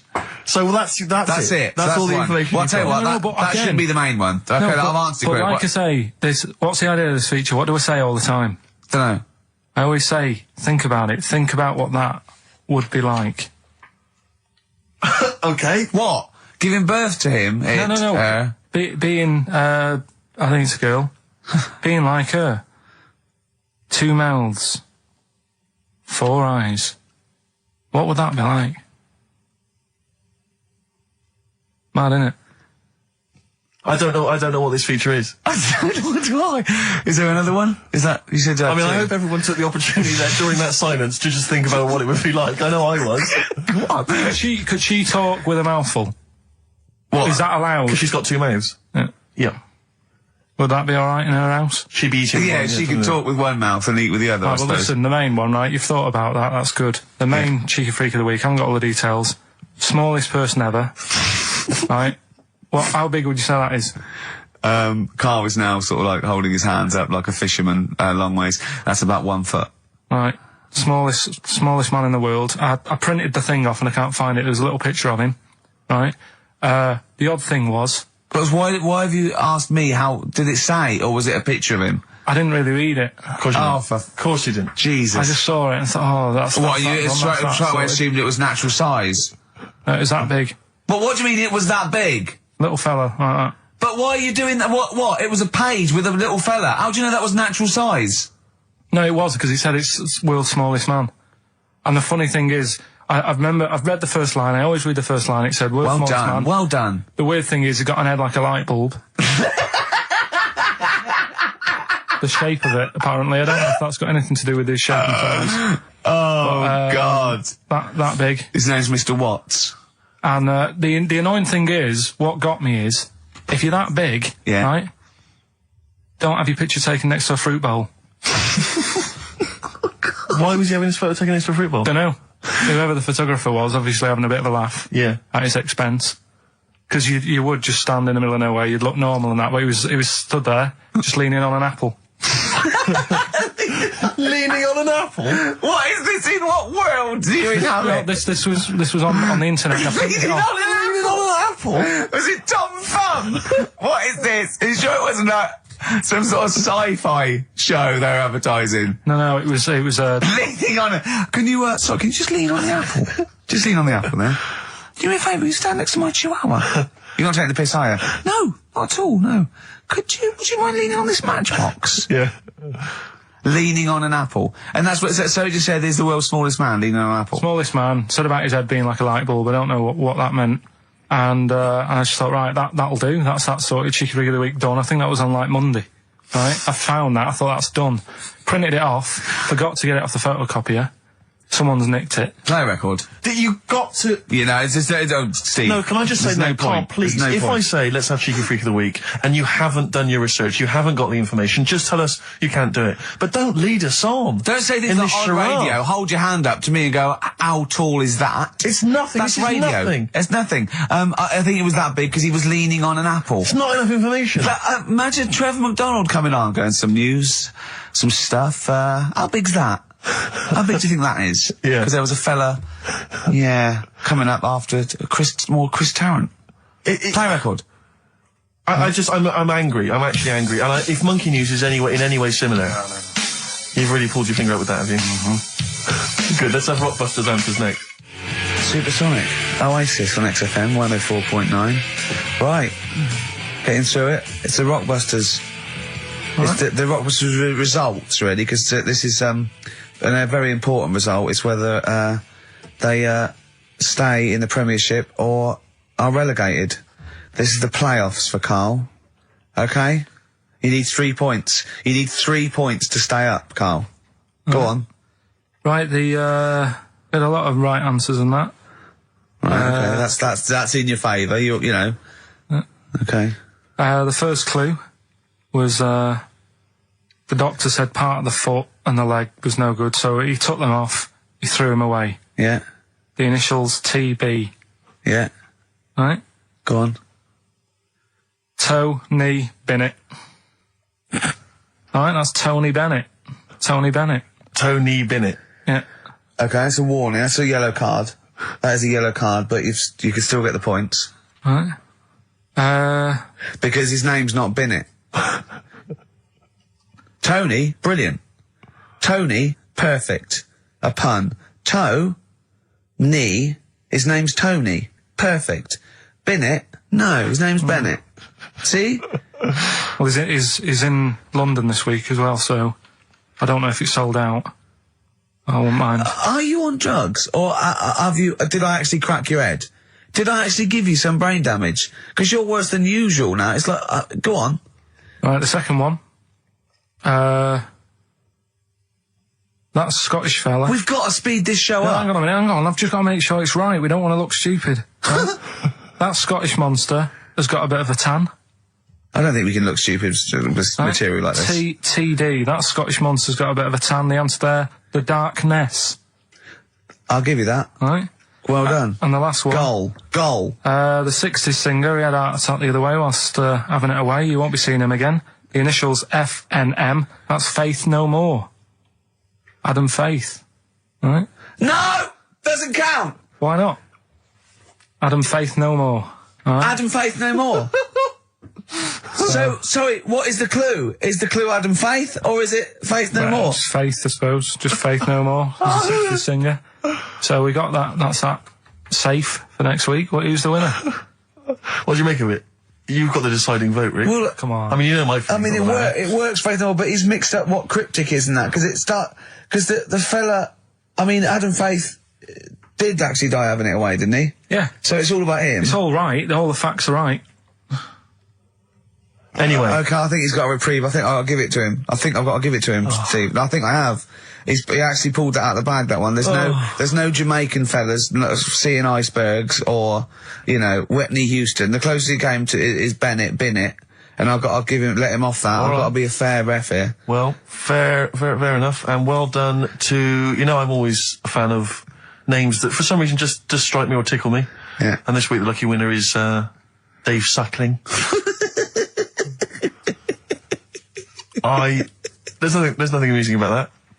Oh dear. So well done to Dave Suckling.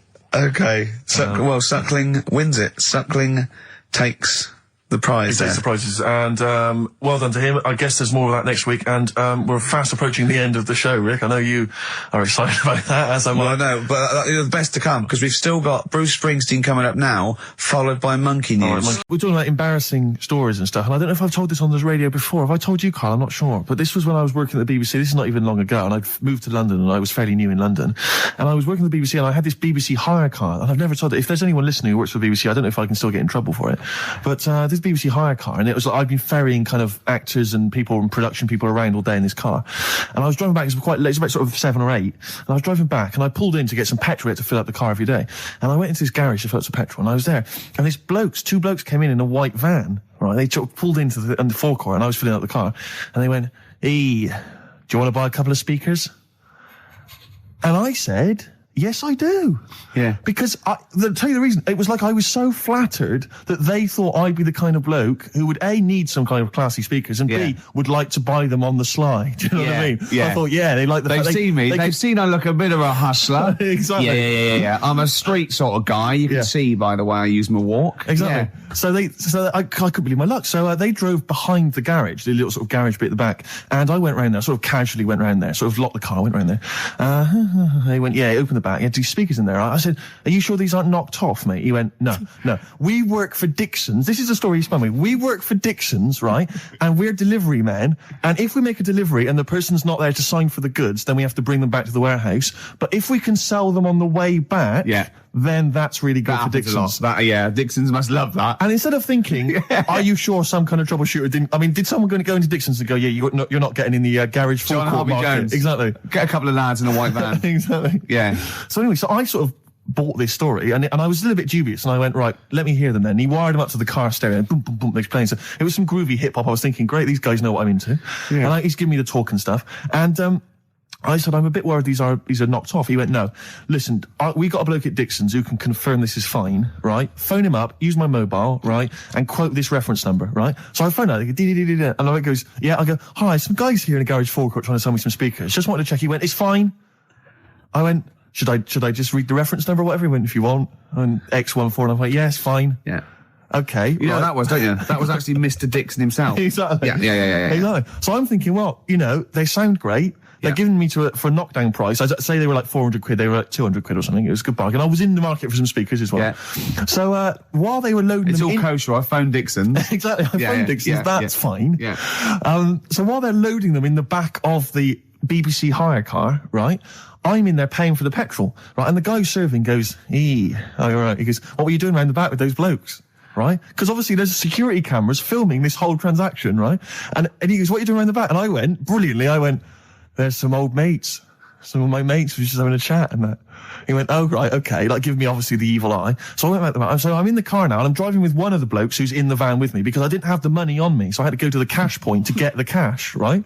So I'm driving with him and the other guy's like following me in the van and he was like a northerner like you and he's giving it all the, all right, yeah, you know. I tell him, my girlfriend's a DJ, she's got some of these speakers, they're fantastic, da-da-da, and he's giving me this. And then my mind starts working. Now that I've got a bit of time to think, I'm thinking, wait a minute, this all sounds a bit dodgy. Yeah. It dawned on me, Rick. You know, Paul, are you? You're streetwise. Exactly. You're streetwise, Steve. Not only that, I was thinking, how am I going to get them home? I've got to drop the car off at the BBC. How am I going to get these huge speakers back to where I live? And how can I pay for them? Because I've just spent £100 on Find the Lady with a couple of blokes in the square. It seemed like a fair game. Some of his friends were winning. But so I explained to him, I said, I can't get them back to like Brixton where I was living at the time. He went, don't worry, give us an extra 20 quid, we'll take them home for you. Oh, that's good. Deliberate. They do a whole service, you see. And there's also a backup guarantee. Did they have the guarantee, the 3-month guarantee? They didn't. No. But I said, I'm not sure about that. He went, well, why don't you put them in a cab, send them back, and your housemates can collect it. I was like, oh, no, there'd be no one in. And I was beginning to sort of get a bit conscious of like, maybe this was a bit of a scam after all. So I pulled into like a little side road. And I said, I'm not sure I'm into this now, actually. He went, what are you talking about? It's 200 quid for a pair of speakers. It's a bargain. You never get a bargain like this, mate. I'm going, not too sure, actually. I don't think I want them. He went, 150 quid, mate. 150 quid. I went, no. He's 100 quid now to you. And I'm thinking, wait a minute, this doesn't sound like the kind of work that Dixons would be doing. Dixons don't do that when I go in. This is it. Dixons never negotiate in that way. When I go there, look around and I leave, they go, where are you going? Exactly. I go, we'll have anything then. Have anything for a So quid. I stopped the car and the white van pulled up behind me with his mates in. Sure. And I said, can you get them out? I'm not interested. And he went, 100 quid, mate. Oh, and he was just going, you tosser, you obviously want some speakers. And he was having a go at me. So I was carrying the speakers out and putting them back in the white van. And he was just shouting at me. He was going, 70 quid. I was like, 70 quid from 200? This is ludicrous. You realise that wasn't Dixon's policy then. Exactly. They don't usually shout, you tosser, as you leave the shop and walk down Camden High Street. They're not usually shouting, you tosser. You should have took the offer of like the monthly payments they've got on at the moment. So eventually I put them in there and I sort of knocked the deal on the head and I got back in my car and they were in theirs and I just looked in the rearview mirror and they were punching the dashboard like with aggression and venom, like we let that deal slip through our fingers. And I've never been so terrified in my life. I just sat there and I was just thinking, oh my God, all I was thinking now is what if I go back to the BBC and they go, we've had a call from the police, the man at the garage, he saw you doing a dodgy deal. I love it. Yeah. Well, what you do is you put the hire car in a drain in your front garden and then go in and out of the toilet just pouring bleach down or Ajax and they never know. One of my uncles, like Tattoo Stan, he's just caked in them. Right. I don't think he's my proper uncle, but it's just like my dad's got Tattoo Stan. No, my dad's that's a province in Russia, isn't it? My dad's got loads of mates who. When like, you say he's not your proper uncle, do you know how, like when just a bloke someone who's comes hanging around, around all school? right, Uncle Stan. Yeah. Do you know what I mean? And my dad had loads of mates like that. There was John the Screw. Right. So he either works in a prison or he likes to have sex. Cabby. Cab driver. Okay. There was Jimmy the Hat. I don't know what he Jimmy did. the Hat. Yeah. And, did he wear a hat? No. No. There was Fred the Veg. You sure he wasn't a relative? Sorry. Fred the Veg used to get us like big bags of potatoes and that. Fred Veg, okay. And there was Tattoo Stan. Right. And he was just caked in them. And I used to always look at him thinking, why have you done that? I must have only been like, 6 I or suppose 7. if you're born with a name like Tattoo Stan, Exactly. you're destined, aren't you, were really? they like a 1950s gang? I'm worried about... I'm worried Who were about... doing a bank job? What was his name, the Hat? What was his name? Jimmy the Hat. I'm worried about Jimmy the Hat. Yeah. Not having a hat. I don't understand it. Are you sure he didn't have a hat? Not when I met him. Did he ever wear a hat? I didn't see him that much. Do you think it was a joke, like, when your mate's sort of like, 8 foot and huge, you call him Little John or Tiny? Do you think... Well, the fact that he never wore a Yeah, they hat. went, hold on, I've noticed something about Jim. Go on. No hat. And I go, oh, true, let's call him Jim the Hat. Jimmy the Hat, yeah. But my Uncle Stan, he had like loads of them. He did them himself. Oh dear. And it was always that thing. God. What was it things like? He had like the cross. cut here, Cut one here, on made the in neck. Britain. And if you're going to do them yourself, I'd say at least make sure you're sort of a good drawer. Yeah. And don't do it in a mirror so it comes out backwards. Well, that was the other thing. But like, I remember he did. Names are all right. He had like all his kids' names down his arm. And, What are they called? Yeah. oh, God, it's... Tattoo Stan Jr. Yeah. And, Paul shits the bed. I'm trying to... Oh, Wabbai Kate. Yeah. Well, he had, Frankie never amounts to anything. Oh, God. so he had like...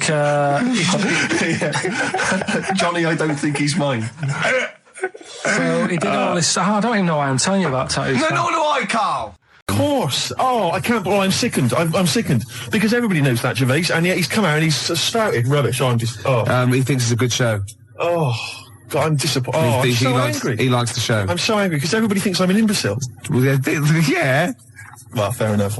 Yeah. No, because I was going to mention a couple, because I came up with a couple of my own TV shows. Go on, yeah, so I've got a few. Have you come up with your own? Yeah. Have you talked about this in the past? Well, yeah. Oh, yeah. You know, like the when they have a cliche in the title, and that's the like the best one we came up with. like a touch fantastic. of frost, and it's his name. I know, I It's love like- it. Yeah. But my favourite, this is one I came up with, right? It was called Lady of the Night. Right, but that's night spelled Knighthc, Yes, right? yeah. And what is clever about it is, what it is there's a knight, right, a knight of the realm, okay, but it's set about sort of 1870 or something, sort of Sherlock Holmes era, that sort of thing. And he's a knight of the realm, you know, was it Sir Johnson or whatever? And he's a knight, whatever. But he doubles up as a private investigator, right? Yeah. And he's got working for him a prostitute, Yeah. right, who's also a private investigator. Yeah. And it's called Lady of the Night, you see, and it's double meaning because clever, it's a pun. she's a lady of the night, and she's a lady of the called night. She's a night. It's fantastic. Brilliant. And they go around, but seriously, they go around investigating like crimes, sort of Whitechapel and stuff, and it's brilliant because you know, obviously she's a prostitute, whatever, and he's a knight, and there's a bit of sexual tension, Gervais obviously, and obviously got all the Victorian elements and everything, and obviously they can't associate with one another openly in the streets because that would be, you know, he's obviously got to maintain a certain reputation. Yeah. So it's Lady of the Night. And there's all the intrigue and tension. What do you think about You that? thought this through. I thought that through. That is fantastic, using all your technical knowledge Yeah. and your film study and your... Yeah. I came up with one, Go on. starring naughty Samantha Janus as a nun with Diana Rigg as a Mother Superior, and it's called None the Wiser. That's beautiful. And they're naughty. And That's the, great. And the None the sequel, Wiser. she gets pregnant and she has to go and work in the kitchen, right? And that's called Nun in the Oven. I was going to say. Yeah. Of course it is. Yeah. Of course it is. Oh, that's beautiful, Gervais. Remember Ray Cooney, that thing in the 80s when all those had those farces on, and basically what he did was substitute the word life for wife. He had run for your wife, right? Yeah. And wife begins at 40. Beautiful. Doesn't make any sense, does it, grammatically? No. I just thought of one like I said to Claire a few weeks ago that it would be like a stage play and there'd be loads of people jumping in and out like of hospital beds, but in one of the beds, one of the wives, she just wanted to die because had no quality, and it's whose wife is it anyway? That'd be good, wouldn't it? That's nice. Yeah, Brian Rick. Oh, that'd be beautiful. I lovely. love that. Touch of frost. It's so clever. And the other one is loads of lawyers with their wives jumping in and out of bed with just underpants on, taking drugs, and it's this wife. That's beautiful. Yeah. That's great. That's a nice touch. So let's have some competitions then. But you know, I've got a whole game show as well, which I could mention. Go on. Do you want me to mention it? Well, should we play? I've got a game show, right, that I came up with, Yeah. okay, and it features me, but I think it could be perhaps a vehicle for yourself, Gervais. Yeah? What's All it right, called? I'm going to tell you, it's called Ricky Gervais Meat Rations, Right. and I like it already You like it already? because there's a part in there for me. Yeah. Could I play the Ricky Gervais? Yes. Yes. Fantastic. It was originally called, basically, let me just summarise very briefly. I'm not going to tell you all the games, but it's basically recreating the heady days of the war. Right. Right. That's fantastic. It's beautiful already, isn't it? It's got the nostalgia thing. I've got a game as well. But it was originally going to be called Ricky Gervais Fag Rations, Right. but apparently cigarettes weren't rationed in the war, so Weren't it's they? called Meat Rations now. Excellent. And I'll tell you some great games. My favourite is, what's it called? To be perfectly Anne Frank. It's a great game. It really is a great game where you've got to pretend to be Anne Frank and hide from sort of snooping Nazis. Oh, that is It's a great game. fantastic. And there's also, of course, well, let me go into it. There's also Dig for Granny. Good. I'll dig for victory, if you like. And what happens is you're scavenging through rubble, right? Can I just say, and if you find these are copyright. Anyone trying to rip me off? I mean, I've got the Penis Puppet Theatre. Yeah. I've got a stake in this, surely. haven't I? certainly, Ricky You can have- Gervais you Meat can- Rations. You can have a bit of my Penis Puppet Theatre. That's lovely. Yeah. And I've also got a new game that I'll talk about after yours. It's called Tip the Balance. And it's sort of like a game for 4. And it's like, I'll send it off to Waddington, see what you think. I mean, there's there's teething problems with it. Okay, well listen, Gervais, look, Let's hold play that Don't thought. Fear the Reaper. Let's play that tune. By Blue Oyster and his cult. It's a classic. Yeah, and then we come back and we try and make some money. Let's make some cash. Well, you've got to be happy with that. Blue Oyster cult, Don't Fear the Reaper. Yeah? So go on then. So what other games are in this Ricky Gervais's meat rations? Well, it starts off, there's the sound of an air raid siren. Yeah, I like it already. And we came up with, start queuing up, Mum, for Ricky Gervais, meat rations. Excellent. Do I look like sort of Walker out of Dad's Army? Yes. Oh, that is fantastic. Now you come in. Yeah. And what it is, the set, right, is kind of like half of it is an old sort of East End pub, and Yeah. the rest is kind of rubble and debris, and excellent. a skyline of ruined, Britain. And what it is you come in, you're fairly sort of sharp and dapper, and of course Chaz and Dave provide the music throughout the show. And you know the Dolly Bird that usually comes on? She's a woman with like curlers with a little scarf on it. That's right. She comes out with those little floral aprons. You've got it. You've got it. Fantastic. And there's a game show. There's a bit in the show called Roll Out the Barrel. Yeah. I don't know what happens in that. Yeah. Roll out the barrel. We could think of something. There's a barrel of fun sort of thing. Yeah. And this is a dig for victory where you've got like a big pile of rubble, right? And you're digging through it, scavenging for food, canned food. But if you find like relatives or friends, you score extra points. Oh, that is fantastic. And there must be some sort of fun with like gas masks. Yeah. When you can all put them on and dress up as like, I don't know, one of the banana splits. Yeah. That's what could that be? Gas. Who snork? Yeah. Yeah. Well, possibly. So every week there's the real snork. Right. So it's like contestants come on, they put the, which one snork? Which one snork? Yeah. So you've got three celebrities. Yeah, who's a gas mask and the real snork. That's great. So you've got someone like Ted Malt's son, he pops one on. You got Frank Bruno, and Jilly Cooper. That's it. And they put their mask on and like a little outfit, and then the real snork is there, and you've got to ask them questions. Like you get like Bernie Winters and Henry Cooper going, number three, how long have you been in the banana split?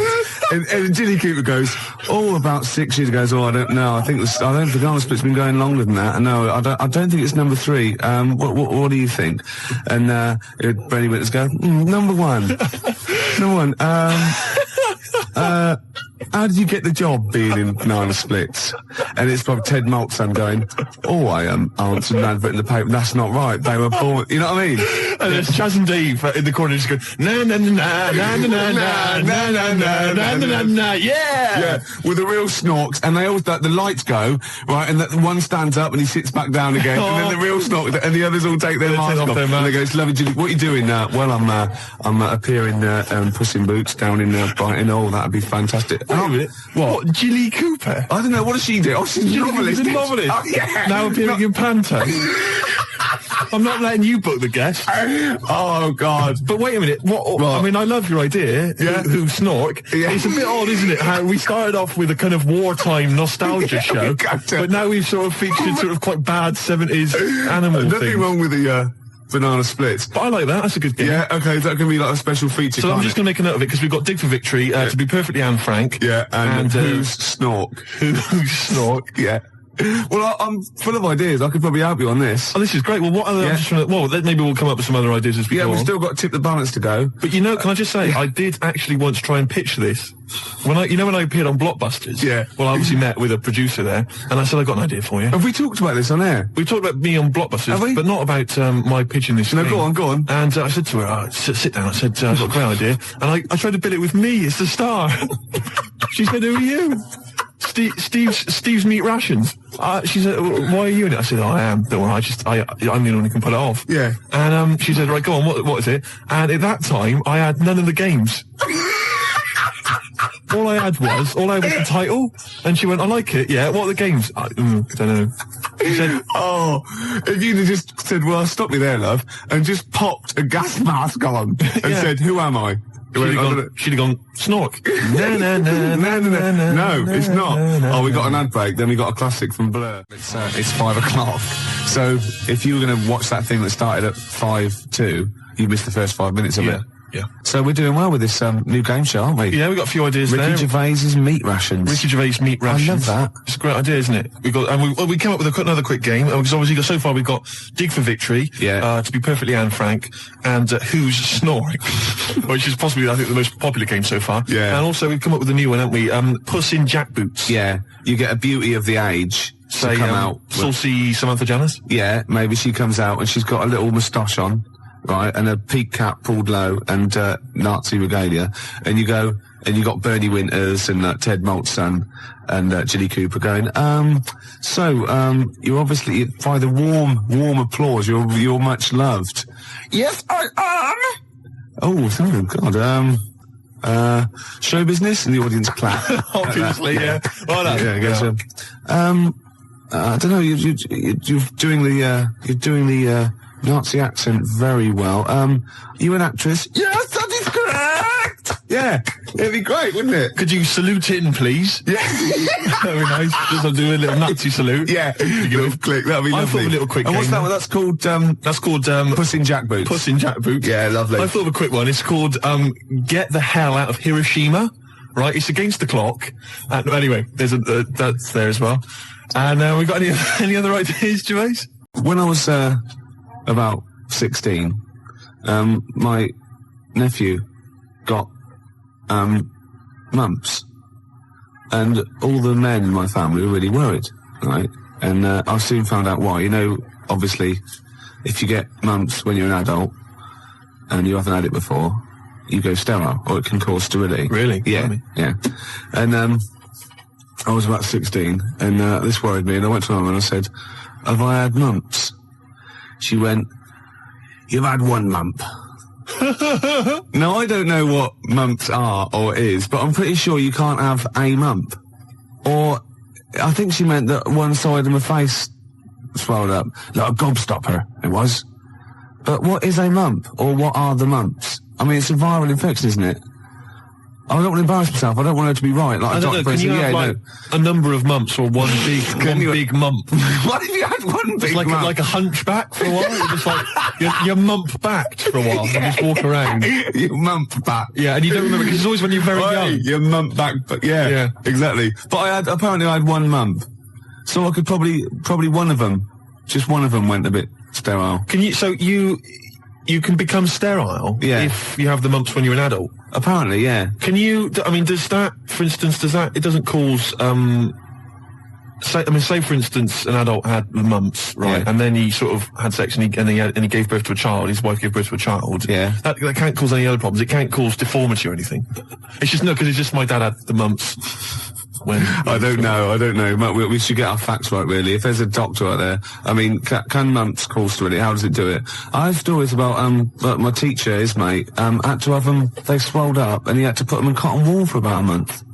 God almighty. Because it can, mumps aren't fun. No, I'm not saying it. I mean, all I can say, maybe you've had mumps and now you're sterile. That could be mumps aren't fun. Yeah. That's like go to work on an egg. Isn't it? Yeah. Who said that? I was having an argument with someone about who said go to work on an egg. Someone said it was that William G. Stewart bloke who... No, it was Faye Weldon. No, it was Salman Rushdie. It was. No, it wasn't. No, hang on. No, maybe it wasn't. It was Faye Weldon. It wasn't Faye Weldon. Right. It was either... Right, let me tell you what it was. It was either that bloke that wrote A Year in Provence, or whatever it was called. Right. 0171 580 2000. Who came up with the slogan, go to work on an egg? It was either the Year in Provence fella. Who's that? I mean, what his name was, I don't know. 0171 580 2000. Who was the Year in Provence You know that fella who wrote that book, Year in Provence? Everyone read it. Everyone thought it was great. No, his name's Peter something or other. Right, okay. And I think he definitely wrote that. Salman Rushdie came up with something. I think it was the year... See, again, I'm thinking that maybe it was the egg thing. But I would say as well that fella that wrote Year in Provence, he also came up with the, the Fat Willy cartoon series. What a hilarious series of books they are. Not Fat Willy, is it? It was called Fat Willy, wasn't it? What's the one, Where's Willy? That's Where's Wally. Where's Wally? Where's Willy? That'd be pretty straightforward every time, wouldn't it? Wow. There's a fella there. There it is. Not where you come from, it wouldn't. Oh. Well, there you go. Well, Peter Mayle is the name of the bloke who wrote Year in Provence. Thanks to Neil. And also, Neil says that Salman Rushdie did Naughty But Nice for the cake commercial. Now, I still don't know who did go to work on an egg. I think it was Faye Weldon. No, it was Peter Mayle. Do you reckon it was? Yes, absolutely. Absolutely. I'm gutted. Yeah. And you very rarely, Jerry from Balham, you very rarely go sterile from mumps, but it is a viral infection, yeah. It's such an informative This show. programme, exactly, Steve. Yeah. It's like a public service. It really is, isn't it? And we treat things sort of sensibly and maturely, and we give out, you know, the correct information. I'll be honest with you. It's safe for kids to listen to, isn't it? Well, imagine if you were in the... I mean, this happens to us all the time. You know, you're in the pub and someone will say, well, you know, is mumps a problem? Is it going to cause infertility? And you're there just saying, Well, I was listening to Ricky Gervais. and... It's very rare. It is a viral infection. And do you know who did go to work on an egg? They went, no, Peter Mayle or Faye Weldon, we're not sure. Possibly Salman Rushdie. No, definitely wasn't Salman Rushdie. That's quite incredible, though, to go from writing naughty but nice about cakes To live in a hole for the rest of your life. I used to write when I was at school. Oh, yeah. Now, I didn't watch sort of kids' programmes when I was growing up. I watched sort of crap adult ones. You know, I mean, ITV on the telly from 12 midday through to like midnight, and I'd watch all the police series, Police Story, Charlie's Angels, Steve Austin, and Teen Knight Rider. Teen Knight Rider, yeah. And I wrote this essay at school, and I just couldn't stop, and I started serialising it. And every time I just kept writing, I was sort of like, you know, people were reading it at school, and it was about a cop, a New York cop. It was as hard as, you know what I mean? Yeah. And I worked out what his name was. Now, God, this is how television influences me. Because it was one word name, which is his surname. That was the title of the book, title of the series, and that's what all his friends called him. Right. It was called Jezuk. Jezuk? Yeah. Jezuk. Yeah, I thought it had a Z and a J. Jezuk. Jezuk. Yeah. Do you know It what does sound so close to like Pillock or Jesse. Yeah. Or Nonce. No, nonce. There's no nonce. Well, do you know what I mean? It doesn't Between sort of like Jezuk. Pillock and Jism. Damn you, Jezuk. Yeah. You're off the case. Give me the badge. Keep the stinking badge. I don't need a badge to be a cop. It was all stuff like that. And he'd burst, yeah. And so he'd look at his gun and go, this is my law. Oh my God, it's Jezuk. How did he find us? Jezuk. Yeah, it was great. There'd be shootouts and everything. Oh, fantastic. Let me just ask, did he have perhaps have a broken marriage? He was hard boiled. He played by his own rules. Didn't he? Yeah. I imagine. Simultaneous with this. He was a bit of a drunkard as well, had a bit of drink. No, he didn't drink, Oh, no. good, He was a good. good-looking fella. But he was letting himself go. He was a bit hard-bitten. Yeah. And the other thing I was sort of simultaneous, which was more of a novel. I wasn't serious. I was actually writing a novel, and I got like 3 exercise books, right? It was about this kid, right? Oh, God. Right? He saw his parents just brutally murdered for no reason by a gang of outlaws, yeah? And he buried his father, and he knelt down on the grave, and he said, looked up, and he goes, as God is my witness, I will avenge thee. And then he sort of went to the store, and he got loads of bullets, and he practiced, and he was the fastest gun. He was only about 16. Yeah. His name was Jody Barnes. Jody Barnes is all right, yeah. Yeah, good, isn't it? That's nice. Yeah. Oh, fantastic. Have you still got any of those exercise books? I hope not. That would be the incredible. teachers used to sort of like, I must have gone, yeah, it's good. I must have passed around the, he's done another one. Gervais has written another episode of Jezuk. Yeah. But I say, seriously, if you brought one of those in and read it out, I'd be entranced. Imagine it. Seriously, that'd be great. Do you think The your mum ramblings might... of a twisted 14-year-old brain that only ever watched ITV cop shows. Do you think your mum might still have some copies of she Jezuk? No. Was it like sort of, the initial one was like Jezuk, then it was like Jezuk abroad, Jezuk in Paris, Jezuk on safari. Yeah. Here comes Jezuk. My mum... Return of Jezuk. I liked that Jezuk. He's a proper man. Yeah. It's not like you. But Mum, I invented Jezuk. You're a Nazi. You couldn't be like Jezuk. He's in my mind. Return of Jezuk. Here comes Jezuk, son of Jezuk. Oh, it's fantastic. What if Jezuk met Jody Barnes? They'd get on. They'd have no quarrels. They could team up. Oh, it'd be fantastic. After the break, a little bit of Lars. Teen Jezuk. I hate to kick people when they're down. No, you don't. You like it. And you like people twitching when they've been badly hurt. But I don't know how this came about, but I started to consider the songs of Carter, the Unstoppable Sex Machine. I don't know why. Someone was playing one in my house, and we were flipping through the record, the lyric sheets. Fruit bat. Now I don't know when I was when I was in the sixth form, everybody when I was in the sixth form, Gervais, everybody had a Carter USM T-shirt. Yeah, yeah. Didn't they? And I imagine you probably... By the end of the 80s, early 90s, all events officers, A&R men, yeah. What were you doing about that time? You'd have been what? That was when you were claiming benefit while still working. Yeah, yeah. You had the wheelchair and everything. Yeah, the tartan blanket. Nice. Fantastic. Because everybody had a Carter USM T-shirt. I didn't have one because I didn't. No. Do you know what I mean? That wasn't me. It was all a bit cliquey, and they didn't like me for it. Yeah, it wasn't because of that, though, was it? It was because they sort of had like symmetrical heads. They were running in their human packs, weren't they? And just ostracising you. Go, oh dear. Those start. Yeah. Right. I'm just looking through the lyric sheet. This is from the album 1992, the Love album, right, by Carter. Yeah. Just give you a taste of some of the lyrics. Yeah, go on. Which we thought were so profound in 1990 or whatever. I never did. This is from the track "Look, Mum, No Hands." I should point out that many of the titles of their songs are appalling. There's obviously my favourite, possibly the worst, is "The Road to Domestos." That is the worst name for song I've ever heard. I mean, what's that supposed to mean? Anyway, that's great. Check this lyric out. This is one of the worst lyrics. Go on, I'm ready. Go on. He flies through the air with the greatest of ease, that daring young man in the blue dungarees. What the hell does that mean? Oh, is that supposed to be profound? Oh, she flies like a bird in the sky high. That ugly old tart with a sty in her eye. This is quite a nice one. Listen to this. Is clever. This is bloody clever. Go on. What they done? What's fruit bat done here? If we club together, with all the diamonds. Hey, hold on. I'll stop you there. Club. Go on. Diamond. That's so far. Oh no! Wait. Oh, come on. Go on. If we club together with all the diamonds we've saved, we could look to our hearts and say, hold on, hearts is a suit in the... Oh, go on, clubs, diamonds, hearts. We could look to all our hearts and say, we've got it in spades. What does that mean? Spades. Hold on, what does that sentence mean? If we club together with all the diamonds we've saved, we could look to our hearts and say, we've got it in spades. I don't know what that means. I've no idea, but that's the kind of brilliance. So see what they did there? They got all those... It's incredible. Let me just... There's another great one here. Could they do it with Signs of the Zodiac? Parts of the body. Here we are. I've been GBH'd and ABH'd for a packet of B&H. I've been taken and I've been driven away.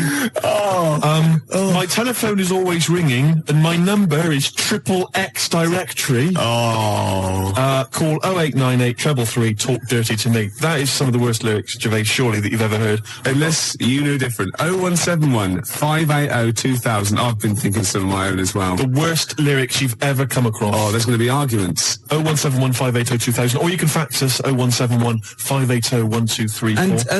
And think realistically, because I hate it when you see in like the Melody Maker Enemy and they ask one of these pop stars, what's the worst song of all time? And they go, the Birdie song. Or, no, it's not. It's something by Carter or Suede or David Bowie, because they're in that framework. They're potentially, do you know what I mean? Exactly. Don't go for chirpy, chirpy, cheap, cheap. Go for something like that, because that is disgusting. Let me just tell you, this is my final one before we go away, which is, yes, sorry, boy, there's nothing worth living for, but it really ain't worth dying for, so just say 3 Hail Jesus and Mary chains. Early in the morning, I put breakfast at your table. Make sure that your coffee has a sugar and cream. Your eggs are over easy. It's sort of like a breakfast song. I can't remember it. Because I'm not your superwoman. Doom, doom, doom, doom. Yeah. This is... I've never heard this. There's one great bit as well. He goes, now you say your juice is sour. It used to be so sweet. And I can't help but wondering if you're talking about me. Isn't that great? Oh. Sorry, look, this juice is a bit sour. It used to be so sweet. Oh, fine, I'll change it. No, let me explain. This juice, it's sour. It used to be sweet. Well, it's what we've always had. No, you're not listening. you're not listening. I think you're an ugly pig. I want to leave you. So I mean, you know, he didn't state it. Your eggs are over easy. Oh, who's that by? No, I didn't. Never heard it. You've made it up. I'm not your superwoman. 0171 580 2000. I just thought of another one as well. So, do you know John Waite? I ain't missing you at all.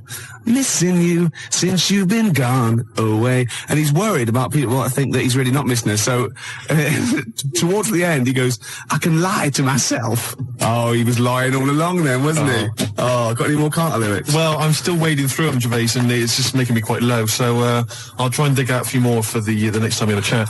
But I would say that Emma, of course, who helps us out here, she's mentioned track. What was it, Emma? What was yours? It was YMCA. YMCA. I've got a worse one. Have you?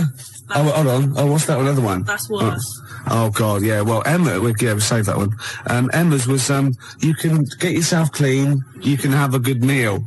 You can get yourself to a good meal. Well, I don't have a problem with it, you see, because I just think it's a wonderful thing. You know, the YMCA doesn't get enough publicity, good press. Yeah. And the Village People did them a favour. I mean, why on earth they wrote that song? Well, you know, what, to are you serious? publicise the YMCA. I mean, who thinks, I don't know, people have done the police force, you know, they've done... Hold on, wait a minute, this is very good, but I think you mean this, that you don't know what that song was, you think that they were actually some sort of advertising for the YMCA, were you? Well, I don't know, it just seems really odd to me. Well, if I remember at the time, the YMCA complained at the time because the connotations. It's just a PR thing for the YMCA, I imagine. It's like that one that in the Navy. Yeah. Do you know what I mean? Another sort of PR thing for the Navy. It's just bizarre. When they were dressed up as sailors and stuff. Yeah, well, whatever. Whereas usually they sort of like construction worker with a nice moustache, aren't they? Yeah. Traffic cop. Yeah. Jumpers. And what? I don't. I'm worried about the Red Indian chief. Am I supposed to be? Am I supposed to be reading between the lines or something? I don't understand. I mean, I don't really understand. I mean this seriously. Okay, I don't right. understand what you're talking about. Okay, this is fine. Well, obviously, there were gay connotations. It's like a gay icon record, isn't it? YMCA in the Navy. That was the point of it. What did you need? One of them dressed as Judy Garland. What? I don't understand. What was your problem with that? What? There's no. I don't understand why that suggests that people are gay. I don't. It doesn't necessarily. It's high camp, isn't it? It's been adopted since as well. But the four of them, there's a guy dressed as a motorcycle cop. There's no reason why he should be gay. There's no reason why anyone should be gay. There's a builder. Yeah. Right. So no builders are gay ever. There's another one. I can't. What's the other one is? Right. And then there's a Red Indian. Why on earth the Red Indian is supposed to be an icon? I don't know about that. I have no idea. I'm flummoxed on that one, I'll be honest. So what I'm saying to you, Gervais, is if you're going to if you can talk about gay people, then why don't they use the cliches? Why isn't there a hairdresser? Right. And because it's probably the sort of cliches that even scene gays want to get away from. Also, you're confusing camp. ITV gays with real homosexual people who live normal lives. If I'm going to write a song about gay people, I'm going to have a hairdresser. Yeah, you are. In order to appeal to a gay community, I'd have a hairdresser, John Inman, Larry Grayson, obviously, and I don't know. You wouldn't have Jason Donovan then, obviously. Because he's not. So you wouldn't have him, would you? No, I wouldn't have Jason Donovan. No. Well, I wouldn't have Philip Schofield. I wouldn't have Andy Peters. Right. I wouldn't have Andy Peters. Okay, I'm getting scared. Shut up! I would not have Andy Peters. I'm getting scared. I would not have Andy Peters. A few more Carter lyrics for you. Go on. You'll enjoy this one. It's just one big knees up, a night on the town, a storm in a teacup. More like a teacup in a storm. Yeah. Man. You know what I mean, man? Yeah. It's more like a teacup in a storm. Yeah, they've twisted it, haven't they? All right. Yeah. Ian Camfield, you know, he's 12 now. He does the rock show. Oh. He called, and that I'm not your superwoman. It was Karen White. And he also says a worse lyric in YMCA is, young man, there's no need to feel down. Fair enough. Another Carter lyric for you. The tequila sun is rising. And listen to me. The tequila sun is rising and the Harvey's Bristol moon is shining. Because they've got Harvey's, shine on Harvey's moon. Yeah. And somehow Harvey's Bristol moon is shining. I have no idea. It's got to be something about pulling your trousers down in a coach. It's just Isn't it? rubbish. Also, you know, Quick Space, I played that and you said, oh, why is that your favourite? And I got annoyed because you've got no taste and shouldn't even question me. And I said it was about you being an ugly tosser. Well, Nina, from the band, who's round at Jan's, said, no, it's not about him being ugly. And the worst lyric is from the Beatles. You should see her in drag in a polythene bag. What's that from then? I don't know, Polythene Pam or whatever it's called. Could be. Yeah. Could well be. All right, then the worst Beatles lyrics, we'll have those as well. There's a lot of them to choose from. There are a lot. No, I'm not dissing the Beatles.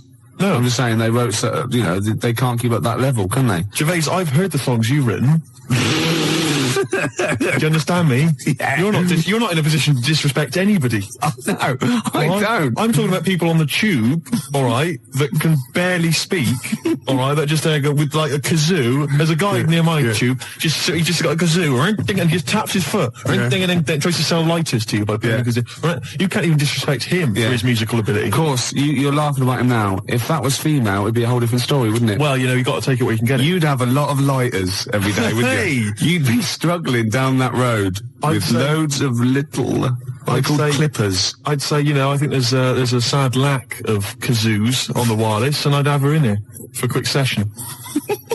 Well, we better do a competition now. Okay, yeah, well, we've got these two pairs of pulp tickets? So you've no idea, have you? I've no idea. You just want to, we've got there. Oh, can I do this bit? No, you don't know what you're doing, do you? It's never stopped me, no. Well, exactly. I wasn't going to mention it. No. All right, you do it. Go on then. I'll sit over here. I'm out the way. Okay, how many tickets have we got, Emma? 1 pair. 1 pair. That's 2 to you, Steve. To give away. See who? Pulp. When? Next Saturday. Where? Finsbury Park. At what time? About 9. And what have people got to do to win tickets? Yeah, now you're stumped. What? You suggesting I should plan this show? Yes. Is that what you're suggesting? Yes. Why? All right, now listen, I think we should just give people an added reason to phone in with their worst lyrics ever. They can win this pair of pulp tickets. Yeah. And then if we get bored with that in, say, about 10 minutes' time, we'll come up with another reason. If it'd take 10 minutes for us to get bored. I'll be surprised if we actually bother. Yeah. Yeah? Yeah. Got an ad break, and then I've got a pulp song lined up. Before you do that... Oh, we should tell them what the competition is, shouldn't we? I just did. What was it? I wasn't listening. I wasn't listening. I really do turn off when you talk. Emma, what was the competition? Down to the River by Bruce Springsteen on XFM 104.9. So, that little fella in the Times thought Karl was just a puppet. We created him. He's an actor. What's his actor's name? Brent Hogwell. we got him from Spotlight. Brent Hogwell. This stupid, dopey Mancunian accent, he just puts that on every week. Yeah, exactly, yeah. Yeah, he speaks rather like Hugh Grant. Yeah. And we just got this whole world around him. We set a whole... What do you think about that? He had his head shaved, especially. Exactly, yeah. So yeah, would he think that, maybe if he's looked online and seen me head, and he's noticed how round it is and that, does he think it's sort of been, morphed into that shape just for the show, just for 2 hours on a Saturday? Yeah. You spend 5 hours in prosthetic makeup like John Hurt in The Elephant Man.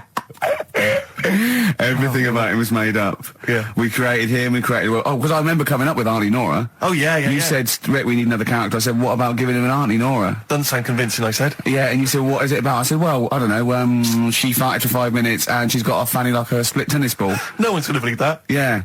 Oh, that brings us neatly. Well, let's put that to bed now. So, Chris Campling, honestly, we do not script this shambles of a show, and Karl Pilkington really is like this. If you want, you can meet him. I'd love to send Karl for a drink with Chris Campling. Can we do that? And then he'll eat his words. Chris, if you're listening, honestly, this isn't a stitch-up. As I say, I'm not having a go at you. It's a very well-written article. It's very, very fair. You're just complimenting on his grammar. Yeah. It's a very well-written article. No, I'm saying we're not having a go. It's not like he snagged us off. I would just love him to meet Karl Pilkington. People in the street come up to me and say, is Karl like that? And I so want them to meet him. Yeah. Or maybe he can send in, if he's online, he can send in 5 subjects for Karl to talk about that we couldn't possibly know about, just so he knows that we just really do throw things at Karl and that drivel comes out. Imagine if it was scripted. So wristbands work. I saw one in a shop window the other day which said, stop child abuse. And I bought one, obviously, because a lot of people say, you know, does it make a difference? But it was only £1, and I'd only spent it on kiddie porn. So, you know, I think I've made a little difference there in a small way. On a serious note, though, I like the idea that child abuse. If you're a paedophile and you're walking along the street in your Mac, right? You got a puppy in one hand, a bag of sweets in the other, and you see this wristband, and you go, "Oh, stop it." Oh, okay then. Yeah, I hadn't thought before. That's what I think. Okay, fair enough. Yeah, well, I won't be doing that. Okay. Yeah, he was hanging around in Topshop for unsavoury reasons. He saw them in there for only £1. It's amazing. What an amazing show this is. Shape.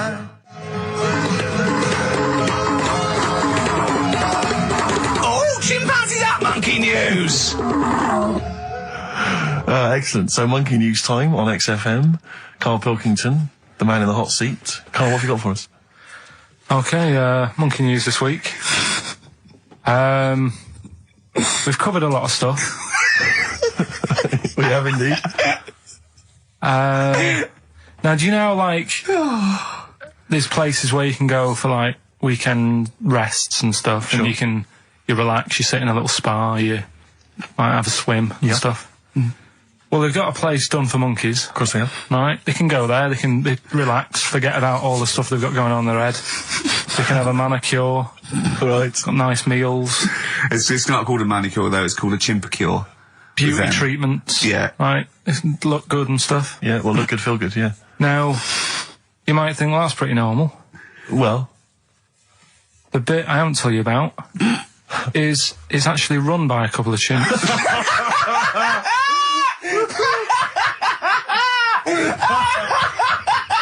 Oh, God! Oh, God!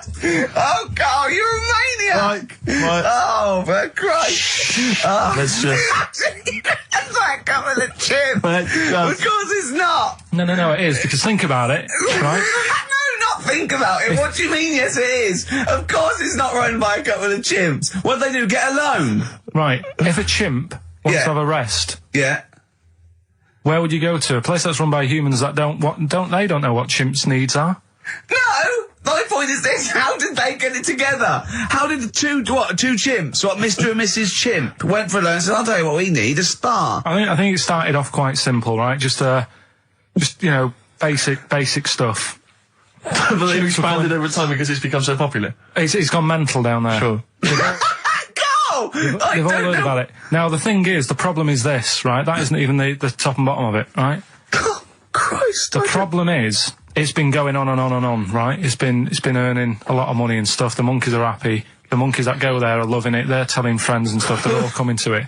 Now, the problem is, it's this little monkey, little man monkey and a little woman monkey, right? Yeah. Who were sort of girlfriend and boyfriend. Sort of. It's an open relationship. They can play around if they want. Well, the problem is they're not married, right? Now, trouble brewing. the lad monkey, fella monkey, he's getting quite old. Mm. And the problem is, because it's his name that's down on all the stuff. Carl, All the forms. Let him finish. I'm getting scared now. Let him finish. It's his name on the business. And the problem is his missus is kind of like, what's going to happen? Sure. What If are you he getting passes this, where are you away. getting this from? Internet. Carl, I don't know where to start. No. This is the... Can we just hear the end? This is ridiculous. So the problem is, the Female girl- monkey is worried that the male monkey she's worried. is What's going to die. going to happen with the business? What's going to happen? Of course. Right? Now, What do you mean, the business? the health There isn't spa. a business. It's a joke. Health Rick, spa. you're not listening. His name's on the form. The male monkey's name is in his name. Now, the problem is, the woman monkey has got some kids, but because they're not blood relatives, it's not going to be handed down to them. And the What, courts... they're kids from a previous monkey marriage? Yeah. Right. So they're not going to get it. Let me just check this out. Yeah, otherwise you don't want to check the facts, otherwise Yeah. you could look like a twat spouting shit on the radio. Please check the facts for scientific And security. they're just a bit worried because they're saying that the people in Ohio, which is where they've got the little health thing going on. So that makes it more believable that it's Ohio. Mm-hmm. I thought you meant it was Berkshire, in which case it would be rubbish. It looks like the local people are trying to get in there. They've seen the success of it. Sure. And they're They want a trying piece to of go the in and action. take it over and stuff. Yeah. So, Give me the piece of paper. Throw it away. Play a record. That's the worst one I've ever heard. And there's something wrong with you. You're educationally subnormal. Final tune from us, Tim Buckley. Lovely song called Wings. Back next week? Yeah. Yeah. See you, Carl. they've just counted how many fish are in the sea and that. No, they haven't. They've just done a census. A census. What, a fish? Yeah, some fellas have gone in the sea and they've got to work out. There's about... Mrs. Spratt, is this your son? No, he's a lodger.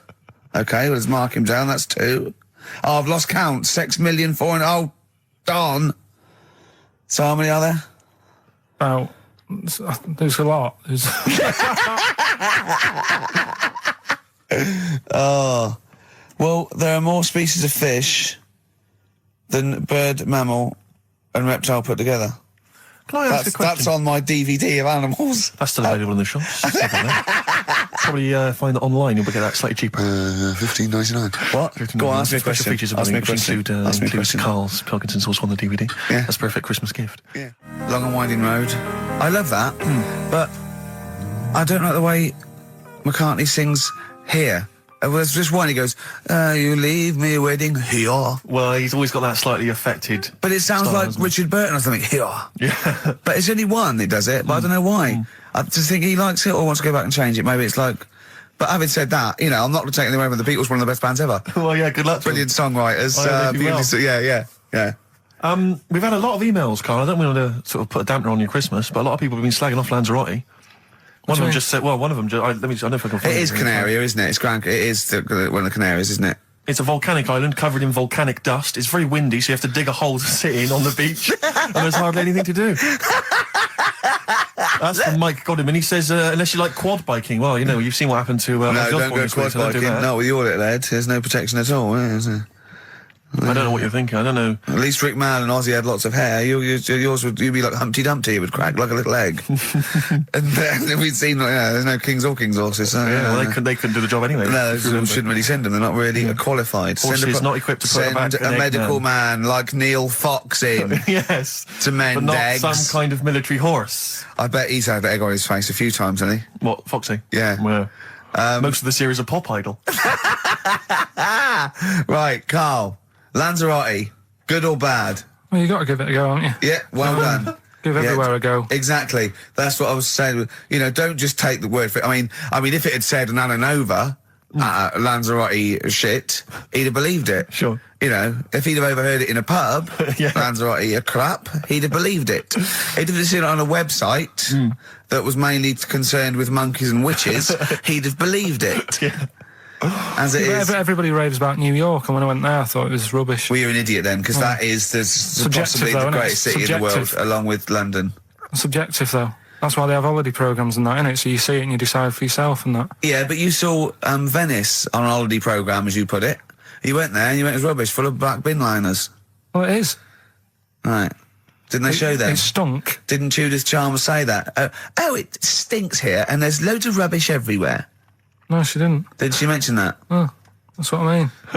So it depends what you want from holiday, doesn't it? Well, yeah. But So...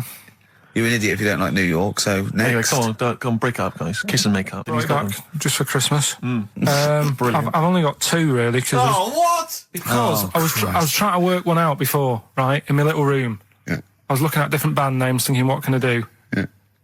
Couldn't concentrate, because Ricky was in there, trying to spray deodorant all over the place. Right? Well, you should have done them yesterday. You should have shut me out. Right. So there's just 2. Brilliant. Well, Okay. I've kind of got an idea for the third one. fine, yeah. I'll have a go. Yeah. Right, so anyway, the first one... Should we play a record and come back to this? 'Cause We'll it's do it been- quickly, yeah. we'll do it quickly. No, play a record. This is then. rubbish. Yeah. Rubbish. Libertines. Useless. Give me the gifts. Let me have a look what prizes you got. Libertines, Don't Look Back Into the Sun on XFM. Well, the general public are getting involved with Carl's holiday, and, I mean, this has been a damning report on Lanzarote. There's not been a positive word written about Lanzarote so far. Wow. It's volcanic, there's no natural water supply. Apparently there's no natural water supply. It's You all have to sit in a imported. hole. What do you think of this, Carl? What do you think of the people that want you to know that you're going to a rubbish place when you can't change it? What do you think of that? Rubbish though, will it? What do you mean? Be all right. What do you mean it'll be right? Because I'm going to go there thinking, oh, there's no water and that, and there will be water. No, they didn't say there's no water. What did they say then? There's no natural water supply. Whatever. I'm not bothered. Doesn't bother me. Right. I'm going to have a good time and that. What are you going to do? What do you plan to do? Got a book. What book you got? Rich Hall book. I'm just going to read that. Brilliant. And the weather's better than here, isn't it? Yeah. So... Someone, Graham, and it was all a con so Carl could get Mondays off. Poor Graham, the station's struggling enough as it is. Yeah. It's like running around like a headless chicken. Yeah. No one's listening. That's why I don't bother talking on a record then, because there's no loss to London. Sure. Right? It's pointless, this show. We don't do it for the money. We don't do it for the kudos. I don't know why we do it. No. Is there anything on telly at this time? I could have had a lie in. I know. But... it's all a ruse to get Mondays. He's got Mondays off now because he has to do the show 2 hours, right? And he's still getting paid, and it's all a con because he knows that he's holding him over a barrel, and it's like, oh, we've got to keep Carl happy. Right? I had Mondays and Tuesdays off before Duncan got involved. No, but you know what I mean, though. And it's like poor Graham, who's the MD that in charge of the thing, probably pulling his hair out, worrying about the station, right? You know, it's a sinking ship. And then Karl comes along, well, I'll do it, but I want Mondays off. He's probably sitting at home now. His family, he's probably ridiculed by his wife. His kids almost certainly would have lost all respect for him. That he's been fooled by Karl Pilkington. He calls his mates and goes, oh, I'm busy, Graham. I don't, I just can't think. It's just... It's embarrassing. But do you know what I mean? And you think it's funny, and you think you've got one over him. He's going, Monday's off for 2 hours. Yeah, you do. You think, and now you're embarrassed because you're on air. But you're only conning yourself in the long run. Because, do you know what I mean? I hate that sort of, the world owes me a living, what can I get out of the world? What are you going to give back to the world, Karl? What are you doing now then? Are you going to prepare Mondays? What have you prepared for this show now? You've had 3 months to prepare. Yeah. What have you got? What have you got for us? Okay, what's happened in the last 3 months? What? In this place or just my life? Well, what have you got for us? 3 months, we're turning about, you get Mondays off, you're getting paid for it, you've got a cushy deal, you're having a laugh, you're taking the piss out of the management, right? So, what have you got for us? Give it to us. I've kind of, updated Rockbusters a bit. Right, brilliant. Yeah. Right? So, and you said don't mess with it. If something's good, don't mess with it. What do you mean it wasn't good? It was never good. It was never good. No, of course it was we had never to good. fix it. It was fun to do. It was a laugh. I mean, I imagine it was much more fun for me than the 450 listeners. You know what I mean? I enjoyed it. I enjoyed squeezing your head and dressing you up. No, but that's just it. When I had a meeting with Graham, right, I said, look, I'm not being funny. I don't want to do it anymore. Yeah. I've had enough of it. Yeah. And he was like, oh, what's up with you? You sounds like you have a right good laugh. I said, yeah, but that's all good acting and stuff. I said, it's hell in there. I said, he's talking about Vietnam. Yeah. I said, having my head squoze, right? What? Squoze is still not a word. We've been away 3 months. It's still not a word. Right? Yeah. I said, he's putting a dustbin lid on my head. Yeah. You told this to the MD. He's hitting me with a tray. Yeah. He's chucking toilet paper at me. Yeah. And he said, yeah, but that's all over 2 years. I said, no, that was the same day. So, okay then, what has changed in 3 months? They're listening. They've been listening for 6 minutes now. Come on, give us something. Bit of Nickelback. What's happened in 3 Play a days? record and let him 3 think. months? What, in my life or in here? Nothing's happened here. Nothing's changed here. Right. But I don't know. Do you know last time we were on? Yeah. Right. And I was telling you about the woman over the road where I live. The one that walked around naked? There's a woman who walks about the flat naked, This is when Karl was watching a woman naked, then she looked at... saw him looking, so what he did, this is the genius he did to get out of this, he pulled his pants down, so he was naked too. His girlfriend comes in and goes, Karl, what are you doing? He went, I can't tell you now, but don't look out of the window. Yeah, go on, sorry. That woman, she's bought some blinds.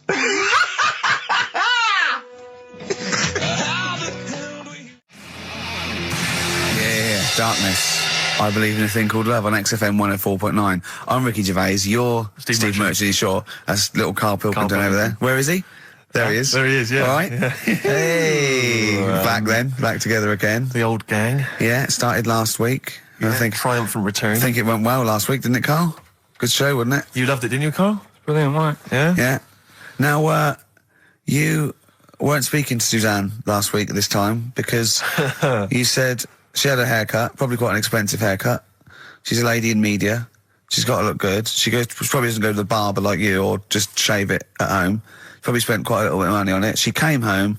She thought, well, my sweetheart, my lover, my sweetheart, you know what I mean? The man in my life is gonna love this. Well, he adores everything about me. He's gonna love my hair. She walked in. Hello, Carl. All right. You look like Dave Hill from Slade. Is what Hugh said to the poor woman. And then talked about it on air. She was furious about that. So what did you do? Carl? She did listen, yeah. She wasn't happy. And she heard you slagging her hair off? Yeah. Well, what So this is probably annoying her now. Well, no, it doesn't matter. We can do a lot today because she's at work. So, and of course, no one's going to tell her. Let's have a chat about a fat arse, shall we? Hold on.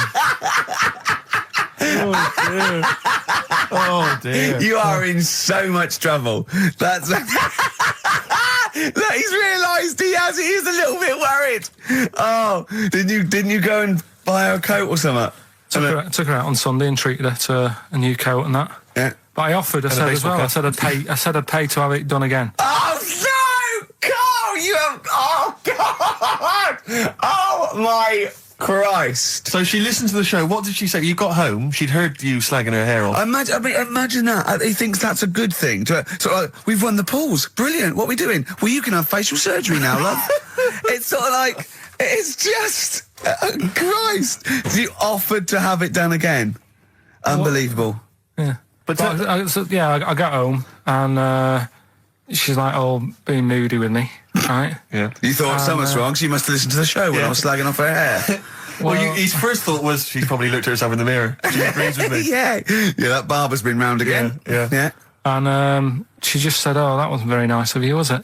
Oh. So I just said, hang on a minute. I said, that's what we do on the show.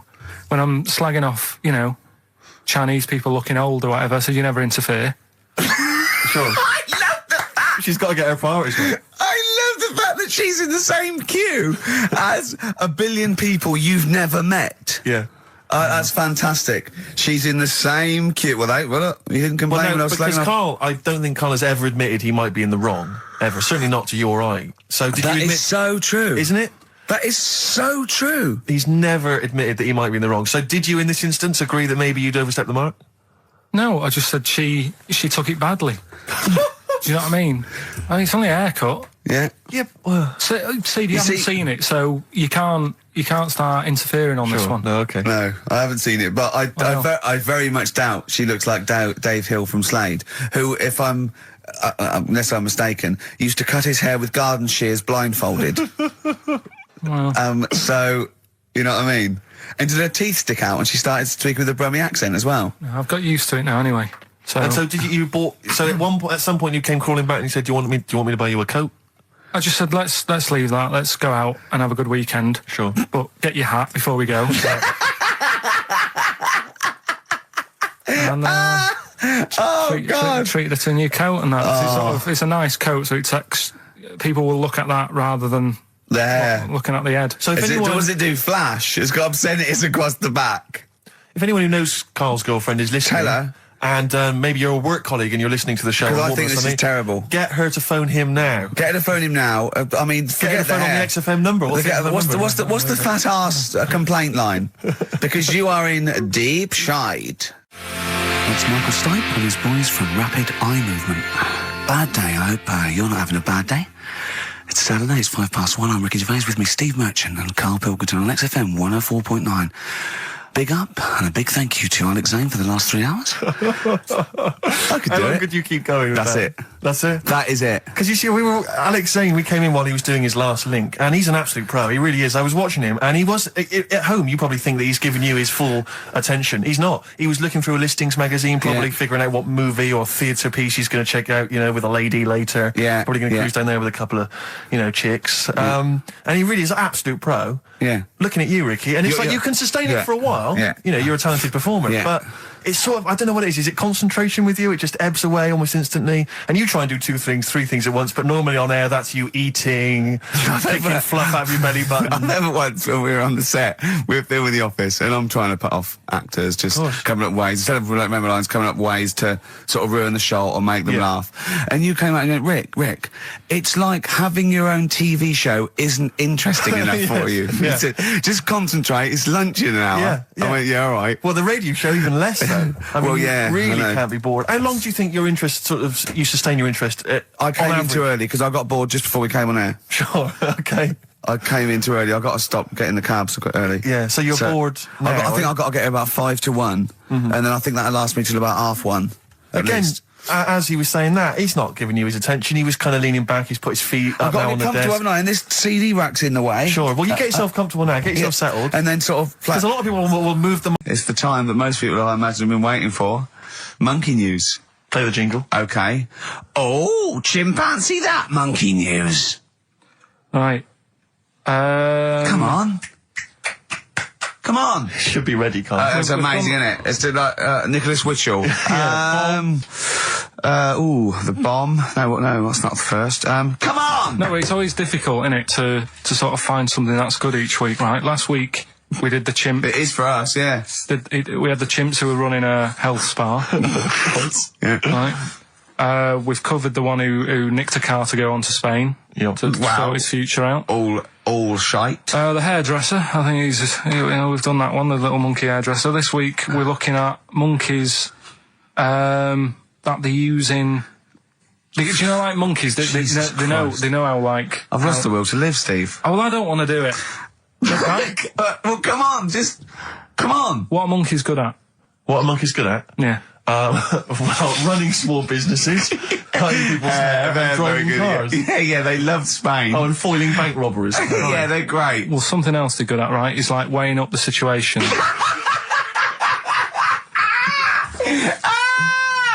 Oh, God! If you stick them in a field with loads of like obstacles on it, right, they're good at sort of, I can get over that, and I climb over that, I'll swing from there to there, that sort of thing, right? Okay. So the people in charge of somewhere, I've thought... somewhere! I've thought we can use that skill, right? What? And what they've done is they've got a load of little monkeys, right? They've given an IQ test. Yeah. And the ones that score above 80, right? Get to produce this show next week. Join the army.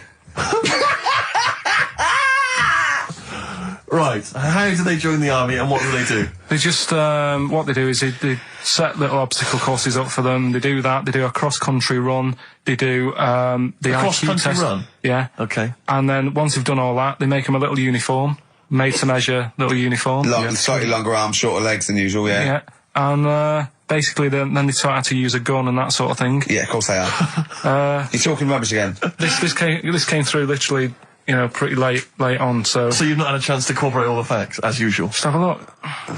Right, it's the bit I'm looking for is, well, A, why are they doing it? Why are they doing it? Yeah. Why do we need monkeys in the army? And secondly, why are we giving them guns? I'll just check to see if any of that... I love that we only let gays in recently. Yeah. Talk amongst yourselves. Yeah. Just have a look. I can't read it. There's too much pressure. Well, it's rubbish. But it's rubbish. They don't get it. It's the way that there are things there are animal cores, right? There are horses, there are dolphins, sea lions. There are lots and lots of animals in the army, but they don't have to pass an obstacle test as such, and they're not taught to fire guns. You've straight away assumed that there's going to be loads of squads of men and then just one little monkey in the middle. Like, he came second on the test. He's in, boys. What do you think, Steve? You've read it? Well, as ever, Carl, this is an arbitrary email sent by one of our listeners. You know what Ricky and I think of them. and so we're not really basing this on hard evidence. We're basing it on the ramblings of one of our listeners. Rubbish. Once again, lazy, rubbish, uncorroborated, nonsense. The stupid test that you got wrong. Rick, that sounds like monkey news to me. I wanted to play those adverts for you on XFM 104.9. Well, that's about it. We've had some tears and laughter. I mean, the only real thing that we learned from today's show that's corroborated and is absolutely true is that, remember, Mancunians take off more sick days than any other area, 11 days per year, compared to sort of like 8 Liverpool. And from that we extrapolate, do not trust Mancunians. Well, I'm not saying that. I think that's a bit harsh. I'm saying, you know, make sure you get in writing that they're not going to have more than sort of like the average number of days off per year. Yeah. Or if they start taking loads off, fire them. Yeah. Do you know what I mean? All right, Carl, you've had a good day? We're going to end with a beautiful song, aren't we? Just to show we're all still friends. It's Jimmy Webb and his version of Galveston. See you next week, I guess. Bye. Placebo in this picture on XFM 104.9. 8 minutes to go. Let's make it a good 8 minutes, and then we can all chill out. Yeah? Enjoy the rest of the weekend. Play the jingle. Chimpanzee that monkey news. Excellent. A particularly aggressive jingle this week. Wow. Yeah, looking forward to this monkey news. Carl. Right. Come on. So, what's her name? What? We've done... Sorry, what? Brilliant. We've done a lot of monkeys who, like, got involved in crime and stuff. Yeah. Right? We had the one on the train station, nicking a bag. Yeah. We had the one who went into a bank. Who cares? Went into a bank and walked out with the money and stuff. Yes. Right? Didn't happen either. Next. But the thing is, you never sort of found out what happened to them. If they sort of got worse, got more involved into crime this and monkey stuff. news update. That would be amazing. Brilliant. What they found out in India is, Yeah. they've got a prison. It's just for monkeys. You mean wild animals? You mean a zoo? Yeah, a zoo or a kennel or something that where it's been gone mental or something. No, it's a prison. Yeah, Prison. Is it? Does it have fraud cases? It's got. It's Mainly sort of animals that are attacked things. And it's mainly violence, I bet. That's my that and theft. Say it again. Stuff. Theft. Say it again. Theft. Say it again. Robbing. No, let's go back to that word. We're going to keep doing it. We've got 6 Robbing. minutes. You're going to say the word right before you go to Hastings. Well, do you say it? No, Well, you no, say then it you know how first. to say it. Well, all right. Robbing. Caught robbing. Say it again, though. So Who's anyway. Robin? Who's Robin? So they've got this prison, right? This is extraordinary. Say it again. No, you're not going to say it? Oh, go on then. So they got a prison for them, right? And there's 11 of them in there, 11 monkeys. Right. That are in there for life. Because that's... I think there's one just got out on parole, right? No time off. But for there's behaviour? 11. I'll give you the bit of paper because I thought this was... Weird. Now, You what- thought it was a bit weird. Now, Carl, what are they in there for then? Because, I mean, they're in there for life, so I'm assuming it's murder, is it? Premeditated murder?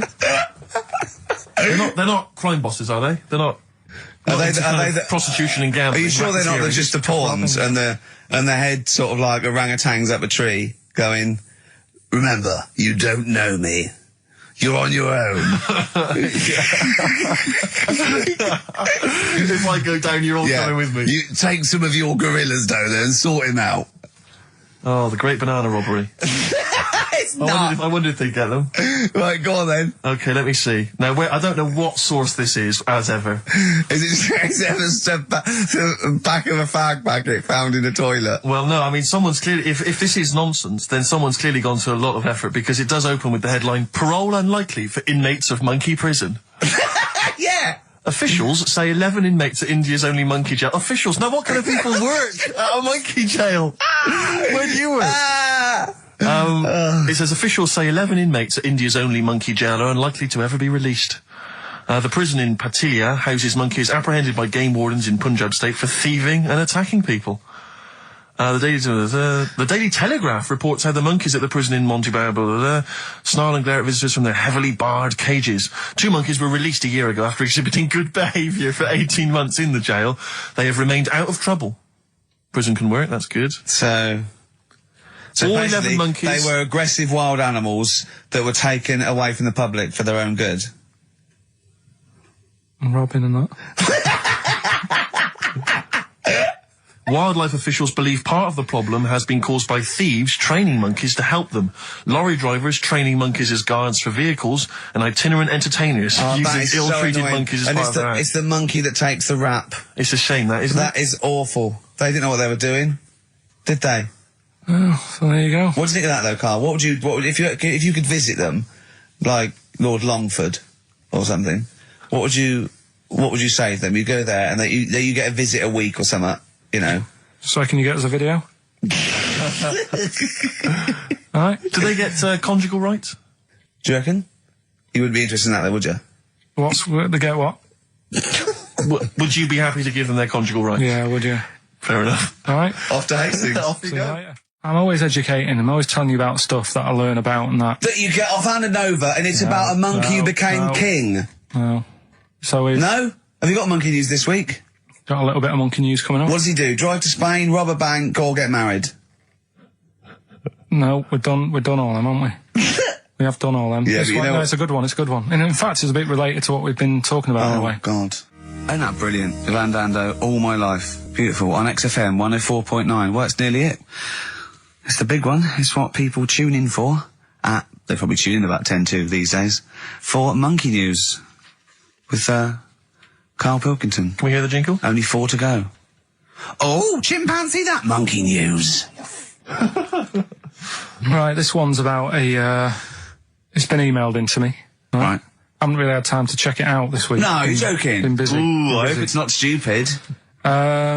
Goes back to 1908, and the person's saying it's a good story and that, and they're surprised they haven't picked up on it yet. Right. Go on. Right. But I can't really get a question out of it. Go on, just tell us. There's a shadow somewhere. It's already good, isn't it? I'm loving it already. No, right. There's a shadow. I think it was in America. Yeah. And it's on a quiet road. I'm guessing somewhere like Boston. That's what I imagine. Okay. Right. No. Somewhere like Boston. And people at night used to see this shadow moving about. And they'd go, what's that? Right. And it got known, the town, the little local town got known for this shadow, but it didn't cause any problems. People What are you used to- talking about? It was Just like- you lost me. What are you talking No, about? do you know like some places get famous, like Scotland's got the Loch Ness Monster and that, but it doesn't go cause on. any. Yeah. But it doesn't cause any problems. It doesn't exist. Go on. Right. So there's this shadow walking about on the road. What do you mean? No, what's he again? Rubbish. Right. So he's walking Nonsense. about. Where did you read this? Where did you He's see walking this? about. This was on the internet, and I'm Oh, sure. sorry. Sorry. I thought it was shite.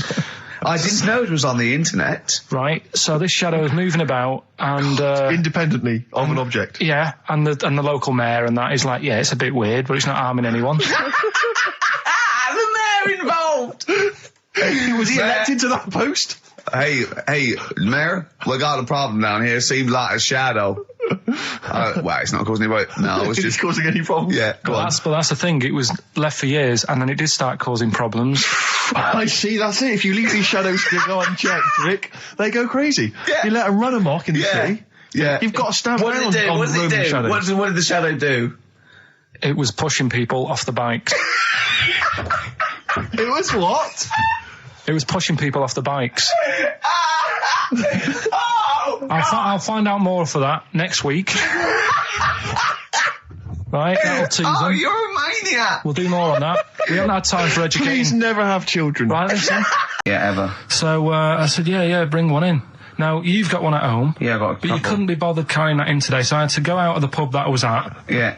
nip into Borders, Yeah. buy a Guinness Book of Records, Yeah. out of my own money, $18.99, Yeah. bring it back, and then you said, I don't know if I want to do this feature. So it cost me 20 quid for that. I had to buy a video for Silence of the Lambs film clip. I'm actually out of pocket at the end of this. But do you want to work with me is the thing. If you want to work with... people would pay that sort of money to work with me, Carl. You're a lucky bloke. Think how many people think, oh, Carl, he gets to drink and sit. Yeah. Well, you make a cup of tea and I surprised, didn't I? Little surprises. You know, last night, do you know when I left the pub in a bit of a mood because Yeah. I was just fed up with not getting anything done? Yeah. Walking down the road, I was thinking, how can I get out of this? How can I stop having to work with them? I'm thinking, I wonder if I leave, I wonder if they'll be funny and they'll go, and then my boss will be giving me stick. I'm thinking, how much notice have I got to give out? And all this is going through my mind. I'm walking home and I got in, said to Suzanne, I'm sick of it. She's going, you need to do it when I get a new kitchen. And I was like, yeah, but how big does the kitchen need to be? I was saying, do we need a big kitchen? Can we get a small one? Have we got enough for a small kitchen? Do we need so many cupboards? Can we just have wood instead of steel? All this, trying to get out of doing this. Yeah. It's always just, I always feel like, because I like to think that I'm not perhaps as bad as him. Yeah, You annoy me in different ways. Like what? How does he annoy you? Well, stuff that, I come up with ideas, say Cheap as Chimps. Yeah. Rockbusters springs to mind. Yeah. 15 like Taiwan. 15 Taiwan. Let's just remind people what 15 Taiwan was. It was a little feature that I wanted to give a run, give it a little run, see if people like it.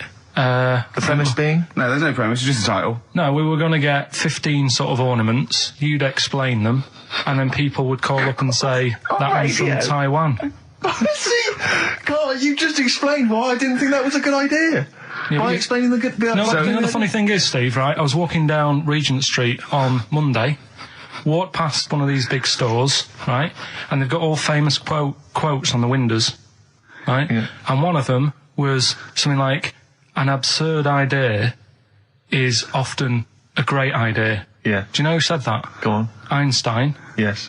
Which made me wonder, if you were his mate, would he ever have done E=mc²? Or would you have said, don't bother with that, it's not going to work? Because that's all you seem to do. Everything I come up with, you put down. Yeah. Well, that's one thing. He's negative, right? I don't know why. I don't know why he is. What else? He messes me about. I get him concert tickets for stuff, and you say, I didn't bother going. Yeah. That is annoying. You come in, with, 5 minutes to go with tracks that need editing. Yeah. The little bag, that bag that was free. Yeah, you got a free bag today, an XFM little rucksack thing. Yeah. You were like, oh, what's this? What's this rubbish? Yeah. Ricky said, I'll have it. They're great. He said, no, I want it. Yeah. Well, it was free. I need it. I'll give that as a gift or something. So, I mean, I think on reflection, Steve is probably a little bit more annoying than me. I won't go that far. You are annoying. If I had to go away for a week somewhere, if it was a quiet place... Well, you are again, aren't you? That's 2 holidays you had this year, I mean. If it was a busy place, I'd probably go with you, because people, do you know what I mean, staring at me all the time and that if I'm walking around with Steve. No, I'm just... Can I draw up a list of reasons I don't like you, Carl? Just being honest. What? I'll tell you, because the list of reasons I don't like you is incredibly long and getting longer. Just saying. One that's left. Kings of Leon, Molly's Chambers on XFM 104.9. Thanks to Lauren Laverne there for the last few hours. Coming up, we have got some great music, Steve. We've got Kings of Leon, as you heard. We've got Alba, we've got The Darks, we've got Coldplay, Coral, Rolling Stones, we've got some Springsteen, The Smiths. Do you know what I mean? Do you need any more? And with all that, we've still got Pete Skinner with his wacky weather report. And then I was washing up, and I picked up the plate, and I thought, it's amazing, isn't it? The human body. The way you can just sort of... I want to pick that up, and you do. Yes. And the way your hands work, right? Yeah. You've got 5 little digits, but it's just the right amount to do what you've got to do, right? So I'm washing, I'm cleaning the plate. Sorry, Carl. Stop. It's just the right amount. Might be one of the most genius things I've ever heard said. I would love David Attenborough to phone you up and say, Carl, how do I word this about the evolution of the mammalian front limb? Just go, we'll just say it's the right amount. But it is. One extra would get in the way.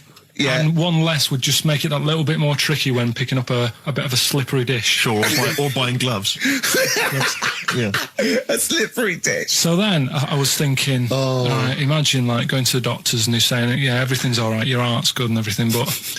Your art's good? What, your Larry's, or...? Yeah, your heart, you're in good form and what have you. It's good news. I had Gianno in earlier. He's not looking good. Yeah.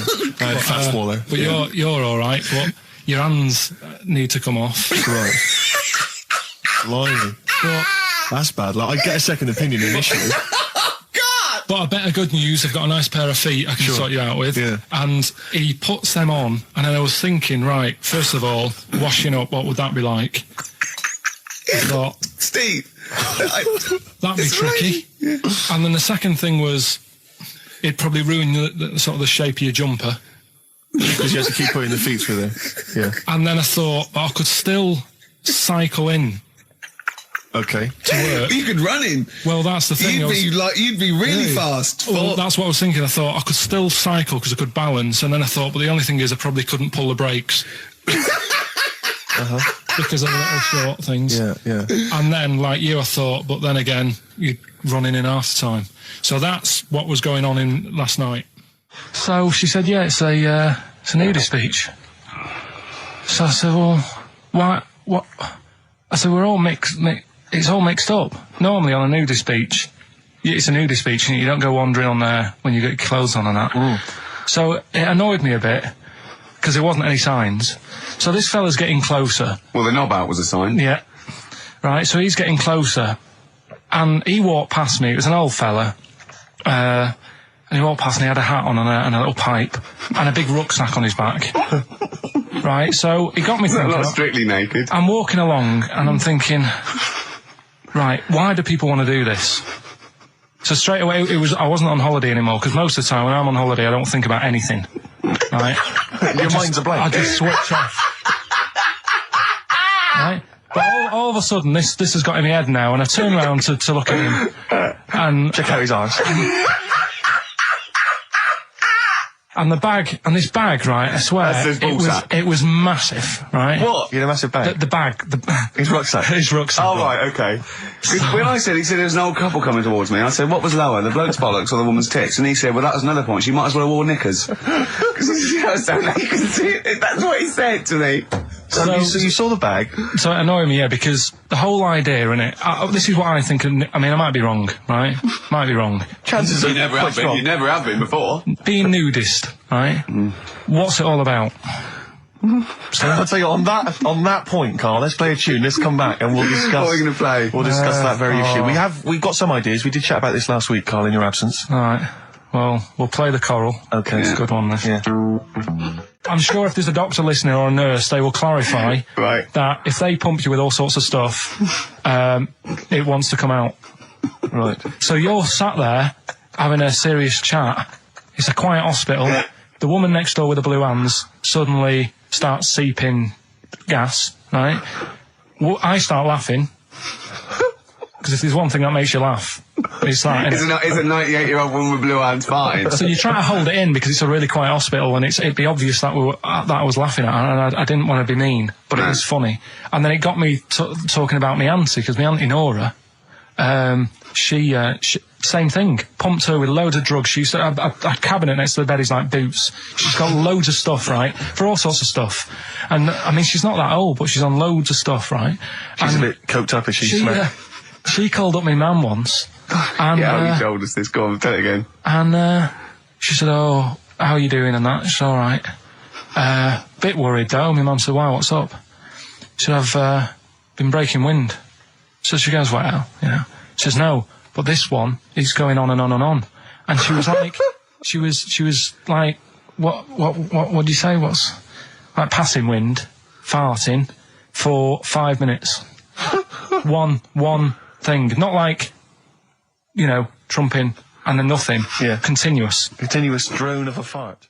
I'm eating. Hey? I'm eating. So am I. Carl, you have to carry on. Right, yeah. We're all eating. Those crisps, food crisps. So last week, yeah, you were playing your feature, that song, I Shouldn't Switch Off, because I'm enjoying the story. Yeah. And we played Living for the City, only you played the single mix, which doesn't have the entire second act, if you will. Yeah. So, Carl, you've not heard it before. You're excited before. You're excited to hear the second act, because as far as you're aware, there was a young guy, he's living with his family, they're fairly impoverished in Mississippi, but, you know, they're happy, they're getting on all right. But you're not even aware that he's moving to the big city. No, it just fades out. Well, that's the city in question. I mean, I've liked this song for, must be, you know, 3 or 4 years, and I've always listened to the single version. I had no idea that I didn't know the full story. So, yeah. It's not, I mean, and I know your attention to detail, you like to know the full story, like, where everything was. Well, the whole idea of the feature is to say, you know, you've got to listen to the song. Where was the lead plate thing? Where was the lead plate thing? That was like a few years back. Where was it? In Britain and Scotland. Yeah. It was a problem all over the world. They had to deal with it. You're making it up now. Is it something you saw in Lord of the Rings? Yeah. Right. So anyway. Yeah. So the Lion and the Witch, yeah? Go on. Go on. So far then, What did we learn in this story from We Stevie learned so Wonder? far from Stevie that there's a young lad, he's, as I say, he's got a family, he's fairly happy, except they're very poor, and they struggle to get by, but they're happy and they're doing it anyway. He's moving to the big city. Carl, this is the bit you didn't realise. Just play the track. Okay, here we go. So this is halfway through. This is now, halfway yeah? through the tune now. This is, you've not heard this before, have you? Let's go. Sorry, we accidentally played an episode of Kojak. By mistake. We were going to play a song. Carl, what did you make of that then? Yeah, what's happening there then? Eh? He was living with his family, he was fairly impoverished. He went He's on a moved bus. to That the new... bus he was on, was it? Right, so what's your take on it, Carl? After hearing that, what I've worked out by it, the first part that we heard last week, everything's all right, but it's not that great living in Mississippi, right? So he goes, I'm going to go to New York. There's plenty of work there. Yeah. They'll sort of accept me as, and everything. So he goes there, and the weird thing is, he's hardly, been in New York for a second. He gets on a bus, all of a sudden some cop is arresting him. He's like, what's going on? And then he's got 10 years. I mean, what you can't hear, because the levels are quite bad. I mean, I work with sound. I can't really hear what's going on. You're criticising I'm Stevie sort Wonder, of guessing that he didn't pay his bus fare or something. And 10 years. He got 10 years for that. I really don't know what was going on. And the last one. I've got that one. That's terrible. That's terrible. Okay, quickly. Oh, God. And the last one is that bloke who does. Come on! He's making me laugh. Come on, Carl, be professional. Right, the last one. Right. I can't do it. It's making me laugh. Oh, come on. Well, let's see if this is enough. Let's see if Trevor McDonald just read this on the news at 10, it'd be short and you get back to the football, whatever. There we go. And here is the news at 2:15 with Karl Pilkington. Bong. Man who walks backwards around lake falls in. Bong. Chinese woman eats dirt. Bong.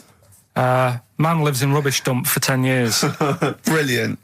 Bong. Czech family says they've got a rabbit with 3 knobs. Right? Right. Done. Sorry, can you just read a little bit more of the Czech family with 3 knobs? Just about a family. Not read it to yourself. Read it out on air. It's just about. He can't read it to himself. I tell him to read it to himself. We still hear it. No, he was, because I could see his lips moving. Go on. Just this fella who had 3 rabbits. Right, just think of this is Trevor McDonald. Yeah. Okay, carry on, Carl. Okay, well, here's the news. Right, good, brilliant. Go on. There's a fella. He's got 3 rabbits and that, and then he checks them out. Right. Yeah. 2 of the rabbits have got 2 knobs each. Right. And he goes, that's a bit weird, isn't it? Sure. And they're throwing them around, sort of chucking them, showing them around the family and stuff, saying, look at that, that's weird. Picks up the 3rd one. It's got 3. Yeah. So they ate the 2 with 2 because they thought they best keep the 3rd one because a little bit lucky in that. Yeah. It is lucky. 3 knobs there, yeah. Now here's the sports news, and that's how it would work. Yeah, okay, brilliant. Well, read about the Chinese woman who eats dirt. I'm interested in that. Said. That's it. That is the story, isn't it? What more do you need to know? It's Well, just I want to saying, know a little bit more. Can you just embellish it? 78-year-old Chinese woman. She says she's 78. Makes you wonder. Yeah. With my theory. Carl's theory is that Chinese people don't age well, and so those Chinese people that are saying they're 112 are really only 33. That's why he doesn't want to be recognised, because he doesn't want to walk out from here into Chinatown. Yeah. It just says she's been eating soil for 70 years. She's ate about 10 tons of the stuff, and it's done her no harm. Kept her grounded. It's probably all right for you, isn't it? Because it passes through, doesn't it? Yeah. Well, they say, don't they, if you're having a kid, let it play in soil and that, because... Well, that's to get it immune, yeah, to get yeah. But lots of, things with sort of birds and reptiles sometimes swallow soil and stones because it grinds up stuff, breaks down cellulose for them. Doesn't do you any harm. Steve, Yes. I want to talk to you. I think it was, might have been Wednesday night. I was in the pub, phone goes, and Carl goes, "You watching that thing about parasites?" Right. I went, "No, I'm out." He went, "Oh, fella with a maggot in his head." Fellow with a maggot in his head. Yeah. And they go, "Oh, no, he's pulling it out now." Oh, God. I said, "Well, I'll get it, I said, "Yeah, see you later." About 5 minutes later, I get a message on my phone. Beep, beep. I look at it, it just says, "Oh no, there's a fella with his fish up his cock now." There's a fellow with a fish up his cock. Yeah. Right. Okay. Do you want to explain that, Carl? Is it one of those little ones that swim up if you're having a slash in the Amazon? Yeah. Yeah. That's weird, isn't it? But it was like stuff like that. It started off with What does the fish do when it gets in there? just sits there. Why? Well, what else can it do? No, but why does it go up there? Don't know. I didn't listen to that bit. But listen, Just one more before you play a record. go on then. You'll like this. Peter the Great. You ever heard of Peter the Great? No. Okay, well anyway, Peter the Great had his wife's lover executed. You'll love this, Carl. Right, so his wife had a lover, he had him executed, and he put his head into a jar of alcohol, and his wife had to keep it in her bedroom. Do you understand? That's every time every morning she'd wake up, and there was her lover's head in a jar. Who took his head off? He took his own head off. Play a record. Play a record. She had a lover, and never mind. Never mind. It couldn't be any more concise. Mad World on XFM. We just had a text, Rick, from Andrew Barnes. He says he watched the same documentary, it would appear, as Carl did in the week.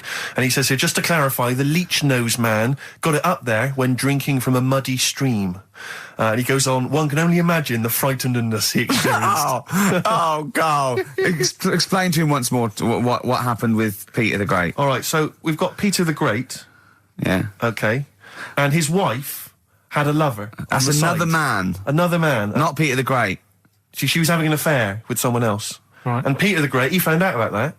Okay. Yeah. So he sliced off this bloke's head. He killed him. He executed him. Right. You with me so far?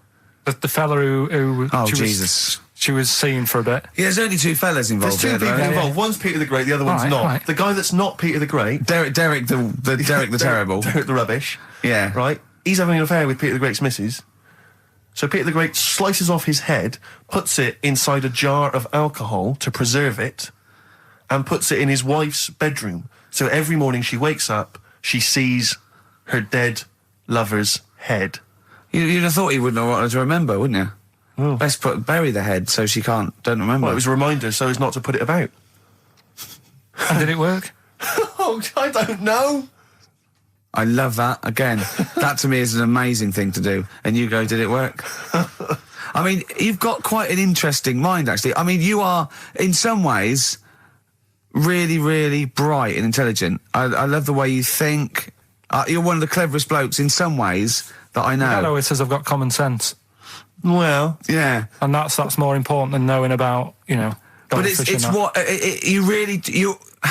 it's like you follow the subplot, which is quite an interesting thing. Do you know what I mean? It's like you tell you a story, you'll always pick up on something that I didn't even think was an important bit. It's like you're looking out of the window all the time. So what's important about that head thing? What do you mean? The head in a jar. It's a grotesque thing to do. It shows ego, power, cruelty, and revenge. although I think it probably did work because he is called Peter the Great. Yeah. So you'd assume he got it right. Yeah. I don't see how you can query that. That's the sort of facts you give us. You see now, you're on the other side of the fence, and you've got questions just like we've always got questions. No, but in Carl's thing, it would have been, turns out, some weird happened, right? And he was still alive. Yeah. And so she was still having sex with body. And his head was watching. Yeah. And Peter the Great didn't even know. I've got another fact for you, Carl. Might be of interest to you. It's the final one. The ancient Babylonians had few... What? Can I just stop you there? What's a Babylonian? My head's gonna burst. What do you mean, what's a Babylonian? I've never heard of one. No, but we'll work out, what's an Evertonian? Someone who supports Everton Well, or from. from Liverpool. Yeah, so what's a Babylonian? He's from Baba. Yeah, well, anyway, some people from Baba, ancient Baba, they didn't have very many doctors in those days, all right? Because they felt that illnesses should be left to the wisdom of the public, right? So if you were sick, okay, you were placed in the city centre, right? And then a passerby... Outside Baba. Outside Baba. And a passerby who had suffered from the same ailment or who had seen it treated in the past, they would pass by, they would give them advice on how to be cured. Do you understand? So there'd be no doctor. It's just people passing by would see. They'd say, "What's wrong with you?" And they'd say, "Well, blah, blah, blah. I've had the same thing. Here's some advice." And pedestrians were forbidden to pass such an individual without inquiring about the complaint and prescribing for it if they knew how to. So hang on. So there's someone ill. Yeah. It's outside the town hall. Yeah. People walk past, go, "What's up with you?" They go, "Oh, my foot hurts," and they go, "You've got to do this to get rid of that." Yeah. And were they ever right? Well, what do you mean? Were they ever right? Well, how do we know? What are you telling me? What? What have you just told me? What am I meant to take from that? You just said strangers sort of say, "You've got that wrong with you." I think he's sulking. I don't think he's ever going to take anything we tell him again because we don't. No, but I don't like the fact that he goes, monkeys can do armed robberies, and we go, no, they can't. I don't understand what the problem is. But how is that different from telling me that a Chinese woman ate dirt? How is that not the same sort of Because that's weird. Someone sat in Trafalgar Square going, "I've got a headache, and I go take some Nurofen," isn't shocking. I'm not a doctor. I've given him a bit of advice. But neither is the dirt lady. She's not particularly interesting. Neither of them are particularly interesting. I'm just trying to give you an example of the same sort of drivel you feed us every week. He didn't tell us anything about goldfish.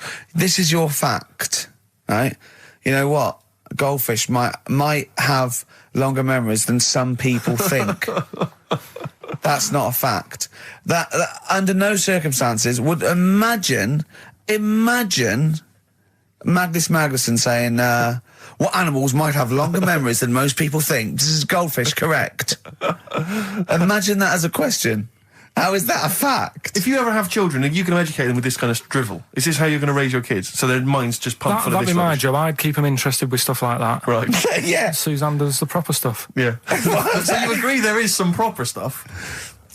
Yeah, but I wouldn't make him do it. I'd just sort of leave the book there, and then if he read it, I'd go, "That's good." That he was. What book would you think? What, the 50th freakiest people ever to be born? Give him that to start with. What would you tell me your favourite was? The little fella who's playing the keyboard? That or the three-legged fella. Yeah, okay. So he's learnt that. That's the first day at school. What would you teach him the second day at school? I don't know, because Why do owls have to turn 180 degrees to look the other way? Because they've got big eyes. Yeah, and what's that mean? What do you mean? What's it mean? Can I just... I don't think you should have children. Well, Suzanne's always saying, she'd like to hear tiny feet running around the flat. Stuff. Yeah. I just said, let's get a little midget cleaner. Forget about tomorrow. Feeder. Right. Listener, I'm talking to you now. Have you seen these posters around with me and Steve on it, right? It's embarrassing, right? We were mucking around at a photo session and XFM wanted to do some posters. We couldn't be bothered to do them again, so we let him have this one. Irony comes back to haunt you, and it looks like I think I'm Simon Temple or something, and Steve's all right. But we think that Karl should be in it. Definitely. Karl doesn't want to be in it, but it looks like everyone listens to this show for Karl's basically, innocent stupidity and some great tracks. Exactly. They don't listen for us anymore, Steve. So I think it should be a campaign to get Karl on the poster. Yeah. Well, I should point out that I think XFM are more than happy to have him on the poster. So it's just him. You don't want to be on there, do you? There's no need for me to be on it. Of course there is. Why not? I get so many emails here as I'm sat during the show reading them. So many emails saying, what does Karl look like? Well, I want pictures of Karl. If you go to xfm.co.uk/Ricky, we've got those film bits on there, those video mock-ups where I'm part of it. You can sort of... That's not enough, Karl. People want to see your face. You're part of the show. You're an intrinsic part of the show. Yeah, we'll get you on the poster. Why? It'll be too much on a poster. They can only take in so much. What do you mean? They can only take in so much? Yeah, it's good with two people. No. It's enough. So what do groups do then? Well, they haven't... It's like Ringo Starr is being left off the cover of Sgt. Pepper. Yeah. Or Rutherford doesn't get in a look in with Genesis. Exactly. Well, which would be outrageous. Yeah. Oh, sorry, Tony Banks, you can't be in this one. Yeah. It's just me and you will be very. You see, you look like the Collins, so you've got to be in there. I don't photograph that well either. You're joking. Is it because you look like a little cue ball because it just shines off the top? But a lot of people as well. You should dispel the myth. A lot of people think for some reason that you're fat. A lot of people say to me, "Is he fat?" No, but that's because I haven't got much hair, so it looks like my head's big. No, they haven't even seen you. They just think from listening to the show that you're fat. That's because you're northern. They think you just eat chips and complain about the weather. Well, complaining about the South. I just think you could answer a lot of your critics. But then you see what I don't like about this world. A lot of people judge people on the way they look. Yeah. Oh, Like you do. If only more people thought like that, Steve. But Carl, you judge people on the way they look. Yeah, I know. That's what I mean. But I couldn't with me, could I? Because I don't know what I look like. What? If I was listening to me on the radio, I wouldn't be able to say, oh, he's a, you know, and slag me off and that, because I don't know what I look like. And I quite like that. Do you know what I mean? I lost. I don't know what Absolutely you're talking about. lost. Just believe me, right? I'm right on this one. It's best if you leave it. Well, we're not going to leave it. We're going to get you on the poster. Yeah. I mainly have to see myself on videotape this morning. That's put me I even showed more him. The animal show I did, the show. Yes. I'm doing a video, and I did behind the scenes footage, and I've got you've seen it, haven't you? I feel a little bit of Carl on there, isn't there? Yeah, It's great. yeah. It's lovely. He can't believe it. He said, "Is it playing slow? Because he's so slow." When I come into the office, going, "All right." That's how you And talk. my head as well. I look like I'm looking into a spoon. I'm not happy with it. I just think that if we're willing if Ricky's willing to use his celebrity profile for the sake of the show, Yeah. I'm willing to look like a, let's say a fairly handsome, kind of cool customer. I think the very least, Carl, is that you appear on there as well. You could dress up smart. Are you worried that you'll look the worst out of all three of us? Who am I standing next to? I'm next to Steve. I'm fairly confident. Yeah. I like the way it's so predictable. You pull the string because you know what it is. It's You pull the string. My neighbour had a horse in her house. It does work. Honestly, it works. okay. Don't bother explaining it. You Just ready? play it. Even when I was younger, do you know when I told you that I was picked at school to give old people biscuits?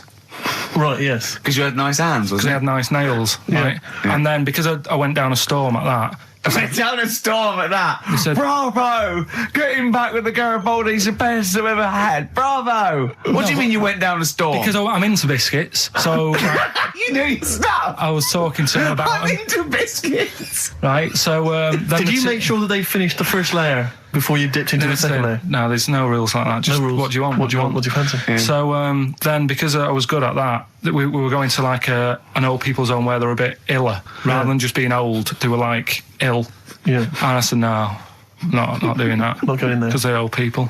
They don't want biscuits. Well, yeah, that's the They're most too thing, old to yeah. eat. So so Did you have to dunk them in tea before you fed them to them? No, it was just like Did you feed them like Did you feed have to chew? pigeons? Did you have to chew their food, then stick it down their throat with your face? Like a little bird. Yeah, yeah. little trolley, right? A lad who I didn't really get on with, he had good nails as well, so he was serving the tea. Yeah. And I just had a chat and said, oh, do you want a biscuit with that? Yeah. What about this one? Do you like bourbons? Yeah. Oh, you really did the whole. So, oh right, so you weren't just, it wasn't like their choice, you offered a selection. Well, I sort of sold them because the thing is there's only so many, so you've got to handle the situation well. Sure. You don't want too many in one type, so it's No. like, well, you've had a bourbon. Yeah. What a great life they lead. They probably only pay about 900 quid a week to stay in that particular home. Yeah. And they get a free bourbon by a kid with clean nails. Brilliant. Whoop-de-hoo. So anyway, it gets to this, you know, the Thursday night when I'm going out with Suzanne. Yeah. And her mum's like sat on the sun lounger outside, so where are we going tonight? I said, no, like I said, it's just us. We're going out having a bit of time to ourselves. So I could see as the day was getting on, she was realising that she's got a night in with like her husband, Yeah. right? Her face started to like look miserable. Sure. I thought, I'm loving this. Right? So I said, right, I'm going in to go and have a shower, go and get ready for the tonight. It's going to be great. And winding them up. Just Yeah. wind them up because they can't come. Because Yeah. he said they can't. Right, so I go upstairs, have a shower and that. I come down, and a mum's smiling. Oh, hang on. So I'm thinking, hang on a minute, what's gone on here? So I went to Suzanne. I said, why is your mum smiling? She's not coming. She said, no, but my dad said he'll take her out now. So in a way, she was happy because she got her own way, Yeah. which had annoyed me. That annoyed again. you, sure, because you wanted It's to... like, What, you don't go even on want holiday. her husband taking her out? Well, it's just the fact she didn't want to go out. She was happy to stay in and have sausage, egg and chips that they'd found from some shop that sold English food. Right. So that's almost like what they do if they're at Sausage, home. egg and chips. So Yeah. she was happy with that if we were staying in and having that. Well, because we were going out, she was fed up. Right. So she's smiling. So she's going, yeah, I'm going out now. So I said, well, enjoy yourself. She said, where are you going? I said, well, it doesn't matter, does it? You don't need to know. Sure, Because you're yeah. not going to where we're going. Oh, you just don't want us to be in the same restaurant. So yeah, that's right. I said I want a night out on my own with Suzanne. It's our holiday as well. I don't know. I can talk to you Amazing. about this. This is not even his own parents. This is someone else's parents. These are the parents of the woman he loves. But even Suzanne sort of agreed with me. There's only so much time you can spend with your parents. That's why you leave. That's why when you're ill, you don't go home to them. Yeah, sure. Yeah. Of course, the slight difference between me and you, Carl, is that not everyone in the world annoys me. Well, not everyone does. Just I can see what I felt a bit guilty that week when he said I was annoying him, but I realise it's not my fault now. No, everyone annoys him. Yeah. so. Yeah, it was an all right holiday. It was good to get back. Brilliant. Won't be doing it again. So. No. And what now would you say is your relationship with Suzanne's parents? Is it a frosty one? No, I just think they know that I don't like to put up with them for a long time. Yeah. I mean, when we were packing, a man was upset because, like, she really liked the place where we were staying, right? Because it was quite a big villa, because there was a few of us. There was a brother as well with us, right? Yeah. So, our mum said, "Oh, I love it here." She said, "I'm definitely going to book this place again." I said, "It's a bit big for two of you, isn't it?" Just being sarky, like we're definitely I said, "'Cause, I won't be coming again." You're like, I don't know what you're like, Carl. You're a monster. You're an absolute You're one of those people that monster. goes, I say as speakers are fine, I say as and gibbered what the wibble. Yeah. And never the way will slap. You're like a middle-aged man. You're like an old man. You're like an old man and you're what, 30? I'm just imagining you scraping along in clogs and a flat cap going, oh, that tree's got to come down. Yeah. Yeah. Puncturing a kid's ball if he kicks it into your garden by mistake. Yeah. Refusing to give it back.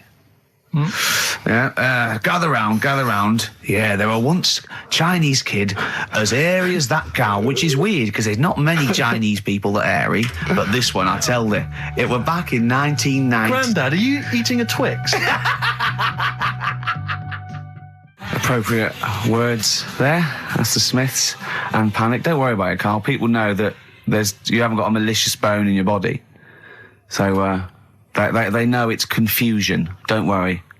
We had a meeting yesterday. We thought we better, for the last few shows, plan it a little bit. And me and Steve came up with a great idea. We're going to offer Carl money to do stuff. Yes. That's the quality of the ideas on this. Yeah. And I bought some money in, little stuff, because we had him showering with our mate Johnny for £1,000 yesterday. Yeah, we just got into a discussion, and then one of us suggested that how much would it cost us to pay you, Carl, to have a shower with another man? And there's nothing going on. No, there's nothing going on. You're just in a shower, normal shower. You're just washing each other, not each other, just yourselves. You're just having a chat. Yeah, right, washing yourselves, having a shower. Yeah. But it's a regular shower in a regular house. It's not a shower in a swimming pool. And he went fine. He got £1,000 out of it. He wouldn't do 900. He got £1,000 out of it. But then we said, and we'll have to watch to make sure you do it. Yeah. And he went, no, that's weird. So, but why? What's it? But this is what annoys me, though, right? The whole idea of, what would you do, right? So I bet you missed out there. When we started this chat saying, I wonder what you do for money, it did start off with, would you rub Dale Winton's neck? Would you give Dale Winton a massage for 20 quid? No, but you have to say no, 500. We're trying to find out what your price is. What price, Carl, is the name of the show. So would you give Dale Winton he's got a knot. He's got a bit of a knot. He's stressed. He's been doing supermarket sweep, and he's furious. One of the contestants was answering back, calling him names, and he's got all knots in his neck. You just give him a little bit of a 5 minutes. A little neck massage. How much would you do that for? He's naked, and it's just a little neck massage. There's nothing going on. It's like, see, there you're naked as well, but it's just the two of you naked giving him a little massage. No, seriously. Would you give him? Okay. Would you give me a foot massage? For how much? Well, that's what's your price? And what are the rules, though? Can I wear gloves? No. Just let's start off simple. Would you take off my shoes and socks? I'd do it for like 50 quid. Okay. 20 quid to take off one shoe and one sock, but like you mean it. You just take the shoe off, you go, and as you're putting down my sock, you pull the sock down slowly, you look me in the eyes and go, what lovely ankles. Seriously, how much? What price? 20 quid a foot. 20 quid a foot. That's gotta be worth it. So 20 quid, you will take off my, we'll put on some soft music, right? No, I don't need it today. That's what I was saying to you yesterday. You always Do you know what I mean? No, you don't. At the moment, I'm quite happy. Give it to a homeless person. Give it to a charity. Well, we'll Donate get it to him in charity. here. Well, are you still going to shower with Johnny for £1,000? Not now, because you said, and me and Steve are just going to stand in the corner and watch. Well, we've got to make sure you do it. You might go in there and just, like, wet your hair and come out, pay Johnny 500 quid and go, yeah, we had a shower. How will we know? Sorry, I'm quite interested about the shoe and sock. I'm back to the shower. You just have to wash yourselves. Now, we have to inspect that it's really clean, because we want you to wash certain parts really... Right, well, why have you both got to be in there, then? Well, Why are no, you just both one of watching? us. Can we just take... I mean, yeah. Or can Steve film it? as evidence. Just as evidence. Or I'll tell you what, we'll leave the TV camera in there. Neither of us to be in there, then we can just watch the video. Are you a couple of benders? Are you a couple of benders? No. No. But can we discuss further the taking of the shoe and the sock? Because I think there's £20 I'm willing to pay £20 to see that. Peace train. The reason you became King of the Universe, of course, is because of your fascinating French bread anecdote. Oh yeah, come on the story? then. How did baguettes come about? If this is going to be someone cooked a loaf a bit wrong and said I can still make a sandwich out of it, I'm going to hit you. No. Go on then. Right. Napoleon, when he was at war and that with Russia. 1812, yeah. Yeah, all his soldiers were like, not used to the cold weather and that. So they said, take some clothes in your bag with you because it's going to be nippy out there. So they put all the clothes in the bag. Sure. They were told, it's Napoleon, for Christ's sake. No room for any food. You're joking. So couldn't they make some sort of like sandwich? No, it wouldn't fit because of all the clothes. You had to take extra gear. Sure. So, anyway, he said, I can see where this is going. Is there a baguette-shaped gap left in their holdall? They thought, let's make some bread that you can fit down your trouser leg. What? That's not true! No, it's not! I read it in Euston train station. I was waiting to go back to Manchester. Where did you read What, this? scrawled on the wall in graffiti? Yeah. Do you know the Was it also meet me here for cock fun at 12 o'clock?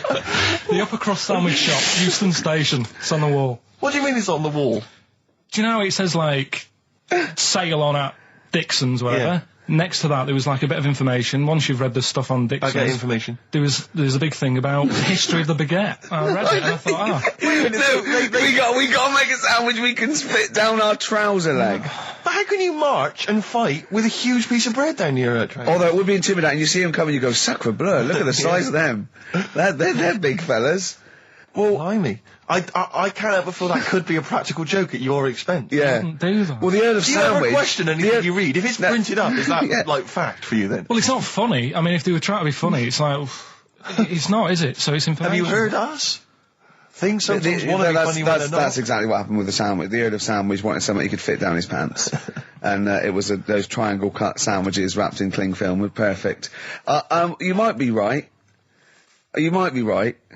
I am. Because the Cornish pasty, so they could drop it down the mines, isn't it? Is it? They wrapped it up they wrapped up like meat and vegetables in pastry, and they sort of crimped it, and it was like and they dropped it down the mine, so, yeah, that's how that came about. And bagels were originally made so that people could play hoopla, but then eat afterwards. I don't know if you're aware of that. That is true, Carl. Well, anyway. Call my bluff. Is one of them true? Yeah. They're all true. They're all true. Yeah. Tell your kids that when you have them. Yeah. You know, if they're still alive in a million years. Well, it might be true. Can someone confirm that baguette fact that it was so Napoleon could stick it down Not him. his trousers? Not him, his soldiers. His men. Yeah. Fascinating information. Fascinating bread information, Carl. Radiohead. Yeah, now this is my song for the lovers. It's a beautiful track. It's Let Down off OK Computer. It's one of my favourite Radiohead tracks. It's lovely. Right, set the tape going now if you want to tape these songs. Avalanches, Frontier, Psychiatrists. Absolutely. Well, we've had lots of emails. People, obviously, we inflamed and provoked Well, about actually, I have to say, the Cornish pasty. I've got a couple of amendments to that. The crusty bit, is actually as a handle, because obviously the miners had dirty hands, and they'd eat all the stuff in the pasty, and they'd be left with this sort of crust, and they could throw that away. Mm-hmm. Also, someone told us that at one end was a apple, so you have a little sweet as well. Little dessert. So, there you go. You noticed how, like, over the years we've been doing this, you know, way back when we started XFM, no one ever contributes when we ask about the music, when we ask about hip-hop, or their, you know, opinions on that, anything important. But start talking about pasties. Yeah. We've had about 5 phone calls. Yeah. And someone phoned up to confirm. They used to work for Upper Crust, and basically, Carl got all excited. So it is true. Sure, but I don't know if it's true. I've read the same sign you did, Carl. Interestingly, there's an email here that says, which basically offers a history of the baguette, and talks about after the revolution, the government decreed that all of France must eat the same bread, and it was up to the bakers to bake this bread of equality. And then Napoleon kind of made sure it was a particular, he kind of set in obviously on the bread you can eat anything you find in the garden, frogs, snails, bits of horse, but squid. The interesting thing is, Rick, that there's no mention of sticking it down your trousers whilst going to war. The French have tried to keep that secret for over 100 years, It was only Steve. the upper crust people. Nearly 200 years, that is a top secret. Somehow Euston Station upper crust got hold of a document, left behind in an old sea chest, possibly Napoleon's, could have been Josephine's. Unfortunately, jotted it down. He's kicking himself now. Oh, Secretary, I cannot believe I left a note. If he talked like that. He did. He did that, yeah, he talked English, but in a very funny French accent. Rick, we've got a couple of emails in here, and they're saying they enjoyed your performance over the Christmas period on a programme called 100 Greatest TV Moments. Yeah. Did you do an interview or something? What was the deal? I didn't see this. Yeah, the Office was in there, wasn't it? And I was interviewed for it. But what are they talking about? They enjoyed your performance? Come on, tell me You what know, do you? No, I don't. It's the thing that I did on Razzmatazz. Oh, is this where they found a clip or something? Yeah. No, alright, I was in a band, and we had one single out or something, and I did one TV appearance when I was about, oh god, and they showed a bit of it, about 7 seconds, me on Razzmatazz. Oh god. Razzmatazz, for those that don't remember, was like a kind of, I suppose, what was it, like a kind of CD UK of its time? Yeah, exactly, yeah. And, oh god. And it was of the time, sort of new romantic. And they showed a clip of this? I looked about 10 and about 5 stone with hair and makeup and girly clothes. My sister actually said I look like Posh Spice. Brilliant. There's a funny story about that, right? Because we were rushed and we had to do this thing, and and we were meant to take a flight to Newcastle. And where were you travelling from? London? Yeah, but we got there and we didn't have tickets, we were told to be there, but the A&R man overslept. Right, for the company, overslept, and it was terrible, and we were fretting, and eventually it was too late to get the plane. We missed the plane. We had to get a train, and it was really kind of fine. They were back and forth, going, yeah, if they come now, we can still do it. We're going to miss it, and this was like a big promotional thing. And we got there, and they went, oh, God, right? And I had this sort of like jumpsuit I was wearing that I'd cut off, put that on backwards. A jumpsuit? Yeah, brilliant. I know. Is this what was bad. on the clip? Yeah. I had that on back to front, and there was no time, and I think I even mimed wrong at one point, and it was awful. But the funny story is this, that when we were there, we didn't have our tickets. This was at the airport? We bumped into Bucks Fizz. The guys and girls from Bucks Fizz and their manager, so there's like 5 of them, right? And there's 2 of us, and they had 5 tickets, and Bucks Fizz tried to smuggle us through. And so they went through the things, right, and they went, tickets please, and he just waved 5 tickets that he had, like that, goes, this is us, right, and they went, well, can I have a look at them? And they went, there's only 5 here, and they just looked at us and went, sorry lads, we tried. We were nearly smuggled through. By Bobby. Carol. They couldn't even with their powers. They were the height of their powers. That was like make-believe time. They'd already done making your mind up. I thought if anyone can get us through customs check, it was the Fizz. But even the Fizz what I like could not get that us reassures me, I have to say, about kind of airplane travel. You know, in these kind of troubled times, it's nice to know that even someone like Bucks Fizz couldn't get, smuggle someone through. That's good, because even, the top security man went, hold on, there's 5 in the Fizz, there's 5 tickets, those 2 lads are not going through. Exactly. Yeah, that makes you more secure about air travel now. Well, it's lovely if I'm in America, and I see 5-star, trying to get through customs. With 2 other lads. Exactly, I think, wait a minute, what's going on there? Yeah. Wait a minute, security guy stopped him, it's fine. It's fine, yeah. There's only 5 in 5-star. Oh. It's lovely to know that. Yeah. I love the fact, and did you know the Fizz previous? Was this your first run-in with the Fizz? No, they were doing the Taz, same as us. They were doing the old Raz, same as us. Did you recognise the Fizz and go, oh my god, that's the Fizz, let's try and sneak in with them, or did they recognise you? How did it work? They wouldn't have recognised us. Exactly, that's what I'm thinking. I love the audacity of going up to Bucks Fizz and saying, trying to smuggle us in. You try and break aviation law for us. Now, yeah. Now it's time to make your mind up. We're going to the land of make-believe. I did that and they laughed. They went, brilliant. Yeah. We'll get you through, lads. Yeah. Just stay tight. I was actually on top of Bobby's shoulders in a long coat. Lovely. Yeah, but Bill... Well, seriously though, I don't understand what their plan was. Like they would have gone, through. It's the Fizz, let them through. Yeah. Don't bother checking the... It's like, wasn't even answering, we couldn't even get to Newcastle. Do you think it was wearing your jumpsuit backwards that sort of gave it away? Well, no, but see, I didn't have it on then. I was just in civvies. I just had jeans and a t-shirt then. I didn't even have my hair gelled. I was just like cash. I saw it. I thought it looked all right. Did you? Did you? Well, I mean, for then you in a tight jumpsuit. Yeah, cheekbones. Brilliant. Yeah. I had some cheekbones. Yeah, that was. If anyone else saw it, or maybe they taped it and they've got a clip, because I'd love to see it. I missed it. Well, I'll get you one. If you have it, put it. I'll tell you what. Why not create a website? And put that clip on there on a constant loop, and then send the address in, and I'll give it out, and people can check it out for themselves. Yeah, brilliant. Is that okay? Yeah. Cool. I'll have to lose weight now. Now, we just had a call from someone impressed by Karl, and Karl's very pleased because this guy has actually done a PhD on Che Guevara. So in theory, whatever subject he chose, in theory, he's probably one of the experts in the world on this particular field. Now, hello, are you there? Yeah, I'm here. Hello, what's your name? My name's David. David, now where did you do your PhD? Did it at UCL. Did it at UCL, mild college. And what was the actual title of the PhD? It was Che Guevara's influence on class struggle in Europe in the 60s. And what did you think of Karl's performance? I thought he did really, really well. The only thing, I'd never heard those last words before. So Karl actually knows something you don't know. Yeah, possibly. Although you presumably not take that as verified information. You probably wouldn't take everything Karl said as gospel. You'd probably look it up yourself, would you? I probably would have a look, yeah. Did you know about babies' eyes? Sorry? Did you know that babies' eyes don't grow? I didn't know that. You see, that's why you shouldn't take things Karl says as gospel. Because it come out with something, vaguely intelligent, and then say, "Did you know about babies' eyes don't grow?" Any questions that you'd want to test Karl on? Any thoughts? Any things he missed there on the history of Che Guevara? I think he did really well, and I think he should be congratulated. Because Karl has problems with understanding why people are interested in history, and even though he's been reading these books, he keeps saying, "Why does anyone care about history? Why is it important?" What would you say to Karl? I think he should maybe then look at who Che Guevara did influence and why he still influences people today.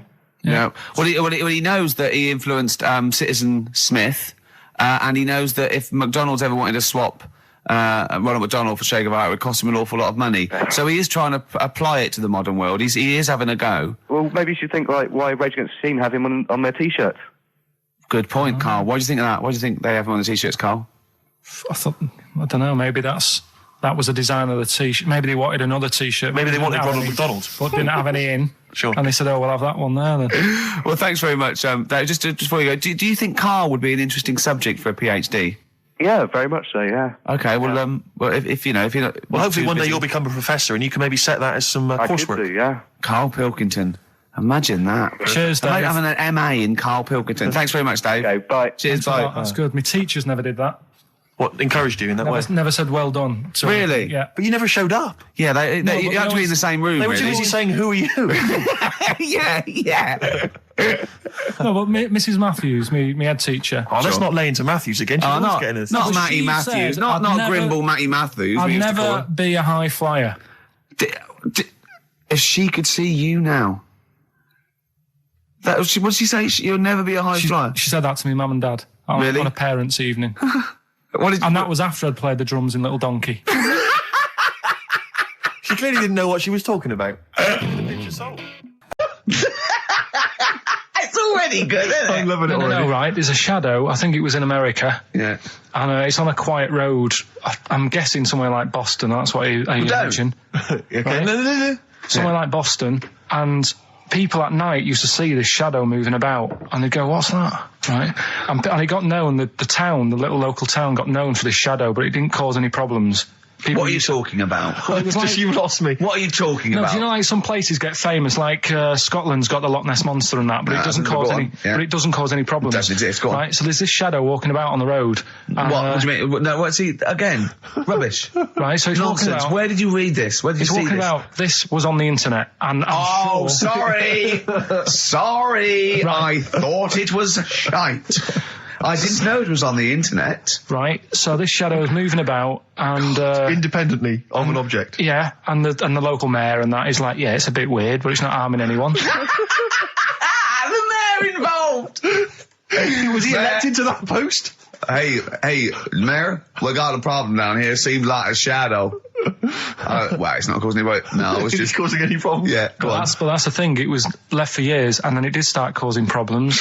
I see, that's it. If you leave these shadows to go unchecked, Rick, they go crazy. Yeah. You let them run amok in the Yeah. city.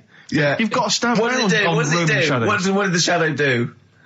It was pushing people off the bikes. It was what? It was pushing people off the bikes. Oh, I'll find out more for that next week.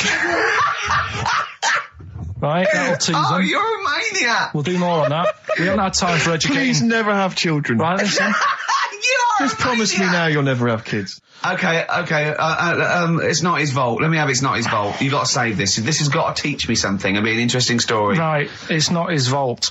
This fella, Yeah. What year? Ages ago? Olden times? I'd say in the 70s. Okay. Would you? Any evidence for that?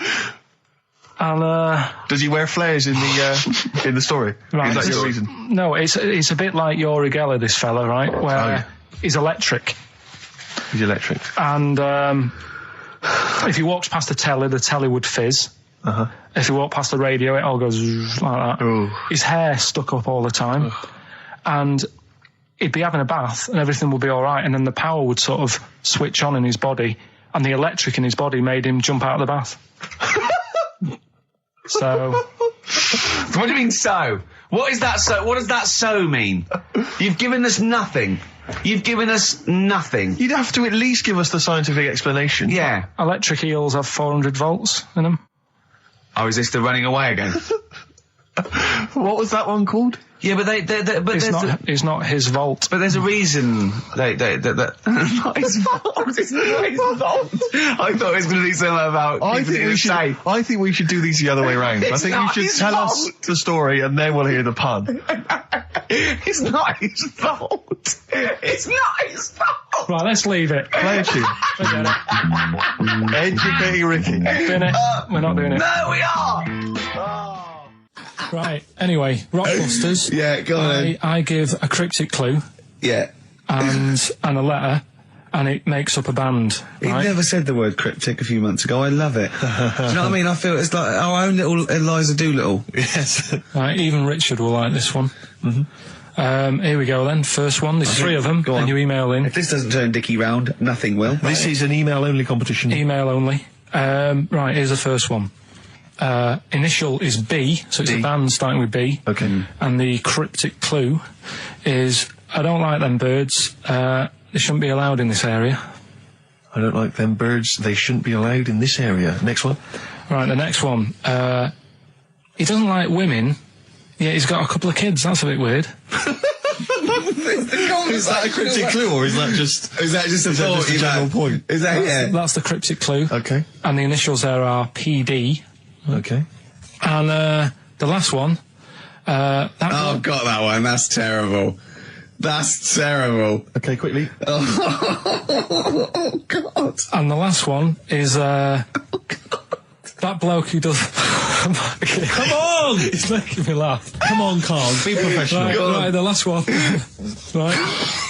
I can't do it. It's making me laugh. Oh, come on. I'll come and read them then. No, hang on, Come on, Carl. Right, here we go. They don't do this on Blockbusters on TV, do they? No, come on. That bloke who does sport on telly. He's got a little kid, right? Initials DC. What? Is that, was I'm that the completely clue? confused by that. Was that the clue? Yeah, that bloke who does sport on telly. Yeah. He's got a little kid. Initials DC. Okay, is that a band? Or an artist? It's well, I'm not A gonna tell you. cheese. I'm not This is gonna a tell you. well-known sandwich. Is it? What is it? Is it a band or an Right, artist? so just quickly recap. Okay. It's a Come B. on, Carl. Right, Come on. quick recap. The first one is B. I don't think them birds should be around in this area. Right, that's B. Right. Second one, he doesn't like women, yet he's got a few kids. It's a bit weird. That's PD. And the final one, that bloke who does sport on the telly, he's got a little kid. Right. DC. All right, and it's ricky.gervais at xfm.co.uk if you want to enter for Hellraiser. Oh, I'll tell you what, continue to do a little theme of like some old stuff people haven't heard of. If you're under 30, you probably never heard of this band. It's also a new thing I want to introduce. It's Show Up Camfield. Camfield talks the talk, he doesn't walk the walk. He doesn't play some rock classics on his show because he's scared. I'm going to play the tracks that Camfield's too scared to play. This is Kansas and Carry On Your Wayward Son, alright? Yeah. Right, okay, Educating Ricky, part 2. Right. I'm committed to this treatment. Yeah. Is one Oh, of I've them. got to go for that one. Yeah? Yeah. Or the other one is the police are causing a bit of a stir. He still says it like it's the best thing he's ever come up with, which in a way is. It could be. Right, go on then. I'm committed to this treatment. Right. Do you know the saying... Is it just sayings now? Are they all sayings? This No, week? no, they're not. Okay. No, the other one isn't. Frog in your throat? The saying, there's a frog in your throat? Yeah. I assume it's when you croak a little bit. You sound like a frog. No. Right. Might seem a bit weird, this one, right? But years ago... Oh, yeah. Sorry, well, what is that clue? Committed to this treatment? It's about frogs Kermitted. It probably works better with a K and an ER written down. Well, also, if you pronounced it Kermitted, yeah. but not committed. Committed to this treatment! Right, go on then. That's genius. So, yeah. Well, what? You go to the doctors and you go with throat hurting a bit. Right. And what they did ages ago... Ages ago? What year was this approximately? We are going back quite a bit with this one. Oh, okay, go on. And the doctor would say... did history. Imagine years ago. Go on. and the doctor would say, right, keep your mouth open. I need to look at your tonsils. And the jaw would ache a bit because they weren't as quick back then because they didn't have the technology and stuff, and they'd have to like stare at it and study it and stuff. And like they get an achy jaw, right? Keeping their mouth open. Yeah, like you get, Yeah. when you eat a Mars bar or whatever. So they'd sat there, and they used to always close their mouth, and it used to annoy the doctor. Right? Sure. So what they did, they used to get a toad, Right. and put it in the mouth. Rubbish. Okay, keep talking. Keep talking. And that way they couldn't close the mouth because either they'd squash it, Right. or apparently you're not allowed to lick a toad's back. So the doctor would have them for breaking the law? No, but it's poisonous, right? A toad's back. You should never lick a toad's back. Or put it in your mouth, really. Oh, just stop for a second. Wait. What? Can I just ask one question? Go on, Can I yeah, just go ask on. one question? I've got a few, but no, go on. Sure. My initial thought is, it sounds like a brilliant bit of sort of medical knowledge there. It's a great idea. Yeah. My only thought is, how does the doctor see past the toad? Yeah. Your tonsils? What's he actually looking at with the mouth open? Surely the toad is Isn't in it the like hopping way. around in the way? It didn't say. Sorry, and my first question is, was this on the internet? Yeah. Yeah. Okay, Carl, that is bollocks. That is, I mean. Well, all right then. Let's turn this round. Where does the saying "you got a frog in your throat" come from? Probably because you sound a bit croaky. Probably that. Probably because you sound a little bit like a frog when you've got a sore throat. Carl, did you not question it just for a moment when you read it? Just for a second, didn't you think that seems an odd approach? Firstly, why a frog of all the different Because species? it's poisonous. It's poisonous. A toad. So a toad, so it's a toad as well. Yeah. Well, that it worked. I'm committed. Worked. No, not that. no, It's no, the my frog point in is your it's throat. frog in the throat. I was going to change it to "Have you heard the news, Toad Day?" But I went with the frog. Oh God! Right. So that's think rubbish. about it. So that's rubbish. Next, can I have Let's play a tune. Let's come up with the God? last one. Can I just say? No, just play it. Just play it. Yeah. Yo, Carl. Right. Okay. Right. The results of We ain't got a winner for the first time. Yes, we have. We've got done this loads. feature for. We've got loads of winners. No, we haven't. We've done this feature for 3 weeks. on XFM 104.9. I enjoyed that. Yeah. That was good. It rocks. I hope the audience was playing it loud like us. Yeah. Ricky Gervais, Steve Merchant, Karl Pilkington. Well, look at him yawning. How rude is that? Carl, what's wrong with you, man? Have you been up late? A little bit. Girlfriend was away, wasn't she, yesterday? Yeah, I always have a problem with that. I always have, because you don't go to bed, do you, early? Do you know what I mean? You sort of think, I just always find that thing that if, you know, you're used to living with someone, one of you will go, let's go to bed, then you'll go, all right. But when you're on your own, you go, You just forget to go to bed. I just stay up. Okay, stop eating now, Carl. You've ate all the food. That's just a plate. All right. Okay. Yeah. No, I stayed up and watched, there was a thing on about Dracula. Right. What, Dracula? And I found a flaw in it. Go on. Not the fact that he's the living dead and drinks blood to stay alive and he doesn't reflect. And he can turn into a mirrors. bat. Well, And you can go on. the mirror thing, you can't look in mirrors, can he? Well, he can look in mirrors, but he can't see himself in a mirror. Yeah. That still doesn't work. Go on. Go on. It doesn't work at all, Carl. It doesn't work. Go anyway. on. No. Well, Centre parting's always really neat. His centre parting's always... how does he do it if he can't look in the mirror? Blood on the floor or something it was called. Rubbish. I love the flaw in the Dracula film is that his centre parting's too neat. How did he do it without a mirror? Oh. Was it a documentary about Dracula? No, Yeah, there was the real it's Dracula. The real called- Dracula. Yeah, the real Dracula. The It's true just a story. film. It had blood on the floor or something. It's called. Yeah. It's rubbish. We had a little lunch yesterday, didn't we? We did indeed. That was a nightmare. Yeah, I we hate were- going out with you two. I was explaining to Carl, right? I like to excite Carl's imagination, right? And if it involves chimps or monkeys, all the better. Brains he likes, parts of the body, deformity. You know, I know where to, you know, what buttons to push. And I told him about this thing. I don't know if any of you out there know about this, but there's an experiment they did in the 50s, a clinical psychology experiment where there's your two hemispheres of the brain, okay? They're joined by a thing called the corpus callosum, right? Which is just a little flap of skin, like a little scarlet lead that joins your two hemispheres. And what they did, they cut that in half, and they thought it was a cure for schizophrenia, but what it turned out to be, or epilepsy, I think, I can't remember, was that your two sides of your brains didn't function together. You couldn't get information. I was telling Carl all this thing, and one of the things I told him was that they did it on a monkey, and it fought itself over a nut. Like its right arm was connected, you know, by its left lobe of the brain, and it was fighting over itself. And Carl went, instead of like thinking this is amazing experiment, he went, would it have been happy if you'd given it two nuts? Yeah, I know.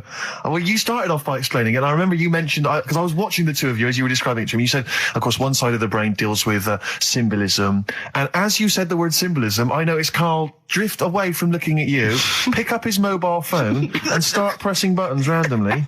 And I thought it was the word symbolism that got him. And I noticed it took you just a moment longer. And I think the first thing you said was, when did I lose you? Yeah, I knew I'd lost him. It's extraordinary. And he doesn't even try I to think I said disguise it. nomenclature at one point as well. Right, yeah. And I knew I was dicey with death there. Yeah. But, Yeah. but I told you tried to look it up, didn't you, on the web? You didn't find anything about Yeah, it, the did you? spelling of it's what is it again? What's the word? Corpus callosum. Yeah, so I couldn't do it. No, don't bother. Give up. Don't bother. Give up. So if anyone knows any interesting facts about that, I don't expect yours hasn't been cut in half, has it, Carl? That would, again, might explain something. I'll tell you what we will be talking about later. I don't know if you're sort of aware of them, Steve. Go on. Bonobos. Oh, I don't know much about bonobos. I told him about he was looking for stuff. I said put in bonobo. He was having no luck with chimp, and they're a form of chimpanzee, but they're even closer to us, evolutionarily speaking. They've got their social groups are more like ours. They're more intelligent, and he was loving it, weren't you? So is it human bonobo Carl? Is that how it works on the evolutionary ladder? Chimp Carl. Yeah. Yeah. Talking about them. So we're talking about bonobos. You're excited about that? Yeah, That's yeah. coming up in Monkey News? No, I think it's a bit of a monkey bonus. Placebo, Bitter End on XFM 104.9. This is pre-recorded. We recorded this a couple of weeks ago, before Christmas. I hope you had a great Christmas. If you didn't, not our fault, really, is it? Nothing to do with us. Wouldn't have thought we'd have. We're well over time because we've got plenty of cash now, thanks to a lot of you who probably bought the Office DVD. Yeah. Probably got And that if you in stock haven't yet, and you've maybe got vouchers or money, still available. Still there in the shops. Still available. You can still make it the best-selling DVD of all time. Please. Please do. Yeah. Please do. I'll tell you what you want to hear there before you make your mind up. I'll tell you what, if you like this next clip, go and buy the Office DVD. I think you will. It's a brilliant clip. It's the one where we talk about Well, it is self-explanatory. Yeah. We went. It was a great day, wasn't it? Brilliant round of golf. Absolutely brilliant. Such a beautiful place in Stoke Poges. It's like a really posh place. And are you a good golf player? Well, we'll get to that. Oh, okay. Wow, he bought the shoes especially for it. Oh, I'd love to have seen him in those little shoes. I know, and they were no good because they were metal spikes. We had to change them. He was annoyed straight away. He spent over £22 on these golf shoes. We hired a buggy that was brilliant fun. I was bombing along, wasn't I? I don't drive, but it was great on that buggy. Well, you've been on a buggy with me, and you were a bit scared. Yeah. What I nearly killed us once. I was just taking banks and things, but you don't see sort of bunkers, and he'd scream, go, stop! And he'd put his foot down the brake, and then I reversed. At one point, he sort of did a handbrake turn next to the lake, and then we had to reverse, right? And you just flick a switch and put your foot down. He did that without looking. I look behind, there's a big oak tree there. He screams, watch the tree, right? So Dukes of Hazzard. I kept jumping in and leaving him behind because I had to go to my ball. Anyway, so the first shot, I got on the driver. I honestly did one of the best shots I've ever done. It went straight down. It was great. I thought, phew, got away with that because it's always the first one because it's a clubhouse and you want to look good. Yeah. So. He tees up, and I've been saying, buy some balls. He just got 6 balls. I was going, what if you lose me? I won't lose 6 balls, right? He tees up, right? Whacks it. It goes miles, like right angles, straight into the woods, right? He turns around, he goes, go and buy some more balls. So I'm laughing, because it's like impolite to laugh, but he broke the ice for me, and I was falling around. And then his second shot, I go, you're off a 3 now. If you take another shot, he went, oh, right. So it's his third shot, he puts the ball down. He hits the ground before it and misses the ball altogether. And I was on my back, wasn't I? Unbelievable. Actually rolling about on his back. And we were terrible. I went round 107. He went round in like 119 or something. Sure. It was just rubbish. How long did it take? 5 hours. Of course. And there was no one around, luckily. But it was fantastic. So then we go and have our meal. What annoys me, I said, right, I'll go for a run. He went, I'll have a bath. I said, I'll see you at 7:45. At 7:55, I have to call him. He's not ready, so he's let me down there. Oh. I can't stand lateness or laziness. Lateness. Yeah, and he's let me down. Do you know his excuse? He fell asleep in the bath because there was no light bulb. There's no light bulb in the bathroom. So instantly he fell asleep, and he was late. No, do you know what I mean, though, Steve? If you're sort of, like, nice and warm and what have you. I was tired anyway. I've been stressed out for 4.5 hours, right? My life flashed in front of me a few times in that buggy. So it's all sort of wears you down a bit. I thought, right, I've got a headache. You're going for your run. I'm going to have a bath. I walk in, put the light on. For some reason, it didn't come on, but I thought, it's all right. I'll just... doesn't matter. You can have a bath in the summer, so it's light anyway. Well, there's no windows in the bathroom, so... So you were in the darkness? So I'm in the darkness. I nod off because I'm shattered. He calls up, hassling me. So I said, well, it doesn't normally take that long for me because, I haven't got, like, long hair. I've got a dryer and so I can sort of one wipe. Yeah. He's already 10 minutes late, though, when I called. Well, 10 minutes. 10 minutes. Late. This is late, this next. Doesn't matter. Dinner wasn't until 7:15, so we had, like, another 20 minutes anyway, so it doesn't really matter. Yeah, but we said 7:45. So he's calling up, hurry up. So I said, yeah, all right. So I get out and dry and like my tackle and what have you. Calls back again 30 seconds later. No, I don't. I don't like that. Do that now. Give it a wipe. 30 seconds later, come on. So I end up going downstairs to the meal area, naked, with a wet shirt on and wet socks. I've got headache as it is. Meant to be a relaxing weekend. But anyway, so we have our meal, which is really nice. And then we're sitting in the bar. I'm having a cigar by the fire. Yeah. Like, we're having a rather nice Pinot Grigio. Yeah. He's there going, I've got an headache. Is this 1955 that you live in? I know. Yeah. It's so right. And we are knackered because he's not used to work. I've seen him moaning, falling asleep. He's not used to it at all. And you've been on your feet for over half an hour. Yeah, right. So we didn't even walk around the golf course. We had a buggy. It wasn't even exercise. And now it's Karl's bit. It's the re-education of Karl. He's like Liza Doolittle. And now he's coming to, or Lawnmower Man, if you've seen that film. More like Lawnmower Man, if you've seen the film. You know what I mean. And his homework was to just study quotes, really, on happiness and stuff and general well-being. He's not a big happiness quote fan, are you, Karl? Not really. So what have you done? You've come up with something, haven't you? Right, yeah, I told you, right? Because a lot of these are just things you say every day. They're nothing special. So what I'm doing... Well, you say them every day. Well, the sort of things you come out with and you don't even think about it, do you know what I mean? Yeah. They're on the TV all the time. People on the radio are saying these sort of little quotes. Sure. And what I've done is, remember that programme on Channel 4, Faking It? Yeah. Where they got some, like, posh kid to be on a door and all that. What I've done, I've... Imagine if that was the pitch for the show. Dear Channel 4, you're just going to get a posh kid on a door or something? Yeah, Yours sincerely, Carl. Come in. Yeah. TV producer. Yeah, go on. So, what I've done, this little book of quotes, happiness quotes, I've picked 2 that are real, Okay. and I've made one up, right?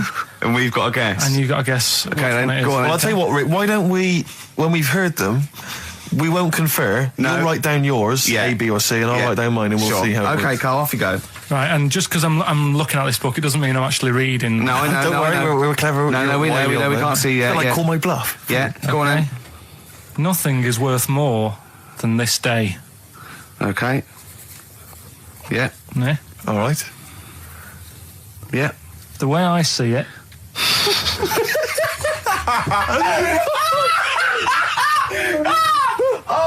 Oh God, my head's gonna burst. no, hang on. My head's gonna burst. No, Hang no, on. this might not be Carl's. Oh, it might not be. How do you know I haven't tweaked them a little bit? Yeah, good Okay, point. fair Good enough. point. No, good point. The way I see it, if you want the rainbow, you got to put up with the rain. Yeah, okay. All right? All right, yeah. Okay, hang on. It's not here. Come on. Cat food, Cat food, come on. it stinks a bit.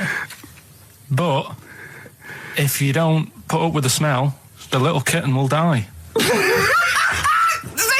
Steve, I don't know what to say. I don't know what to say. Imagine this in faking it. Imagine their faces when he says that, and they're going, "Oh my God." Oh. Carl, play a song, mate. We'll have to confer on this one. Well, that's just amazing, Carl. Just read them again. Two were real, one was fake. Go on in. Right. First one. Nothing is worth more than this day. Excellent. Next one. What does that mean? Well, cherish now, cherish your time. okay. Because you can't get it back, and Yeah, you know. that's the way I saw it. On XFM 104.9. I'm Ricky Gervais, Steve Merchant. Karl Pilkington is in the middle of educating me. Then, educate me. Did I tell you the time when the doctor said I was going to die? All right, keep talking. Right, ages ago. Must have been about 15, right? And at lunchtime there was this. We used to have a choice of stuff to do at lunchtime, right?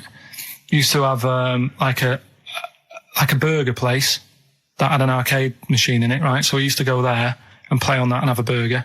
Or there was this baker's, right, that my mum worked at, and did great cakes and stuff, right?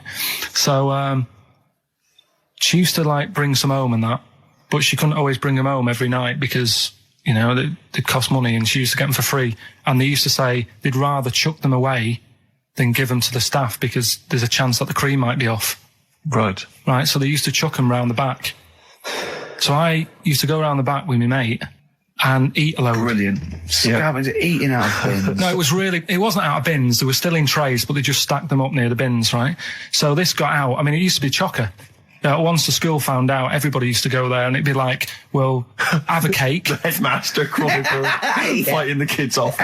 Right, so I'd have, like, you know, you just eat, I don't know, 6 jam donuts or something, and then you'd spend your dinner money on the arcade machine. Brilliant. Right? So it was a good afternoon, really, right?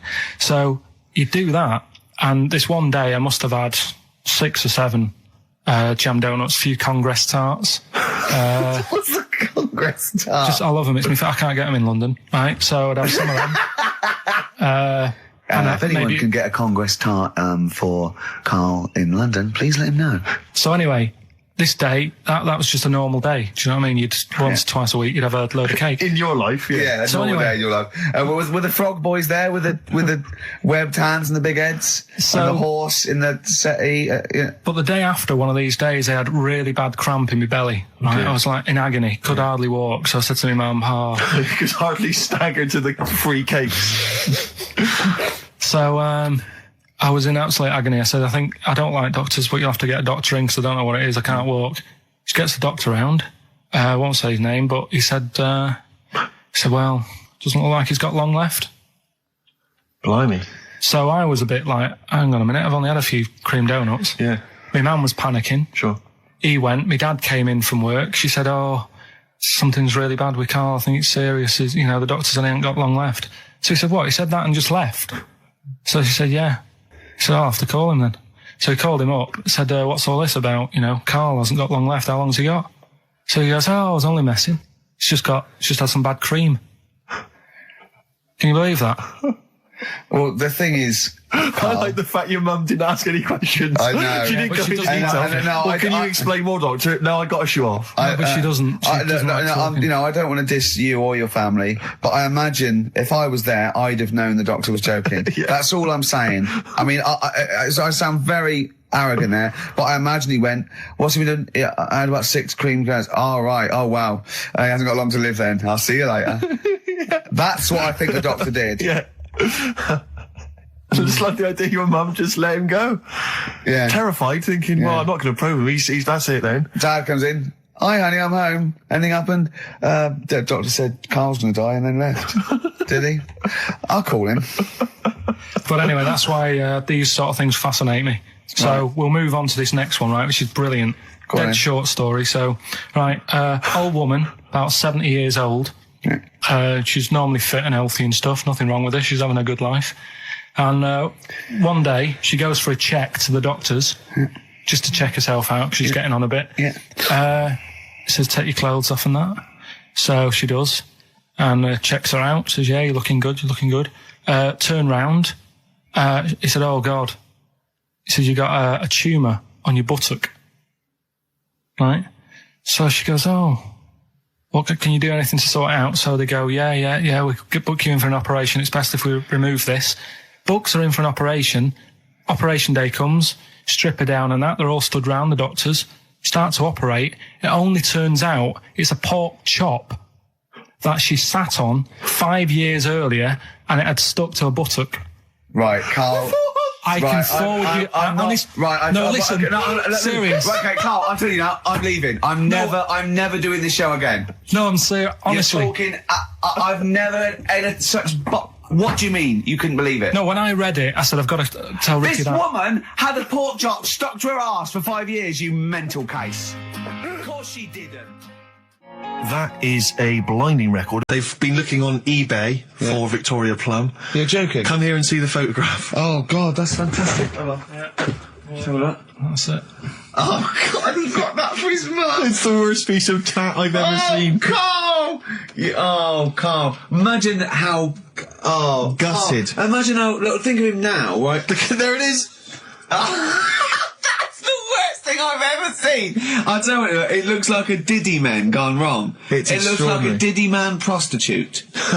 That is... Is that the one, Carl? Is that... Well, it was a different colour. It had a yellow at mine. No, but look, how do they get... Tell them they Okay, so, going to eBay. So you need to log on to ebay.co.uk. I'm sure you've used it before. It's the online marketplace, ebay.co.uk. And if you type in Victoria Plum, I'm assuming that you can track this down. That's amazing. It's the worst piece of rubbish just I've ever think seen. how cute he was as a kid, though, doing that. Just think of him, just going... just seeing that and thinking, she likes gnomes! It's the worst thing I've ever seen! I mean, to be fair, I don't know what her prize collection of gnomes looks like, but I can't imagine they're much better than that. I mean, gnomes are a fairly grotesque thing.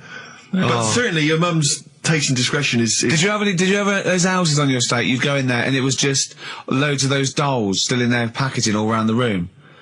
And sort of like one of those homes that keeps the sort of packaging on the three-piece suite. Why don't you buy another one for her for Christmas? Yeah. It's $3.99. It looks, but that's £2.49 because that was $3.99.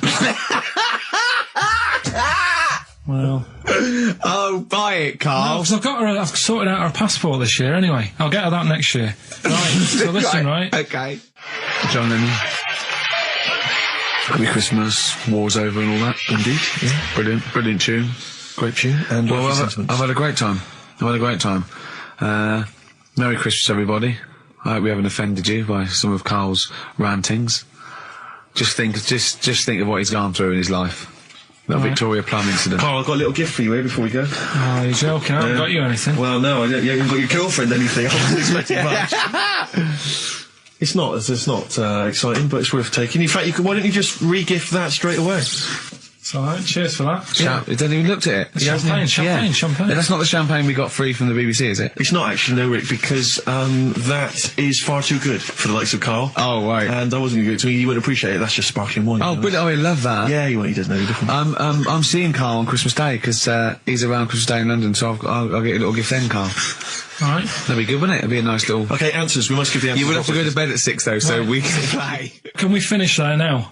Yeah. What do you mean? absolutely. What do you mean? Can we finish there now? Just play the ads and go. What? No, what are you talking about? We're going to play Jerry Nichols all day. Play that then. Goodness me, Carl, look at you. We haven't got time. Merry Christmas, Carl. Merry Christmas, Carl. Enjoy the show. Let's give him a little kiss. Oh, a little kiss. Oh, no, with tongues, it's Christmas. No, don't. Stop messing about. Get up! When my head goes into the basket, I'm going to blink a lot. See how many times I can blink. But if you remember, when Carl first told me that, it was, I think it was Simon or Nick that pointed out. He goes, no, that's not quite right, Carl. Carl told me that he had his head cut off, and when his head was in the basket, it looked up and said, count how many times I blinked. Yeah, sure. But he believed that as well. So he was happy. He was happy with that. Sure. Do you know what I mean? So yeah, a couple of weeks ago, there was a guy, he had his head cut off, and before he had it off, he'd said, I'm going to blink to show that there's life after death. And he did 32 blinks, right? Sure. So you two were sort of pointing that down the other week. Yeah, we were sceptical of that. So I looked again on the internet? At some other website. Yeah. And there's a guy... Sorry, it's the website, just to clarify, the website is the place where you bought that property on the moon, didn't you? Because it was a bargain. Right. So, this guy... Been gazumped. Look, we'll see who's been gazumped when this world ends. I've got somewhere to go, alright? And I know you'll be calling me up, saying, oh, can I come with you? Haven't you got like 2 square foot? No, I've got 80. You're going to have to stand deadly still on the moon in your 2 square foot. I've got about 20 There's no acres. place for Suzanne, it'll just be you. 12 off, love. It's all those people with big heads and web feet that've been buying it all these years. Well, listen, right. Go on. Anyway. Play a record, tell us the story after it. We've been chatting for sorry, Carl. No, let's play a record. Play a tune, we'll come back with this. What's this, another ghost story? Let's play one of my favourite songs of all time, because I'm going on holiday and getting into a lovely serene mood. Sorrento is probably from that. It's Neil Young, After the Gold Rush. Beautiful. Still to come, that competition as well. I look forward to that. Carl's quiz. Yeah. What an amazing track that is. Tune, yeah. Neil Young, Dynamite. After the Gold Rush. So go on, Carl. Sorry. Go on, Carl. So just take us back a few steps, Carl. What's the story? Right, so I did some research. Right. Let's just recap again. There was a guy you read about who had his head chopped off. He was guillotined. Yeah. He had said to the people around him, I am going to blink once I've had my head cut off to so show the brain that life, can still... or the brain can continue to work after death. Okay, so yeah, we queried that. So you weren't having any of it? Well, no, possibly for a few seconds till the oxygen stops being fed to the cells because the blood has drained away. But, you know, nothing spectacular. So go on. Well, along the similar sort of lines, right? This is quite a few years ago. This fella sort of upset the royal family doing something, right? So they said that this isn't good. It wasn't Ben Oughton at that Jubilee thing, was it? I can't remember what it was. And they said, right, that was terrible. We're gonna cut your head off. You know, you gotta show people like you can't be doing what you've been doing. What was this? The 1970s? What you say a couple of years ago? You mean maybe sort of? Was it the olden days when the phones weren't very good? Ages ago. Yeah, ages ago, sure. So yeah, fair enough. Yeah. So very philosophical. Yeah, imagine that when you watch News Story. This was literally ages ago. Yeah, exactly. Yeah, Simon Sharma's History of Britain. Yeah, yeah. Oh, and even before that, which is yonks before, when it was all mental and different. Sorry, Carl, go on. So he's having his head cut off, and he's resigned to it. It's the day before. He's kind of got it into his head now that I'm not going to have my head much longer. Sure. So he said, let's make use of this. Yeah. He said, I wonder how long, like, the body can stay alive without my head on it, right? So they were like, oh, I don't know. So, Who were? so The jailers? whoever he was asking. These jailers with one eye. Yeah. Get out, punk. So he said, No, wait a minute, I've got an interesting scientific experiment, jailer. Well, Yeah. fair enough. What is it? So he said, what I want to do, right? He said, surely it's my last right. I'm going to be dead tomorrow. Sure. So let's He do a didn't test. draw it out this long, did he? Yeah, he said, let's test this out. He said, do us a favour. He said, it's my last day. What I want you to do is, you're going to cut my head off. Let's put a white line on the floor. Right. And see if, because there's no point asking how far he can sort of walk without an head if there isn't a line, because you don't know what to count. Do you know what I mean? If he loses his head and he's running around all over the place, you can't really count That's that. not impressive enough, yeah. So they said, let's make a white line. Sure. Yeah. Who said And- this? He did or they did? I think they started to join in with him and saying, well, let's make this a... Sure. You guess it. Go on. So, They got Norris McWhirter down. The Guinness people. Oh. Yeah. so they said, let's get this white line. Yeah. And Dedication's all you need. we'll do this tomorrow. And he said, all right, then I'll see you in the morning. So we go- I'll see you in the morning. Night, night. Sleep tight. Bye-bye. I love the fact that Carl knows exactly what was said. That's beautiful. Yeah, he doesn't know the story Yeah. or what order it's in Yeah, or when but it he knows was. exactly what or was who said. said what, but he knows the intricacies. All right then, see you in the morning. Bye. Oh, kissy, kissy, kissy. Oh, I'm not like that. Oh, you joker. Don't let the bed bugs bite. Yeah. Anyway. So he gets up. Do you want a paper tomorrow? No, I'm all right. Go on. He gets up and they say, right, today's the day and that. And he said, well, I've got used to the idea. So here's a white line for you. Got used to the idea. Go on. So they go, right, you ready then? And he said, I go on. And they cut his head off. And the body walked 32 steps without a head. Wow. 32 steps. Incredible. And that's the lesson, really. Did it get as far as it walked along the white line, did it? Yeah, it stayed along the white line, did 32 steps, and then started to stumble a bit, and it just fell over. Yeah. But, it was a test that your body can still keep alive for a little bit Yeah. when you've lost your head. Absolute twaddle. Absolute twaddle. What do you reckon you can do then without an head? How many steps? Nothing. There'd be muscular spasm, right? Yeah. It would twitch a bit. It would, yeah. You could not distinctly take 32 steps. The body... Well, don't...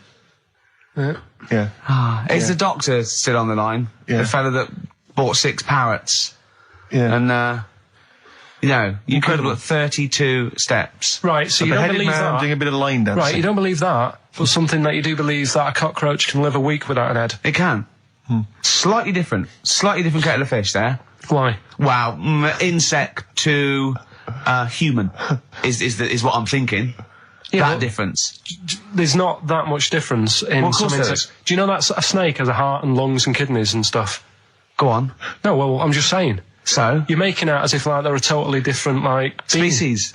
I am making out. I mean, call me old-fashioned. Do you know what you're talking about, mate? I don't want you embarrassing yourself, Rick. Yeah, I am suggesting they're totally different beings. Yeah, that is. Yeah. Now, Carl, the cockroach is a very different thing. The interesting there is that it lives without its head, because a lot of it's on. There's some of them are phototropic, chemotropic. Some of them just literally have irritation and muscle memory. I mean, they do have a central nervous system, but it's very different. So if you lose the head, it bypasses a lot of that anyway. All this is running around. The reason it dies is because it can't take on water. But it's very different to a man, right, having consciousness and then losing that, and the body's still going, no, I think I remember what I was going to do here. Yeah, so I'm going to walking carefully along the walk white line. 32 steps along this white line. Imagine you just looking down going, oh, missed a bit.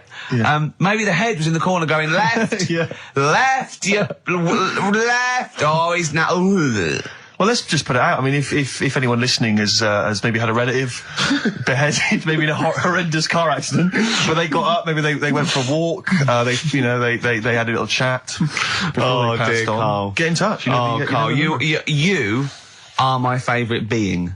You are my favourite species. Now, you, Carl, may not be particularly different genetically from a cockroach. You are, Why can generally cockroaches speaking. do that? Why whoever made them went... Let's play a record. Do you know what, when I told him this fact, I send him little facts on text messages just to inflame his, interest. I just sent him a cockroach can live 9 days without its head. He texted back, what's the point of that? Yeah. What's the point of They're that? not doing experiments, these cockroaches. Is it boring last week to have? And he went, and on top of all that, you're thirsty. So it's the worst week of your life, isn't it? That week without your head. Play a record. Play a record, Carl. Competition time next. Oh. Look at his little face. Look at his little You've not heard face. Carl's competition. Oh, we could do with that, Ed. Right, okay, educating Ricky. What have we got? Airy Chinese kid, go on. Right, yeah. This is the... I didn't want to do this. What do you want to do it? Well, I wanted to give you 3, and I gave you one. It was like the alien man gets a beard or whatever. Yeah, And- which was total rubbish, so this one should be better, maybe.